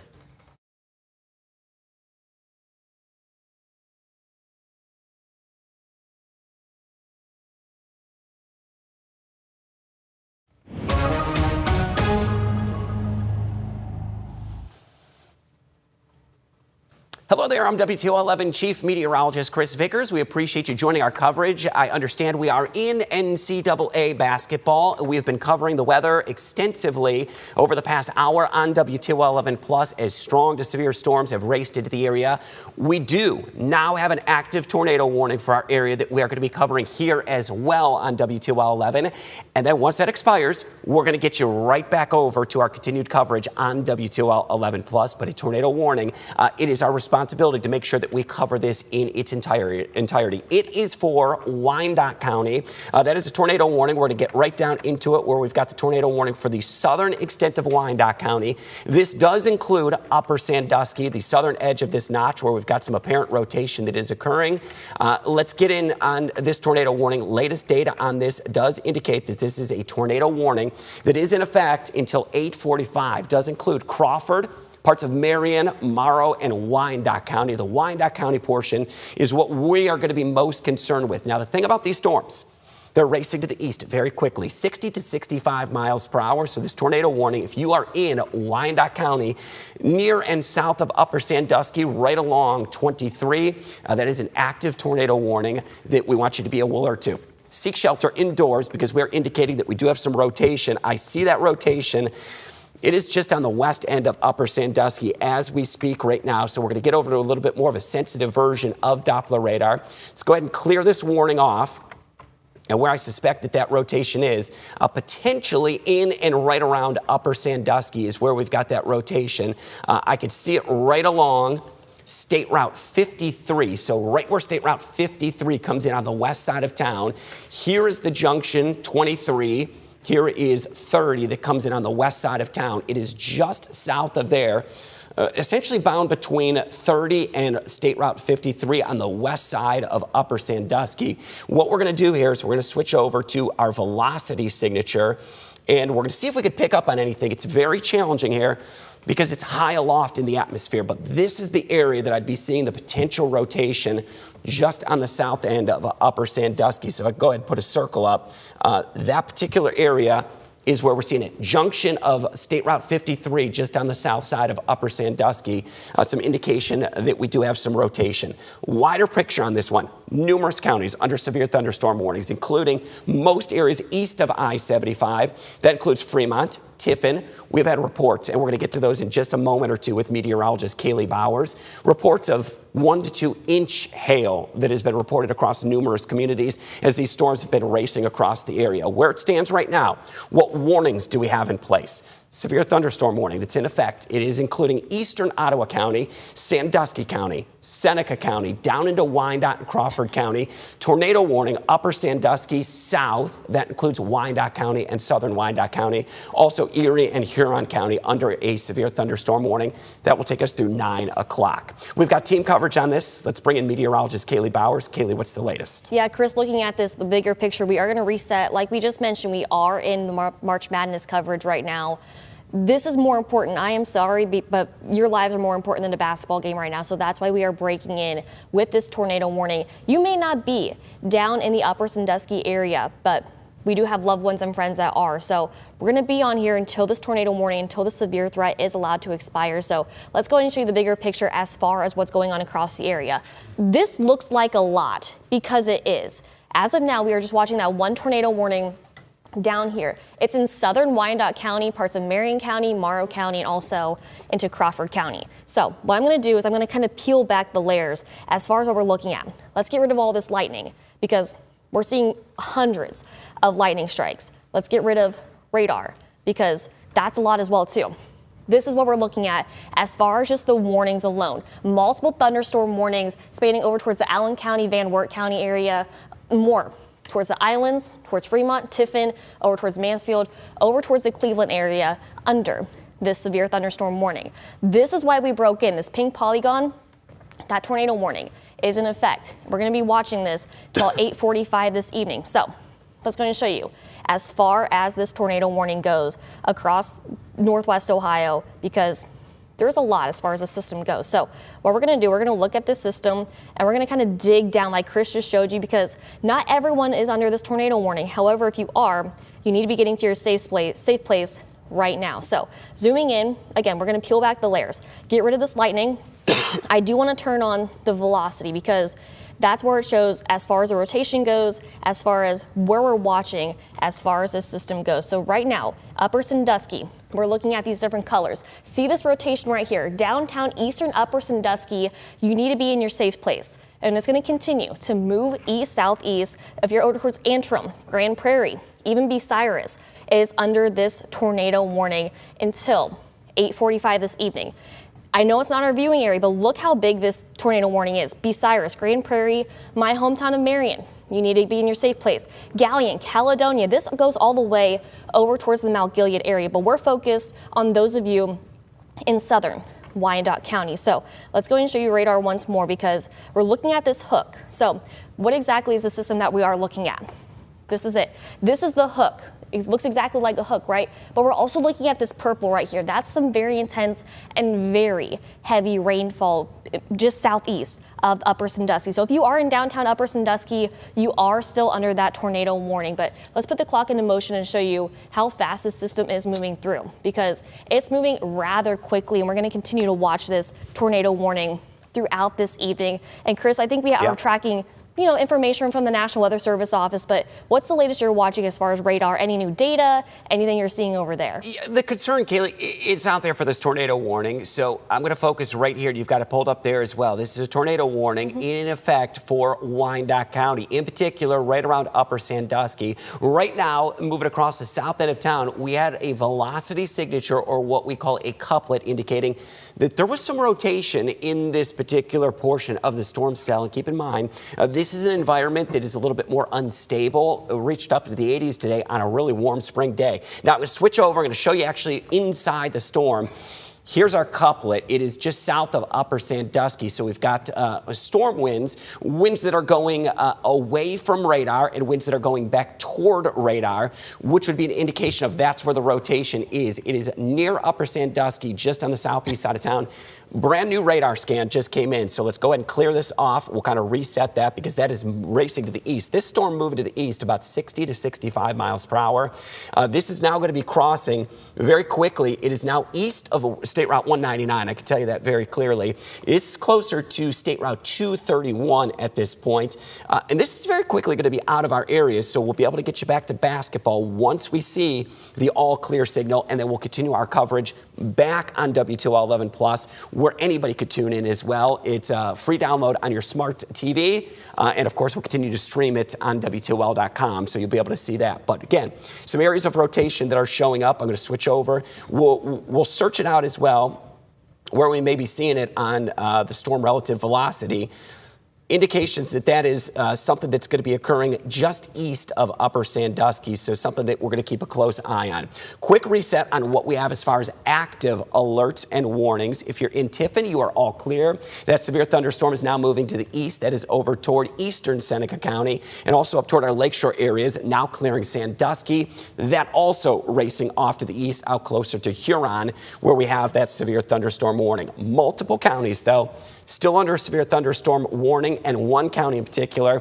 This is southern portions of Wyandotte County that are under a tornado warning. That tornado warning is something that we will continue to cover in its duration as it's in effect for our exact viewing area. The warning itself, that is in effect, tornado warning down there in parts of Wyandotte County, that's in effect till 8:45, but I do believe with the speed that these storms are moving, we're going to be able to give you the all clear much quicker on that. Kaylee, I know you continue to check in on the latest.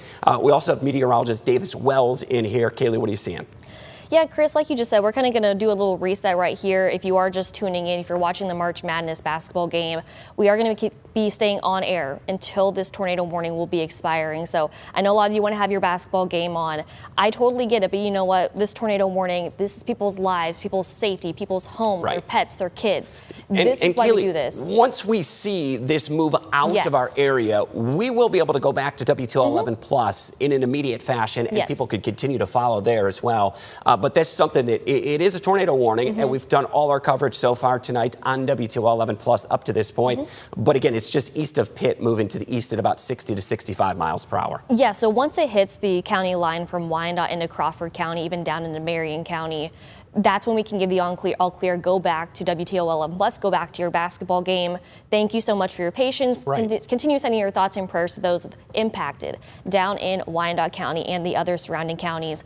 Let's continue to wind out the bigger picture, because this is very interesting. It's not just us here in central Ohio under a tornado warning. In fact, we have 3 different tornado warnings off to our east over towards Interstate 77. There's quite a few. There's one, again, including Wyandotte, Marion, Morrow, and Crawford County, but there's also one off to our east. In fact, looks like there's a brand new thunderstorm warning developing as well, too. So I did this just a moment ago. I want to show you, because there's a lot as far as these watches and warnings go, because look at this. The pinks and the yellows. Yes, I know I'm short, but look at this. We have those 3 different pink polygons, but look at all this yellow. Those are multiple thunderstorm warnings. That's going to continue to impact any plans you have for this evening. Now, once we don't see this pink polygon anymore, that's when we'll be allowed to go back to WTOL 11 Plus. But in the meantime, I want to show you what's going on radar right now. So I do want to go back and show you sweeping radar, and let's zoom into Wyandotte County, because we have friends, we have family in southeastern Wyandotte County that are probably thinking, what's going on? Why am I hearing these sirens? It's because of this system right here. So if you're in Nevada, over towards the Grand Prairie area and parts of northern Marion County, you're seeing some very strong winds. You're seeing that rotation. You're hearing that hail hitting your roof. This is what we're looking at as far as that potential for a tornado goes. And I do want to look real fast as far as this shear and also as far as this velocity goes, because like Chris just showed you, we are seeing a little bit of some rotation. In fact, Chris, do you see this over towards the Nevada area? I do. What do you think of this? Yeah, that's the area we continue to kind of watch, and that's where I think that circulation is. So right here. Yep, that's exactly where it is. It's right along and just south of 30, isn't it? Yeah, so this is kind of something we're probably looking at, okay, at home. Why are we looking at these different colors?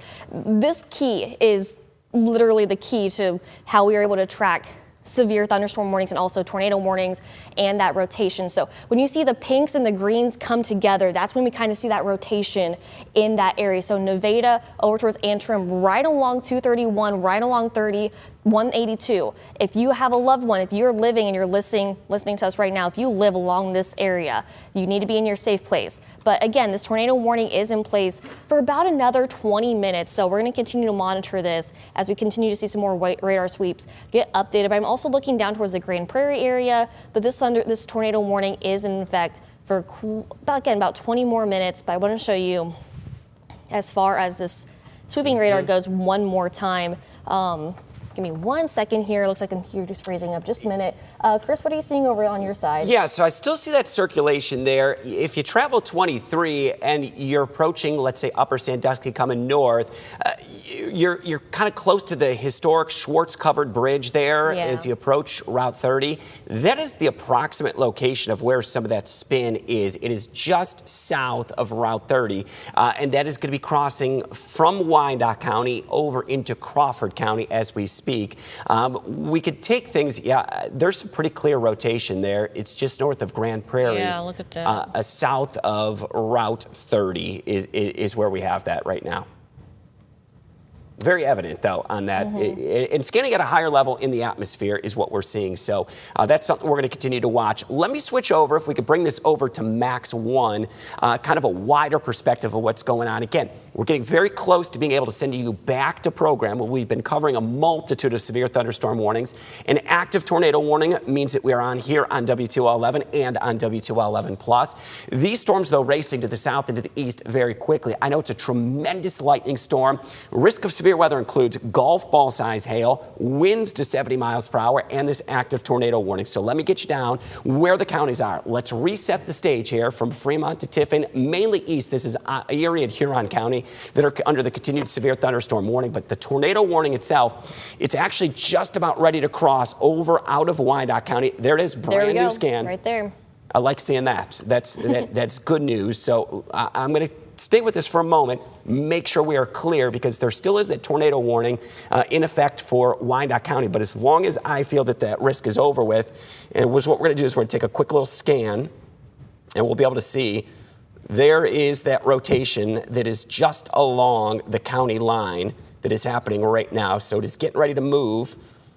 Just south and east of Nevada is where it is. So here it is. This is 30, Route 30, that is out of Upper Sandusky. So you are now all clear in Upper Sandusky. I'm certain that those outdoor warning sirens were sounding, maybe quite alarming. There it is, brand new scan as well. That is now shifting east over into Crawford County. So at this point, I feel that that risk of a tornado is now east of our area. So what we're going to do is we're going to go ahead and send you back to WTOL 11 so you can continue on with our March Madness. You will continue to see the scroll and the crawl at the bottom of the screen, and we will continue our coverage on WTOL 11 Plus. But our team coverage, we've got meteorologist Davis Wells here. Davis, anything before we move on? Well, you know, the one thing I do want to say is the good news is even though these storms are moving very, very quick, they're in and they're out, right? Just as quick as they moved in, they are moving out. And that's what we're seeing here. Thankfully, now the storm is moving at about 80 miles an hour, believe it or not, which is just absolutely remarkable. Almost unheard of for storms to move that fast. But at least, like Chris said, we're starting to see that threat now move out of our viewing area. And we'll have our other stations down towards Columbus kind of pick up some of that coverage, as well as out towards Cleveland as well. They are on standby, ready to go. All right, we're going to go ahead and send you back to our regularly scheduled programming, which is NCAA March Madness. But our team right here is going to continue to cover our weather over on WTOL 11 Plus. This is Chief Meteorologist Chris Vickers for meteorologist Davis Wells and meteorologist Kaylee Bowers. We're going to sign off on WTOL 11 for now, but continue our coverage on WTOL 11 Plus.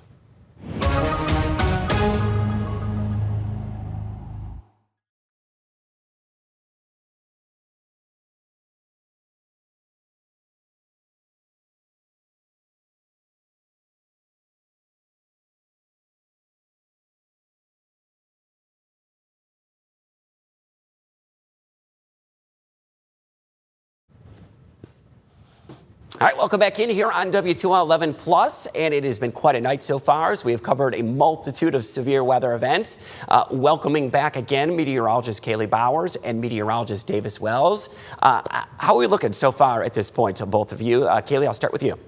You know, looking across Northwest Ohio and Southeast Michigan, it's been a night, not just for the three of us in the studio, not just for us here in the building, but for you at home as well, too. Thank you for tuning in to us here on WTOL 11 Plus, but also when we were on covering the basketball game.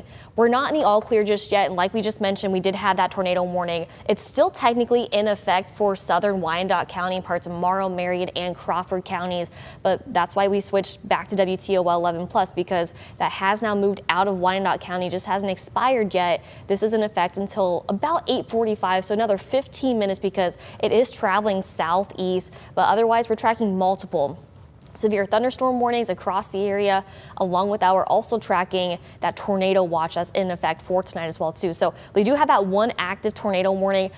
Technically, it is in our viewing area, but it's moving out of the area right now. So we're going to continue to monitor this. Like Chris mentioned, we do have live team coverage. I do want to check in with meteorologist Davis Wells. He's been working a lot behind the scenes. So Davis, what have you been seeing as far as National Weather Service chat goes, as far as photos, videos? What's the latest that you've been seeing? Well, there have been a lot of images that have been coming in actually from you guys all at home of hail reports coming across the area, and it has just been remarkable to see the number of reports that we've seen, even that hail really starting all the way back from Indiana and then moving into our area. And this is just a preview of some of the hail that we have seen really just over the last hour or so. I know even here at our WTOL studio, we were hearing a little bit of that hail come down as well. Here's a look, though. This was as we were pushing into, or the storm was pushing into Findlay, we were starting to kind of see the hail start to come down in size a little bit. We were seeing some pretty extensive, at least size, hailstones that were extending further off towards the northwest, closer towards Leipzig, Macomb, especially Bryan. We were seeing a number of hail reports coming out as a result of that system. We were even seeing some a little bit along the lakeshore too, out towards Ottawa County. That's going to include Port Clinton, over towards the Ottawa National Wildlife Refuge. Really impressive hail reports that were coming in, and that was something that we were kind of mentioning over the last couple of days, just with how much colder some of that air was going to be, not just at the surface on the backside of once that cold front moved through, but just a couple thousand feet. That's when that air can really turn very cold and can help aid in actually creating some of those hailstones that move on through.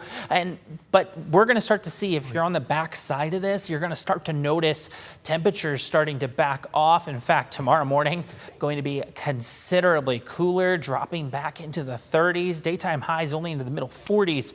But we are still seeing at least that system starting to move on through the area. I do want to give you kind of a quick overview as to what we have right now. Still have tornado watch in effect for all of Northwest Ohio, and that does stop at the Indiana border. They've got a severe thunderstorm watch further off that way. But what I would anticipate to happen here over the next couple of hours is they'll likely start trimming this watch back as a result of that cold front and that much colder air starting to move on in. And the storm threat in general is just going to start to weaken a little bit. But even further down to the south, officially that tornado warning that was in effect for Wyandotte County, that is now expired, and that has moved further down to the south and east. Still have the extreme southeast corner of Wyandotte County under a severe thunderstorm warning. And we do have a severe thunderstorm warning also over here for portions of Erie and Huron County. It's going to be just to the east of Norwalk, starting to get a little bit closer towards that Cleveland area. So all good news, right? We're starting to see that storm system slowly push off to the east, and we're going to start to see some improving conditions. It's going to be much colder. Davis, real fast, I want to show you something really interesting, because we do have still several thunderstorm warnings in effect. However, they're very isolated. I mean, look at this. I'm going to peel back the tornado watch. It's over towards our eastern counties, down towards parts of Wyandotte County. But other than that, this system has moved very quick. I mean, just remember a few minutes ago, this was lit up with multiple thunderstorm warnings. So right now, if you're over towards the Sandusky-Norwalk area, upper Sandusky, you are still under that severe thunderstorm warning. But otherwise, you are not under a thunderstorm warning, just that tornado watch. Perfect. Well, that's even better, and those, like we were talking about, those storms are just moving so quick. I mean, Typically, a storm would move anywhere from 40 to maybe 50 miles an hour, and even then, that's at a pretty good clip. But when you're talking 80 miles an hour, I mean, that's literally highway speeds. Faster than you drive on the highway. Absolutely. Is how quickly they're moving. This will get pulled over by a state trooper. Yeah, exactly. That is true. I do want to take you guys down to that storm because the tornado warning in Wyandotte County has expired, but still an active tornado warning over in Crawford County. And I know we got plenty of viewers that even if it's just on the edge of our viewing area, we still watch and we still monitor very close. So let me highlight what's going on down there as well, because I still see some rotation. It's concerning south of Bucyrus is where we've got a little bit of that rotation that still is occurring. So we're going to head down into this area. Again, I'm going to give you the all clear if you are in Wyandotte County, in particular Upper Sandusky. Even that southeast corner that Davis talked about, that storm is no longer in severe criteria. But this is the area I'm concerned about. We do have indications that we've got rotation that is on the south end of Bucyrus. A couple notches on this particular cell. And it's really anywhere across southern Crawford County from Bucyrus. Gets a little bit more intense down toward Caledonia.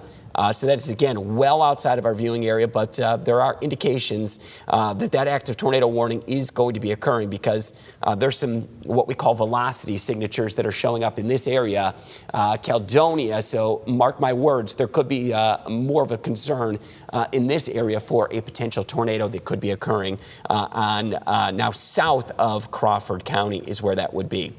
That's definitely an interesting signature showing up there. It is, Davis, and I'll let you kind of analyze a little bit more on that and let me know. I'll check it with you what you're thinking as well. I want to drop well south of our viewing area. This is a tornado warning out there toward Fort Laramie. We actually have some storm chasers, professional storm chasers that are out tonight that have eyes on this one. And storm chaser Corey Gerken has actually made his way down I-75. This is his view. He's in the vicinity of Fort Laramie, and he's in pursuit of this tornado warning here. And again, keep in mind, these are professionals that are out there doing the storm chasing, providing us here at WTOL 11 the live feeds from their storm chasing expeditions tonight. Looks like they're encountering a lot of heavy rain, some hail that's going to be possible, and they are in pursuit of an active tornado warning down there south of I-75. We're getting ready, though, to give the all clear, at least initially, for this first wave on the severe weather situation. Let's kind of zoom back in closer to our local area, and I'll highlight the areas. And then, Davis, I'll send it back over to you for a moment if you want any updates on that. Eastern portions of Erie and Huron County do have that active severe thunderstorm warning. And again, clearing out of Wyandotte County over toward Crawford County is where they have that tornado warning, specifically in southern Crawford County is where that is. Davis, anything to that? Well, I'll tell you what, that cell itself appears that it has since strengthened since it has moved down to the southeast. That's getting pretty close to the I-71 corridor, which will be just to pretty close to the south side of Mansfield. So if any of you have friends or family down there, may want to give them a heads up, even though there's not a warning that goes that far off to the east. The storm's still moving at about 80 miles an hour, so that's not really something you want to. And you'd be clear of that in Bucyrus now. There's a little notch and a little curl on the backside, but that's more of an unusual spot where you'd see. Correct. Yeah. So it's probably more maybe some storm winds that are kind of drawn in the backside of it. But I would be less concerned about rotation there. Yeah, and I think as these storms start to congeal, it's going to become more of a wind threat. But as these storms do kind of become as one, actually, it does look like they just extended that tornado warning further down into the south and east. I think they needed to with what we're seeing on radar. Absolutely. These are, I guess, a moment where we can kind of take some time to kind of educate. I mean, this is what we'll look at right here. I mean, this is probably an area that's seeing some tighter rotation. You've got some of the storm relative winds that are kind of cycling or circling around in this area. So that would be more of a concern for the potential of tornadic activity that could be occurring in that area. I do see that warning that was extended. Again, that will go all the way across the I-71 corridor, kind of showing you what is capable of these storms, although it is not a direct impact to us. So let me take you back here locally. If you're Findlay, Bowling Green, Toledo, any area west of I-75, southern Michigan, you've essentially seen that risk of any severe weather now go to near zero, although there's been a little slight resurgence of some storms that are making their way back into the Toledo metro. I don't expect that this is going to be strong or severe storms, but it's from Sylvania, Holland, back over toward Toledo Express, out toward Swanton, and that's going to be headed toward Monclova Township. So another heavy downpour and heavy rain is going to be possible with this. Kaylee, we'll send it back over to you. Oh, yes. So I was just talking with our executive producer, Ryan, who is doing amazing back there, controlling all the behind-the-scenes stuff. I want to show you that weather video again that's been sent into the WTOL 11 weather app, the WTOL 11 app. When we get the chance, this is just a little bit of the video that we have seen that you have sent in of this very large hail. We've had reports from anywhere from pea-size hail to golf ball size. I think even some areas were close to near tennis ball size hail. I mean, 2 inches in diameter. So very large hail across the area. And in fact, you can see some of the yards look like they're covered in snow because there was so much hail all at once. So we're seeing a couple videos of, you can see, you know, there's lawn ornaments, there's vehicles, there's stuff outside. So if you are still awake and most of the storms have pushed out of your area, oh, look at that right there. That's just absolutely amazing. That is a lot of hail in just a short amount of time. But as I was saying, go check on your vehicles because they could be damaged because of all of this hail. And also your lawn ornaments, any lawn decorations you have outside, swing sets may be kind of tangled up, maybe blowing down the street because we've been tracking some very strong winds like Davis has been saying all evening. This system pushed in around 80 miles per hour. Think how fast that is. That's like you driving down I-75 or wherever you're driving to, plus some, because you know the speed limit is typically around 75 miles per hour. Just that video is incredible. Thank you all for sending that in safely. I hope you were safe as well too with this. And of course, we're going to continue to monitor this hail and also your photos and videos sent in on our weather apps, on our emails, and also on our social media pages as well too. So thank you for that.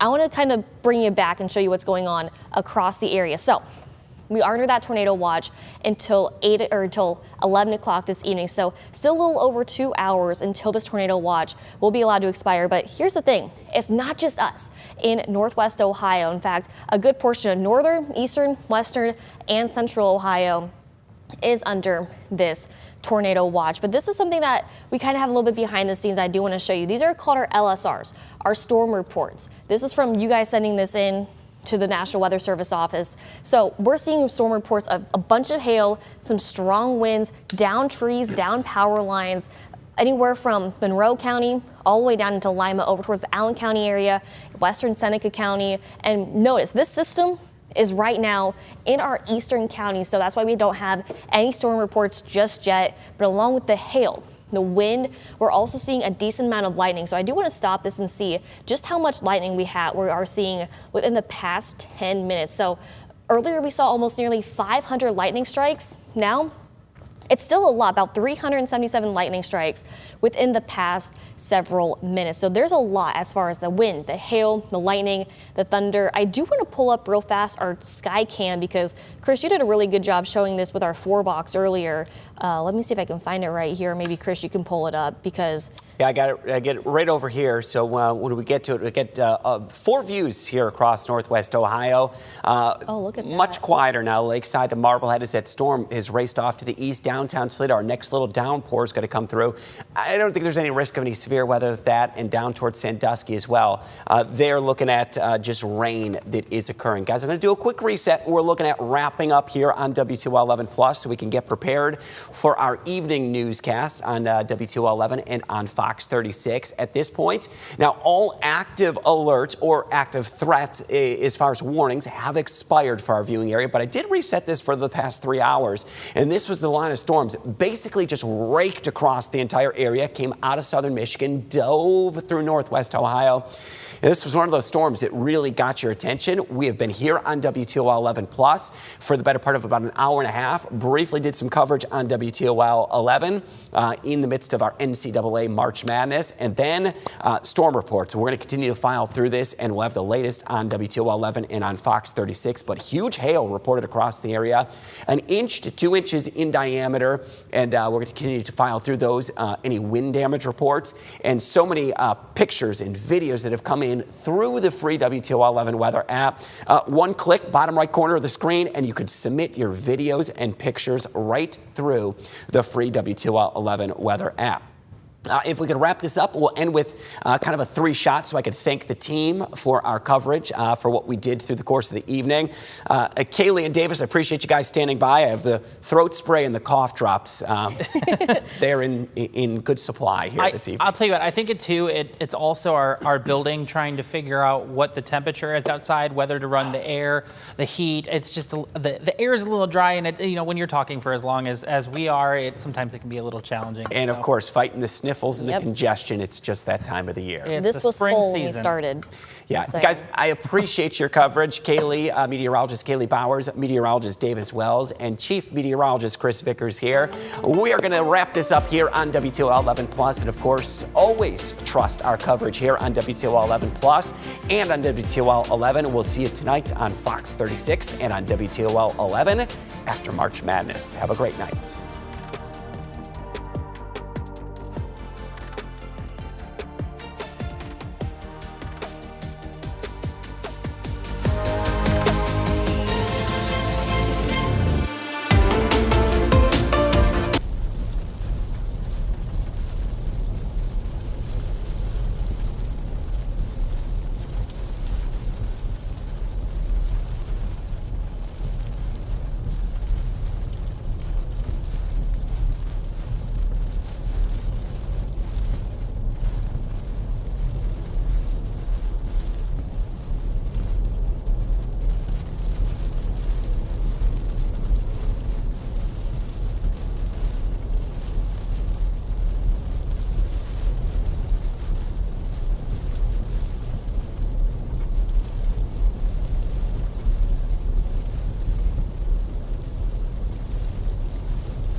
I just tweeted Wilmington, Cleveland, and Northern Indiana and said, Sydney, Ohio storm very outflow dominant now, since I know you guys don't have an operational radar down here.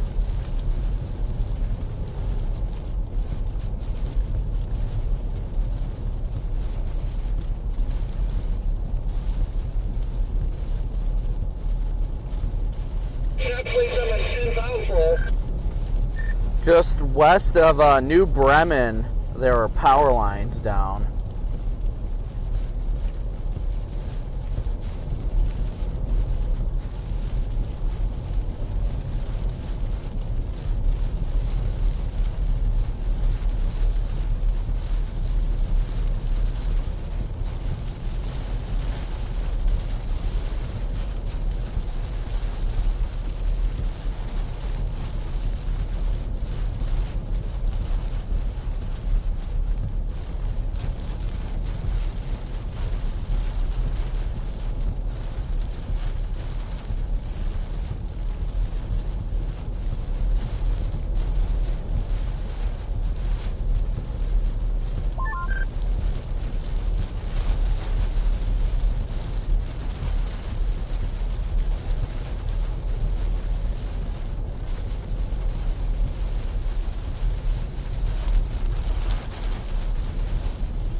All right, we're still headed eastbound.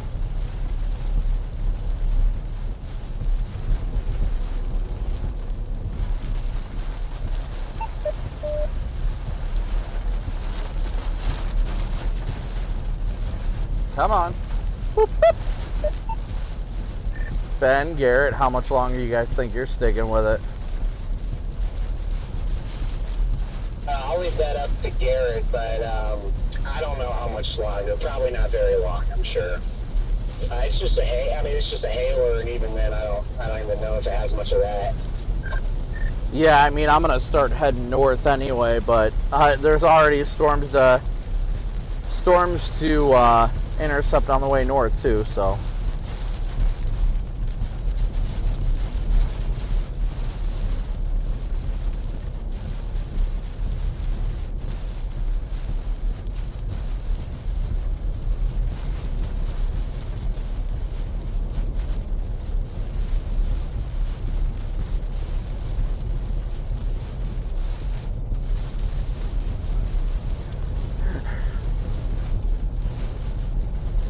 Oh, come on.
Far enough south now, Corey, you might as well just come have a sleepover at my house.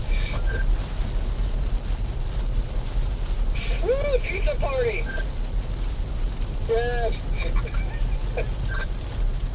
I don't know if y'all should be saying pizza party given the news the past 2 or 3 months.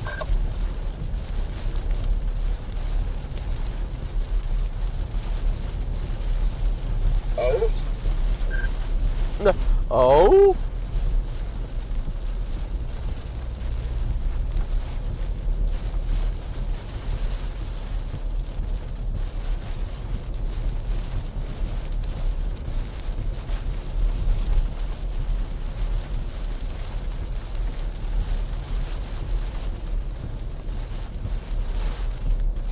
Definitely getting windy here in town, though, in Sydney itself. Yes, it's pretty gusty here.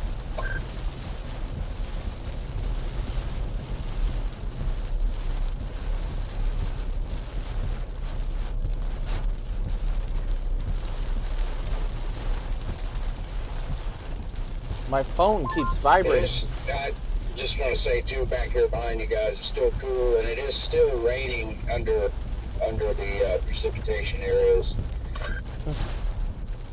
There is, in fact, rain falling where the radars are saying rain is falling. Yeah, just verifying. Copy, thank you for your live report. Oh, Red Man, we love our Red Man. I wanted to feel like I was doing a hit, too, so.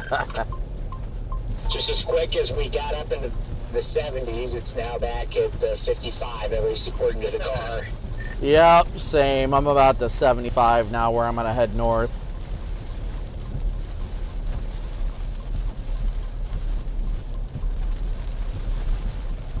All right. I think we're still doing all right. I don't know why the numbers just briefly dropped. We're only 80 subscribers, 80 likes away from 7. I'd say though, like in general, what a mess. 80 likes away from 7,000 likes. Thank you guys all so much for smooshing that like button. Who do we think is going to be our final super chatter of the day? We're going to head north here out of Sydney. We got more storms to the north, but it just gets us generally closer to home.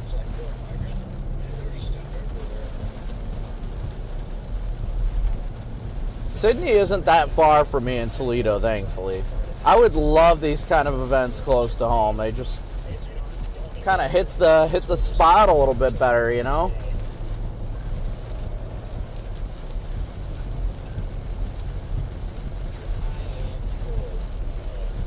looking forward to the cold after it's been like 94 times this week in Missouri, at least.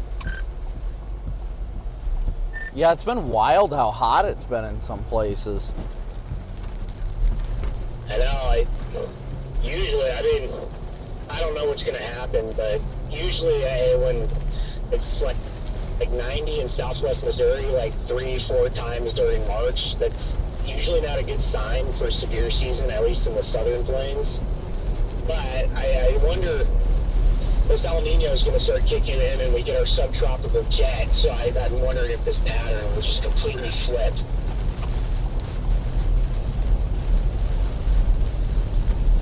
Yeah, it might. Yeah, usually when you got a lot of dry air and these hot temperatures early like this, I agree. It's usually just...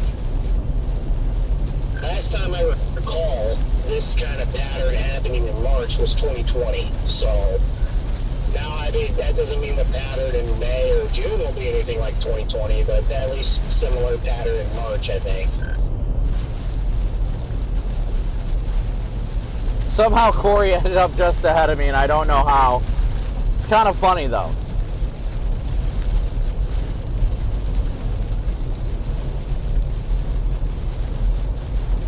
We are so blasting north. Ah, Jay and Eric, thank you so much for your super chat and your membership. Thank you guys all so much. Couldn't be here without you guys. W's in chat for, first off, W's in chat for the mods. Second off, W's in chat for everybody who has hit that like and subscribe button. And third, of course, W's in chat for everyone who sent super chats, as well as Venmo, PayPal, Cash App donations, and super chats as well. As I said, super chats a million times. Do what?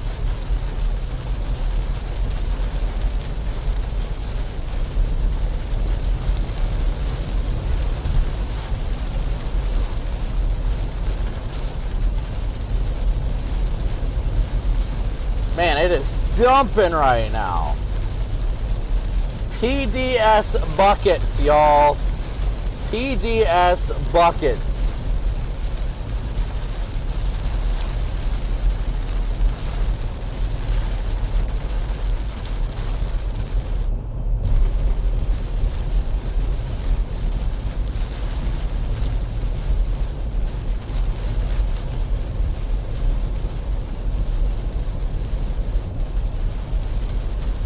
W's to everybody for showing up today.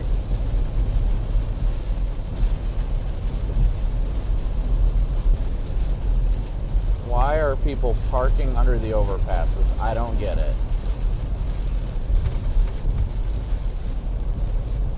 It's raining. It is raining, bro.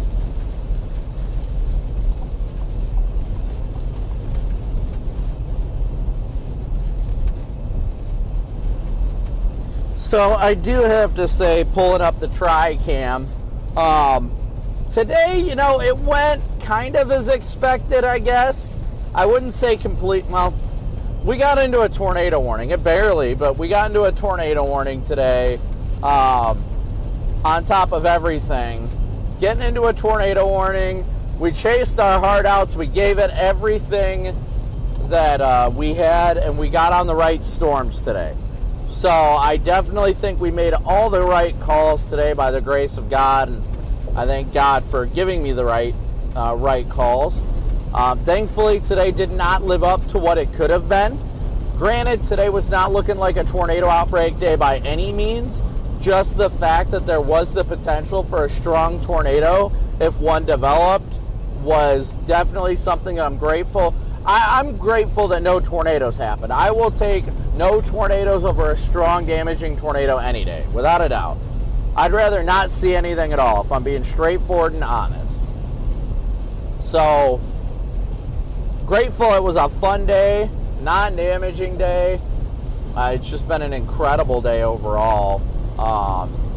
It's been fun. It really has. I mean, now we're down to freaking 55 degrees, and it's not feeling so hot, but you know, it's been a great day.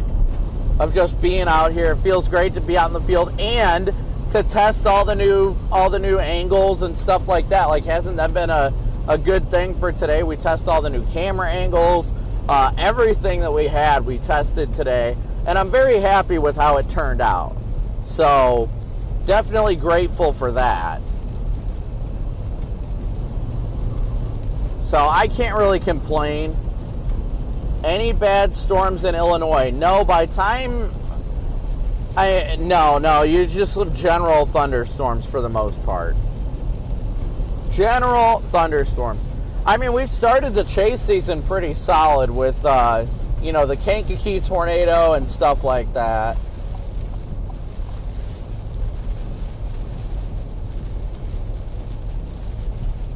So there's been a lot of good that has started this season well.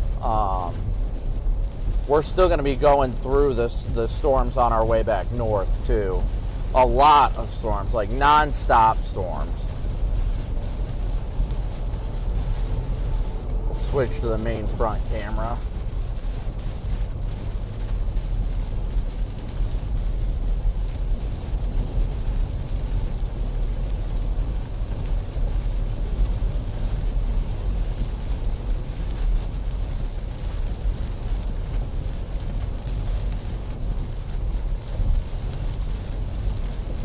Got two dueling trucks in front of us right now.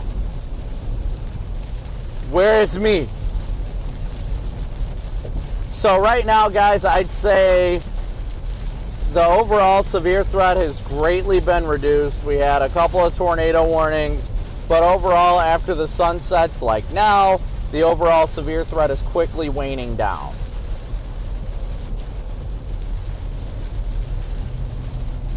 But we're still going to go through some pretty intense storms on our way north. So I'm definitely not ending the stream or anything of that sort.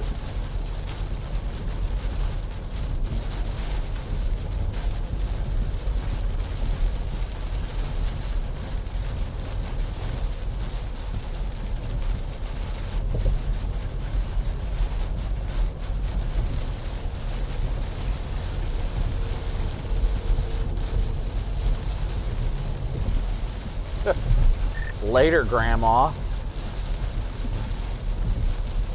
Ben's over here flashing people.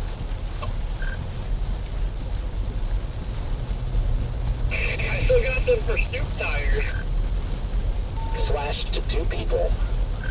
Okay, the pursuit tires is valid. I'll let it slide, Corey.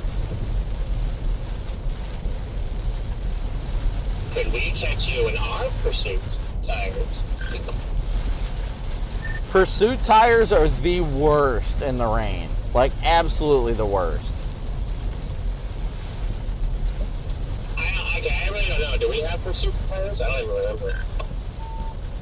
You got the cross pilot too. It's like, what have a battery for? Ah, okay, that's what they are. Alright. Never mind. We won't pursue you then. Where are you guys at right now? Sydney. Oh yeah, we're north now. We're almost out of the first round of precip. Corey, where do you split off to go home? Findlay, I imagine? You take 224? Yep.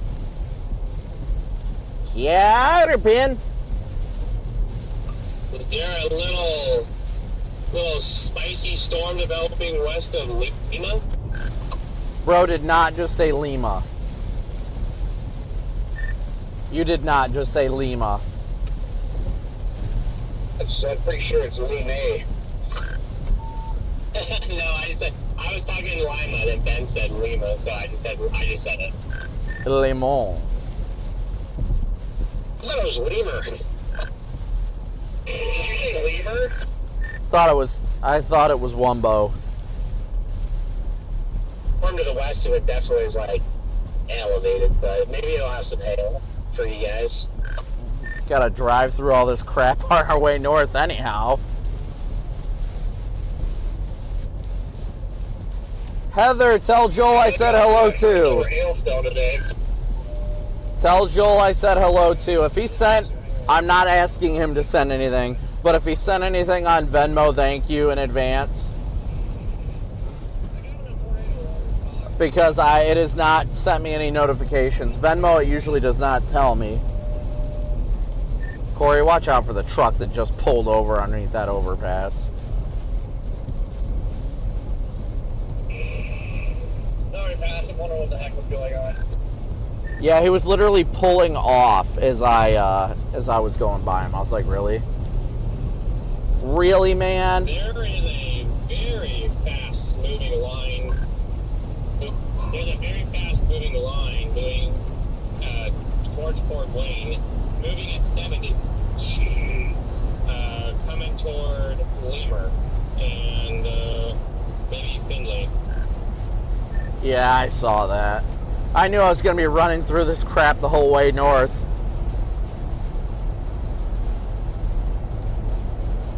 Hey, Adam, good to see ya. Yeah, I'm questioning myself why I even came down here. It was worth it. We got in a box. Yeah, Corey, you got into the corner of the box, you remember? Yes, I got just the tip. So did I. I barely got into it, and then I turned back around. That's your specialty, isn't it?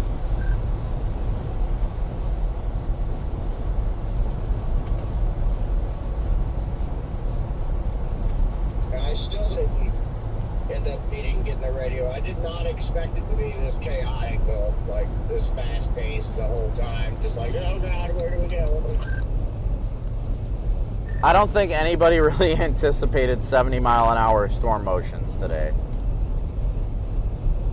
Honestly, I couldn't tell in the models. They were like flying, but I couldn't judge. Like, were they moving at 40 or were they moving at this speed? Well, when I was pulling the soundings and hodograph, it was saying like 41 knots. And I'm like, okay, 45, 50 miles an hour, no big deal. That's what Ben was saying. He was just like, he was like he was looking at the same thing, and he was like, we should be getting about 45 mile per hour motions today, and all of a sudden all these storms are moving at 70. It's like, why are we moving at 70? Our jet streak at like 500 was not much more than like 60, 70 knots. So, I mean, it wasn't that, and then even above that, it wasn't that crazy fast. So, Yeah, I would love to know what exactly is the reason why everything was so fast. my only guess would be, one, the storms on the cool side of the boundary are elevated, so they have different rules, a little bit more bulk shear the further north you go. And then two, it seemed like close to the cold front, it seems like the low-level shear in the hodographs kind of like got worse as you got closer to the front. So I wonder if you just had straighter hodographs and quicker motions. That would just be my guess. And then out in the open warm sector, a little bit more curvature in the hodographs, a little bit slower motions. Like our storm finally got going and it was 45, 50. So that'd be my guess. He's not wrong. Thank you, Heather. It doesn't send me a notification. I wasn't asking, of course. It doesn't send me a notification for whatever on my new phone. Only on my old one, so I don't know why it is, but tell him thank you.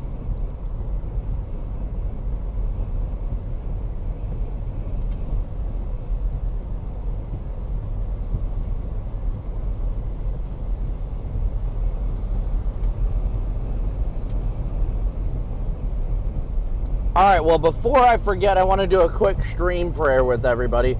Again, thank you all so much for smooshing that like and subscribe button. We're not ending the stream by any means, but I want to make sure to do a quick stream prayer before I forget, or before I got to get my kids to bed too. So we'll do a quick stream prayer and then continue the stream here. Heavenly Father, I want to thank you yet again for this wonderful day that you've given us on this earth.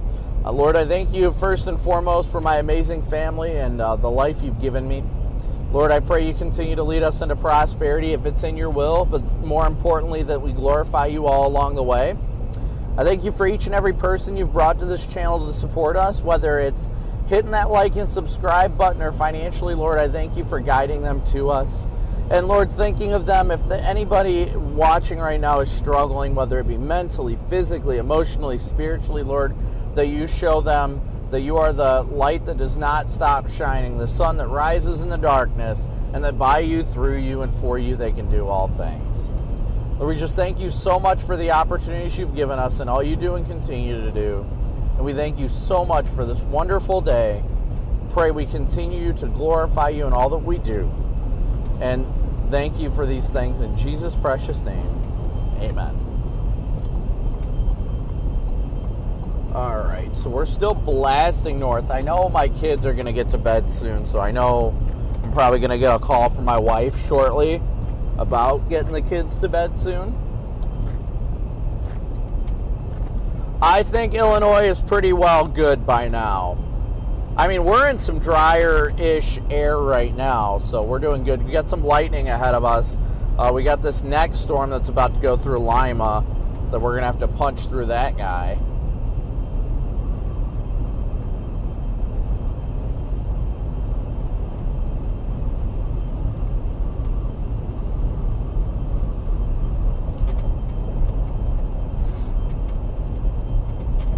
But we are still cruising right now, without a doubt. Without a doubt. Lightning has been pretty incredible.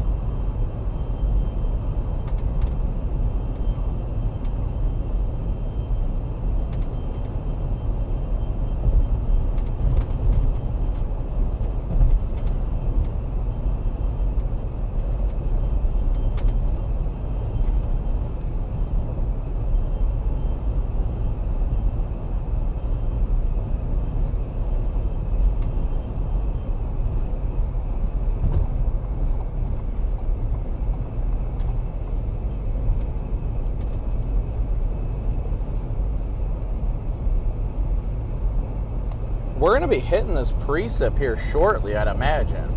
My phone just vibrated. It's a phantom vibration. I'll tell you what, though, guys. I'm going to put it on TriCam.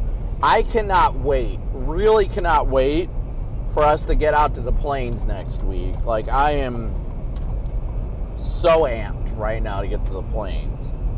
So by midweek to late week next week, it looks like we're going to be heading back out to the plains, whether it be Nebraska or Kansas. I'm not sure where yet. But the long-range pattern is very favorable for severe weather next week in the plains. So we're going to be getting Haley and Jared out from Fox. They're going to be joining the field teams this year. We're going to be getting them out as much as we possibly can. And things like that. I think it's going to be pretty incredible. So I'm looking forward to that. I think we'll be getting into, better environments, better overall dynamics. None of this crashing cold front stuff. More of your classic severe weather setups with tornado potential in the middle of nowhere, just like we prefer. So that's what I'm really looking forward to. Definitely looking forward to it. I'm just grateful for the opportunity today to just get out and be out too. It felt good to kind of wipe the dust off a little bit, so to speak, and figure out, test out all this new equipment, all our new angles, make sure everything's working properly. I'm really happy with the way things are working with my new camera angles and such. Like, I'm really happy with, for those of you that didn't get to see them, I'll show you all the different angles again. So, obviously, we got the standard dash camera, roof camera. Then we've got the normal in-car camera. This one should be this is the headrest camera to show you guys a unique perspective from the back. I believe this one is the remote camera, but the remote camera is not on right now, so that's why it shows that. Then we obviously got the laptop feed, and then everything else. So, yeah, it's pretty cool. I'm excited for the upgrades and a lot of the things that we've got to come. We couldn't do it without your guys' support, and I hope you guys know that. I'm not over-exaggerating when I say we couldn't do it without you guys, because whether you donate financially or whether you just tune in and hit that like and subscribe button, you guys make a world of difference for us here. So, It really means a lot for you guys to be here and be with us and all that we do. We are passing, we're almost to Lima now.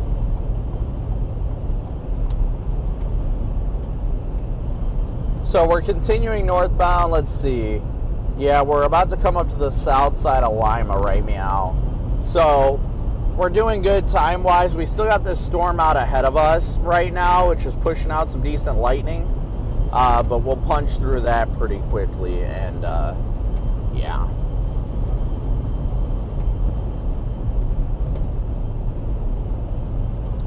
Aaron, big old W's for Aaron in chat. Thank you so much for your very generous super chat. The community is what makes this channel amazing. It ain't me, it's definitely the community. All of our great mods, all the great people who support us, you guys are the ones that make the difference. So thank you guys for all of your support. We could not do it without you guys. We truly couldn't. You guys are the ones that make the difference and make all of this happen, honestly. So thank you guys.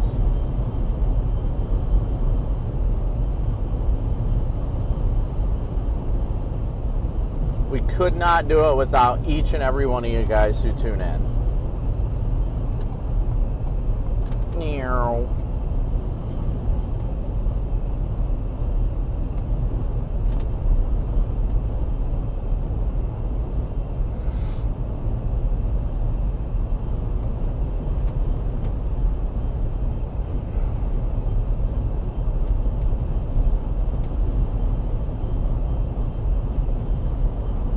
Give me 1 second here, guys. 1 second. PDS, 1 second.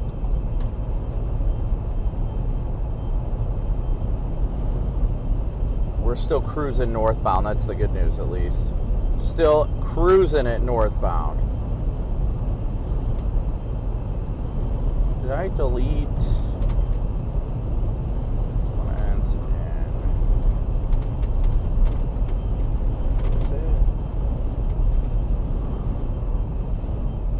Give me 1 second here, real quick, guys.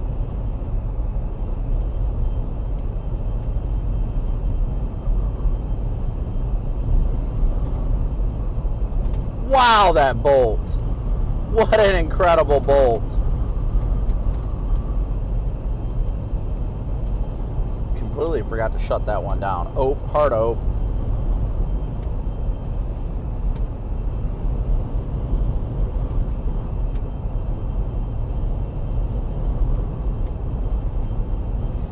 Let me do one other thing. Tornado warning off to the east.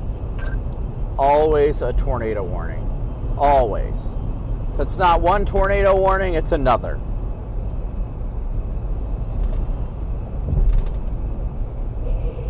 Higher elevation, it doesn't count. It doesn't. Rain wrap rain shafts does not count.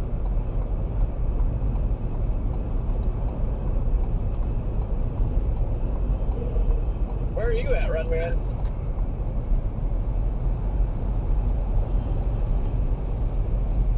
Into that cell that was tornado warned. Red Man is poking it. Absolutely poking it. And you're like east of Sydney? Yeah. Hello. Hello? Hello? Sup, nerd? We're in Tombstones, falling from the Tombstones today. I saw Tombstones. Yeah, I know you saw hail today. Yeah. And it was really so heavy. Yeah, I bet it was. Good. I bet it was. I mean, I was considering pulling you out of school early so you could come chasing with me. Yeah. I probably should have. Yeah. So we got 4 days until spring break. Yeah. Do you have to look tomorrow? I don't tomorrow. I gotta look and see what things are looking like, but I don't have to go to work tomorrow.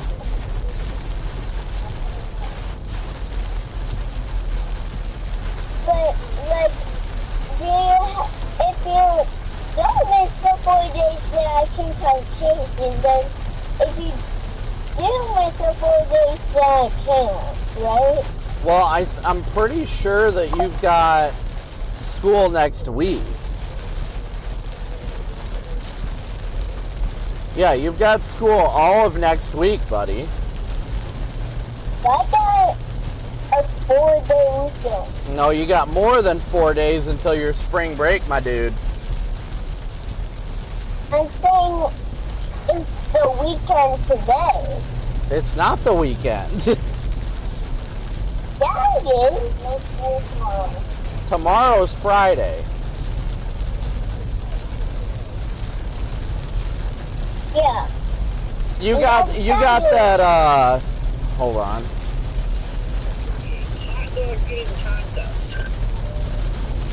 You got the parent-teacher conference tomorrow, don't you, babe? Yeah. That's what I figured. All right, well, are you guys ready to do Psalm 23 and pray? I want to pray first. All right, we can pray first. You ready? Yeah. All right. Heavenly Father, we thank you yet again for another wonderful and glorious day you've given us together on this earth. We thank you for Mama, for Coop, for Cam, and everyone we spend this blessed and incredible life with.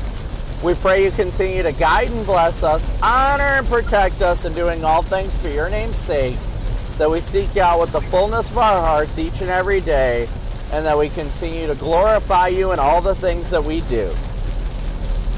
Lord, we thank you so much for the blessing it is this life, the way we live it, all that we do and continue to do, Lord.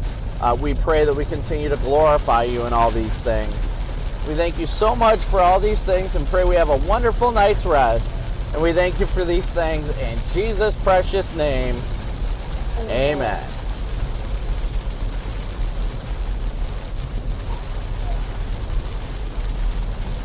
Hello? Hello? All right, you ready to do Psalm 23, bud? Yes. Yeah, you are. Like, how ready are you, though? With 1,000,000,000,000,000%. That sounds like 6'7" to me. It's 6'7", 11%. Yeah, bro, you're 6'7", 11. You're 6'7", 11. All right, what? I think I saw you today that will help me with my tummy ache. You did? Well, I don't know what you're saying, but okay. The powder that helps my tummy feel better. Yeah. I guess that's good. It's powder. It's powder? Interesting. Yeah. Well, hopefully it helped your belly and hopefully makes you feel better. No, we're doing that tomorrow morning. Oh, that's tomorrow? Tomorrow? So, yeah, I'm just going to start the Miralax tomorrow. Well, that's fair enough. He needs we'll it. Be home all day. Yes, so. And he's going to be needing the toilet. Yeah, I told him don't trust a fart tomorrow. Nope. He's going to learn. Like, well, why? I'm like, no. You'll find out, buddy. Unfortunately, you're going to find out. Yes, and I want to find out. Well, I mean, you're going to find out, unfortunately for you. I mean, fortunately or unfortunately, I guess it'll help you in the long run. I'll tell you that much. It'll definitely help you. I should do it in the bathroom. Like, if I go in the bathroom, then if nothing like that, then never. That's weird. And then, okay. Really? Like, yeah. No, That's what you're gonna. I don't think you understand what's gonna happen tomorrow. Babe, do you have? Oh wait, never mind. I think it just sent me a message. I was trying to log into something. All right, you ready to do Psalm 23, bub? Yes. All right. The Lord is my shepherd; I shall not want. He makes me lie down in green pastures, leads me beside the still waters. He restores my soul. He leads me in the paths of righteousness for... Yea, though I walk through the valley of the shadow of death, I will fear no evil, for you are with me. Your rod and your staff, they comfort me. You prepare a table before me in the presence of my enemies. You anoint my head with oil, and my cup overflows. Surely goodness and mercy shall follow me all the days of my life, and I will dwell in the house of the Lord forever. Nerd. Well, I'll see you tomorrow. Yeah, I forgot you didn't have school tomorrow, but yeah, you'll see me tomorrow. Okay. You will definitely see me tomorrow, okie dokes. I'll give you a kiss when I get home tonight, but you'll probably be asleep. I sure hope that. Wait, are you on the main road? Yeah, I'm on the highway right now. Wait, are you in Ohio, our state? Yeah, I'm in Ohio. Bro, we just saw you passed Ohio this morning. What are you talking about, bro? I was in Ohio. I had swimming lessons today. Right. And it wasn't scary at all. Well, that's good. Mom said you had fun. I did have fun. Yeah, I want to come back again. You want to go back again? Well, that's good. That's what you need to do. If you have fun and enjoy it, that's what's important, right? Right. Right. We got to do the same thing over and over 10,000 million times. Really? Yeah. Every day I'm going to go there. Sounds like a good time. No, every 6, 7, 11,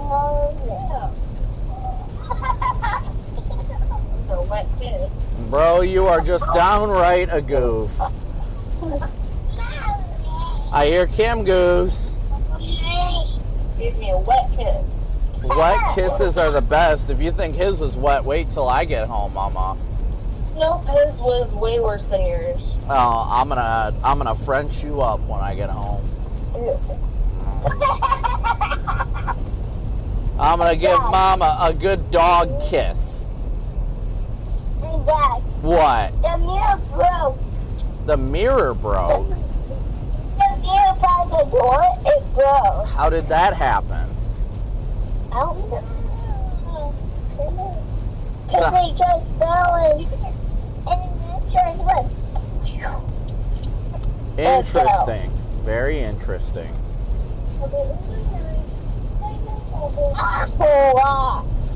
Jump at me. Alright, well, you goofs better get to bed, okie dokes. Yes. Alright, I love you guys. Love you. I'll see you in the morning, Dealio. Love you. Alright, love you guys. Love you. Later, dude. Bye.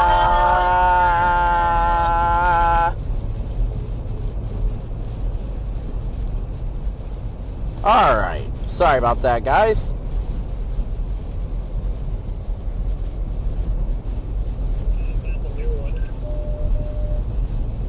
Did I miss anything?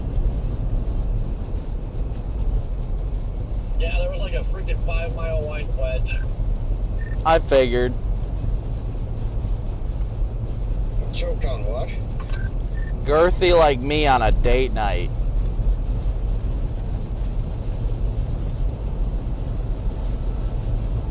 Redman, stop yelling at me.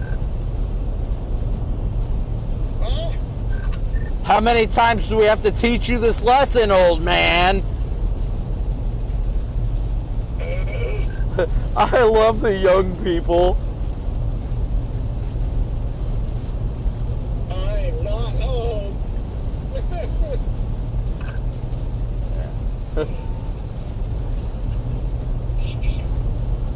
It depends, Redman. It depends. How it depends.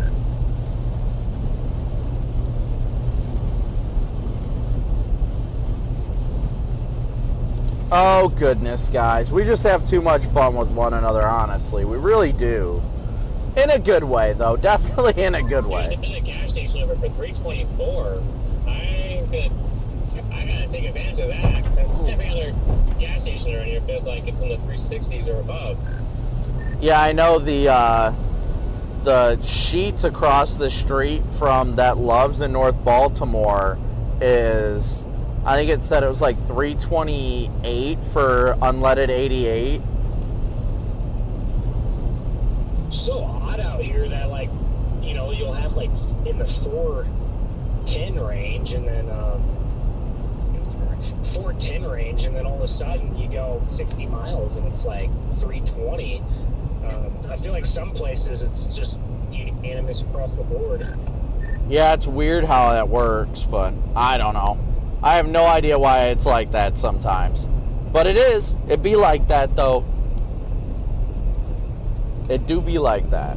Be like potato, avocado. All right, chat. We're cruising now. Anybody got any questions? Contest should be required.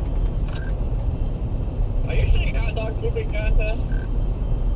Yes, I mean, they have to all be pooped down at some point. I mean, you can start a whole other competition right after that. Because, I mean, some of these people, don't they eat like 70, 80 hot dogs or something? I mean, that's got to create, there's no way that could create tons of poop. Yeah, but I feel like it's how bologna's made. Could you imagine how long that log would be after like 70 or 80 hot dogs? That'd be a load of schmegma. Yeah, that would just be wild.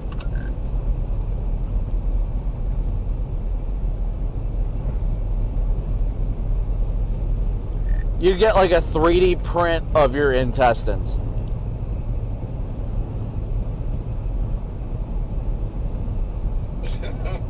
Yeah, there should be. Where are the mod sticks? No mod sticks tonight, chat. It would be the same in a way as the hot dog eating contest. You could just have, you know, you just poop into a bowl or a scale. A bowl with a scale. So it's like you're pooping onto a scale, and it's timed just like hot dog eating. So, like when the first poo begins, everyone has to squat and poo, and then, you know, by the end of a certain amount of time, you have to see who managed to poop out as many of the hot dogs as they could by weight. I really hope our friend Chief Meteorologist Chris Vickers at WTOL is still listening into Redman's intriguing conversation.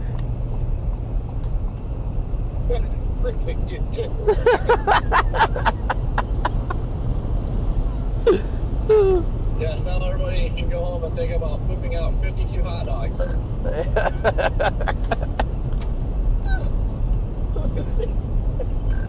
Chris was probably like, all right, that's enough for one day.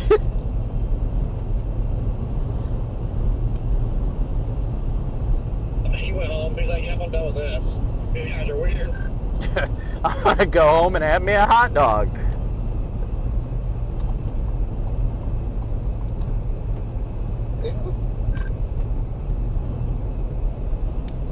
Alright, on that note, since I've now ruined all of our professionalism, I'm going to go into this Donato's and get a pizza. That sounds wonderful, Redman. Yeah, we just ended our show.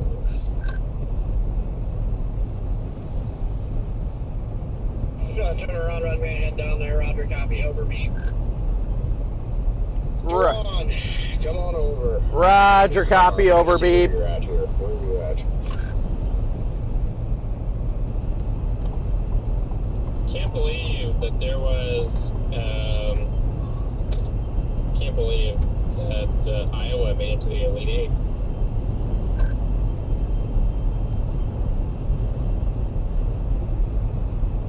Oh, wait, you're way away from me. Never mind, Corey. Bye. You just driving home tomorrow, Redman? Honestly, it probably isn't even that far of a drive. I think from my place to yours is like 9 hours, so it's probably like 8 hours or so down there for you. Yeah, it's something like that. It's really not that bad. That's one more reason why I was like, I'll come up here and chase this. Why not? I felt like I needed to.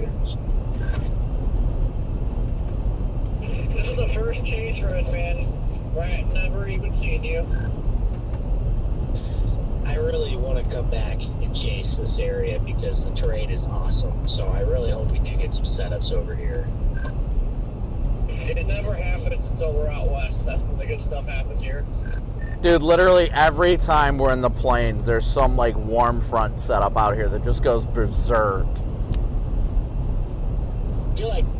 I feel like I've seen that happen before out here, and so I guess it's not all too uncommon. I know out here the storms like to produce when they have those southwesterly winds, and then those westerly winds aloft, kind of like the hodographs. Or you get those more veered winds.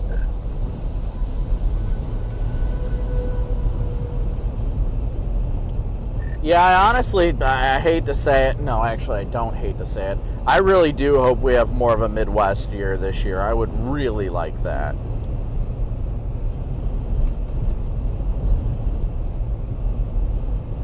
Yeah, but I still want some southern plains in Kansas.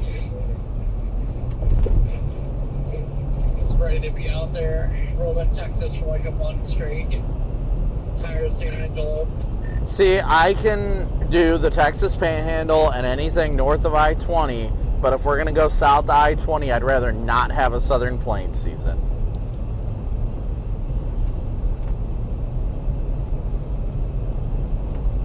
Hey, what's wrong with Fort Stockton?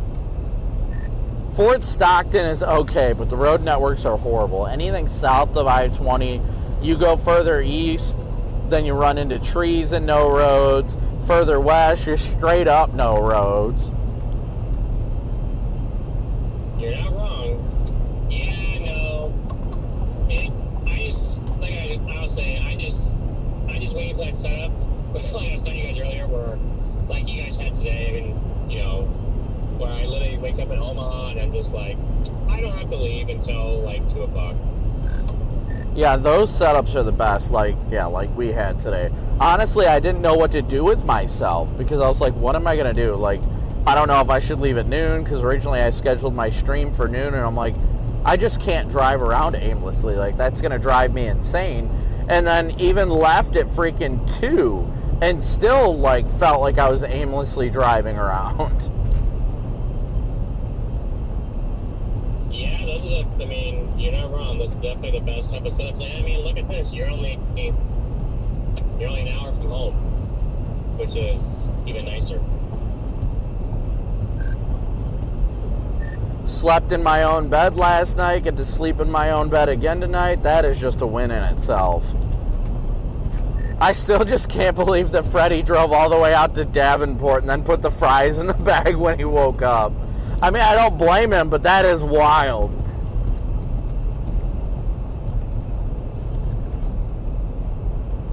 Yeah, he just didn't like the way it looked, and then he just said they came out just in the possibility, and just to see how it would look and trend, and if it looked good, then he would continue to come out. I mean, that's what we did too, but I mean, we have to stay out for a few days out here anyway, so it just kind of made sense for us to come out. Did you ever figure out what happened to Alex?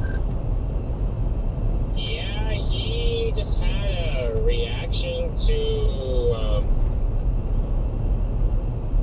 talking about blood and stuff. He just kind of had it triggered something, and I can't fully explain why, but Mike, I appreciate it. Thanks. It was a scary moment. Wait, so what happened? What did I miss? When we were driving to North Carolina on that last stretch, everyone was pulling all-nighter. I don't fully know everything because Ben and I were asleep, like at least how the conversation got started. But was some conversation going on about blood and something, and Alex heard it. And you know, when you hear something like that, sometimes it can trigger something. And he had, yeah, he fainted and had, like, I don't even know. It was very scary. Freddie, they went to a hospital parking lot. They sat there for a couple of hours to make sure that that if he needed anything, they're there. And then they went up to their aunt's, or to Freddie's aunt's house in Virginia, and they didn't even chase that moderate risk in the Carolinas. Well, I feel bad because that's my fault, because Freddie was asking, you know, like the search and rescue and stuff, and so we got to know that, yeah, I didn't know that was a trigger. Oh, I feel bad. I'm glad he's all right though. But that's good to know though that he has that kind of a trigger. Yeah, I didn't know it either until now. I mean, it's no one's fault. None of us do it.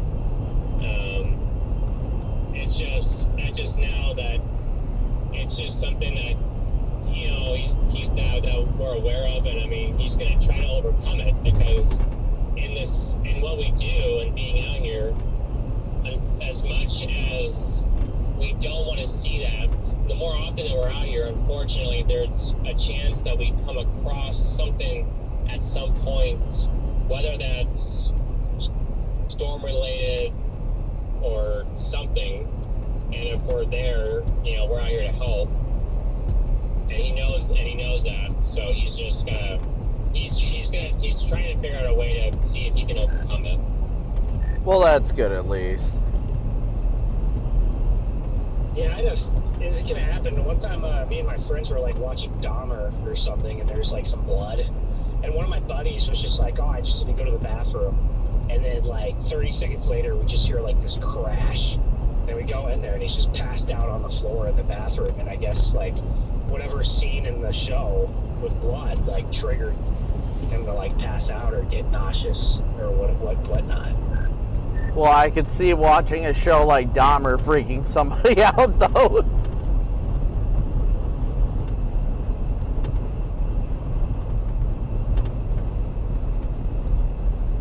Good lightning. Really good lightning.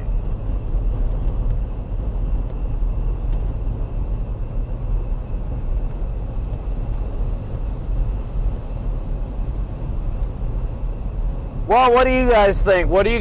How did you think today went? Was it nice to see all the new upgrades and all that? I mean, today was kind of a dud in my opinion, but how did everybody feel about it today?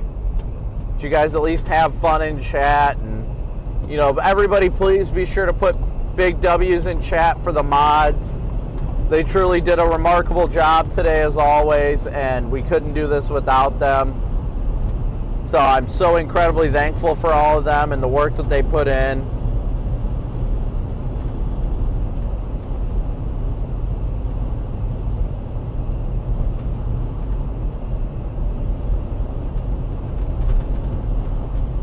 I'm just really excited for the planes. I really am. I'm excited to get out to Tornado Alley and just enjoy it out there, you know? That's what I look forward to the most.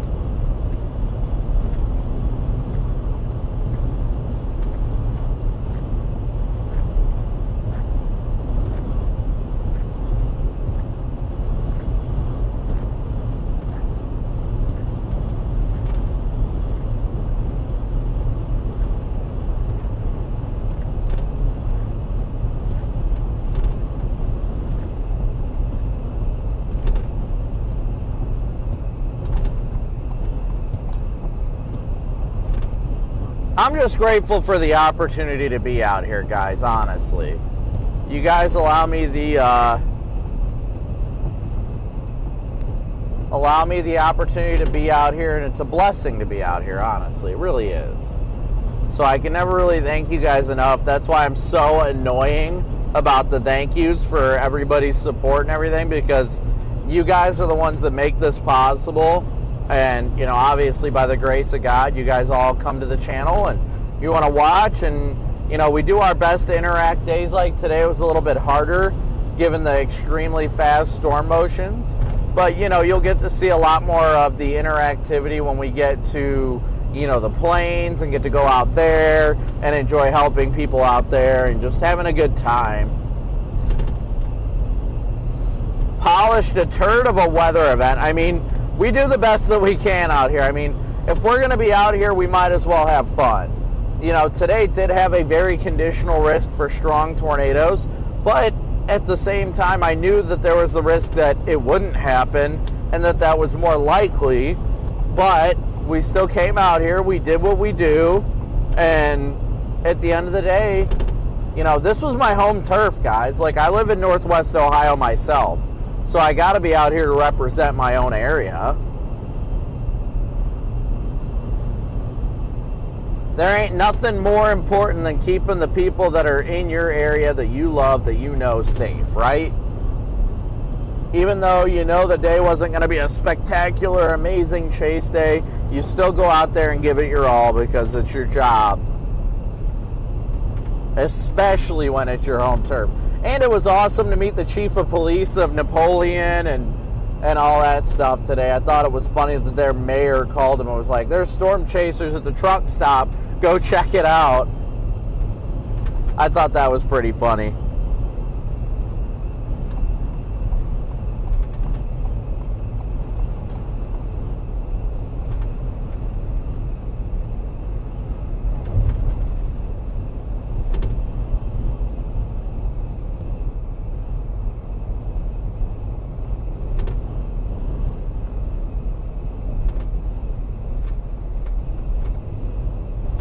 I appreciate all of your guys' support, though, sincerely.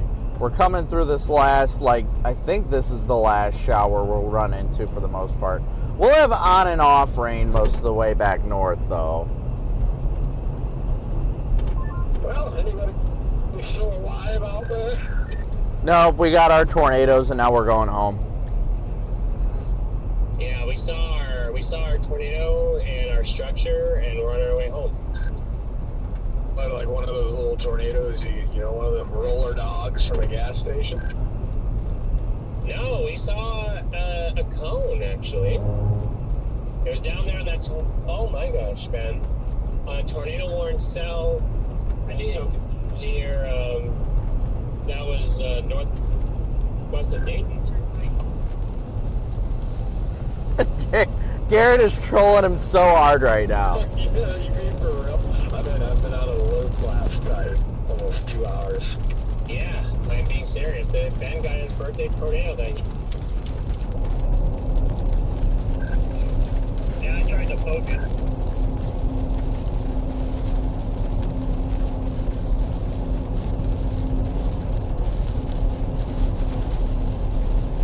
Serious or not? I mean, the cone wasn't as beautiful as nicely, you know, structured as the one in Kankakee. Wheatfield, but Wheatfield. it was still a decent cone for Ohio. You guys got it up on Twitter? I mean, I'm just happy how the day went. Yeah, Corey posted it on his X. Yeah, well, I don't, you know, I'm not very active on X, so. Yeah. Yeah, it's not a post-worthy one, right? Thing was a monster. Hey, you know, I'm being serious. Even, Ben, you got someone back it over. I'm serious, though. You can go back and look. I don't know the last time I posted a tornado picture on Twitter. Oh, yeah, I just checked Corey's Twitter. Last time he posted was 12 hours ago. Corey, come on, get your A game together. You gotta post that picture of that cone. I'm trying to. I don't know if people play X lately, but if you both these shots are happening and it says failed to send. Oh, I thought you might have just blocked Jaden from seeing it because you didn't want him to feel bad. Yeah, prevent the crash out. Oh, yeah, there you go. That's not bad, man.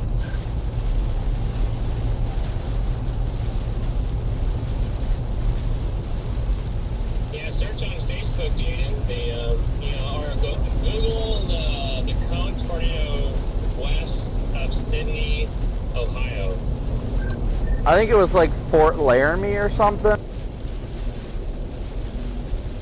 Yeah.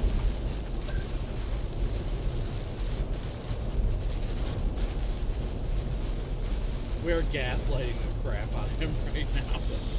No, for real though, was there like actually a tornado down over there? Like, did you guys like actually know about it or no?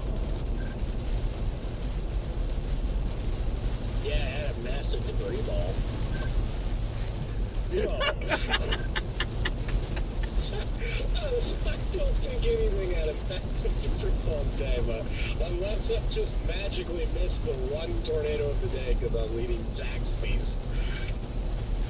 Yeah, see? You weren't even paying attention. It's hard to tell. They had all these radars down here. Still don't understand why, like, all the radars are down in this whole area without any explanation or description at all. And, yeah, so nobody even could see it really good unless you were there. Yeah, the National Weather Service in Wilmington said it was some sort of a communications issue. That's why they couldn't even issue the warning on their own. That's why they had freaking the National Weather Service in Cleveland issue it.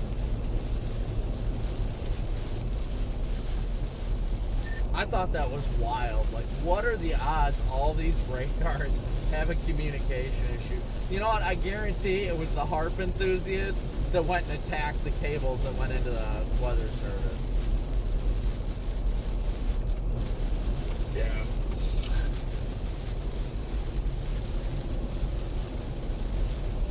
It was probably Jaden earlier today. He's like, yeah, that's the guy they're going to see nothing today. Jaden, did you make it down to Florida at least?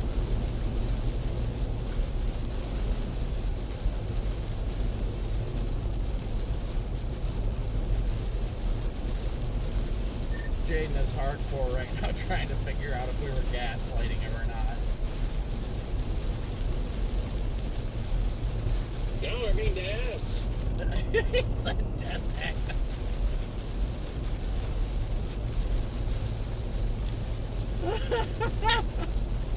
Poor Jaden's aged like 15 years right now. Oh my gosh. Alright guys, while we're busy gaslighting Jaden, I'm going to go ahead and end the live stream. Thank you guys all so much for watching and tuning in today. Truly couldn't have done it without you guys as always. We'll be live by midweek next week for the potential for severe weather outbreak in the Central Plains. So be sure to hit that like, subscribe, and notification bell. That's what I missed. I had to jump back over to my channel 5 and I missed my freaking turn. So now we're doing a 4-mile detour down here. Channel 5. Be sure to hit that like, subscribe, and notification bell. Yeah, it's a channel for cool kids. Wow. I see. Just be sure to hit that like. Actually, the channel numbers are easy to get confused because everybody. Okay, leaving it at this. Hit that like, subscribe, and notification bell. We will be back live again next week. Thank you guys all so much for tuning in. And as always, thank you so much again. And a big old moo out. See you guys.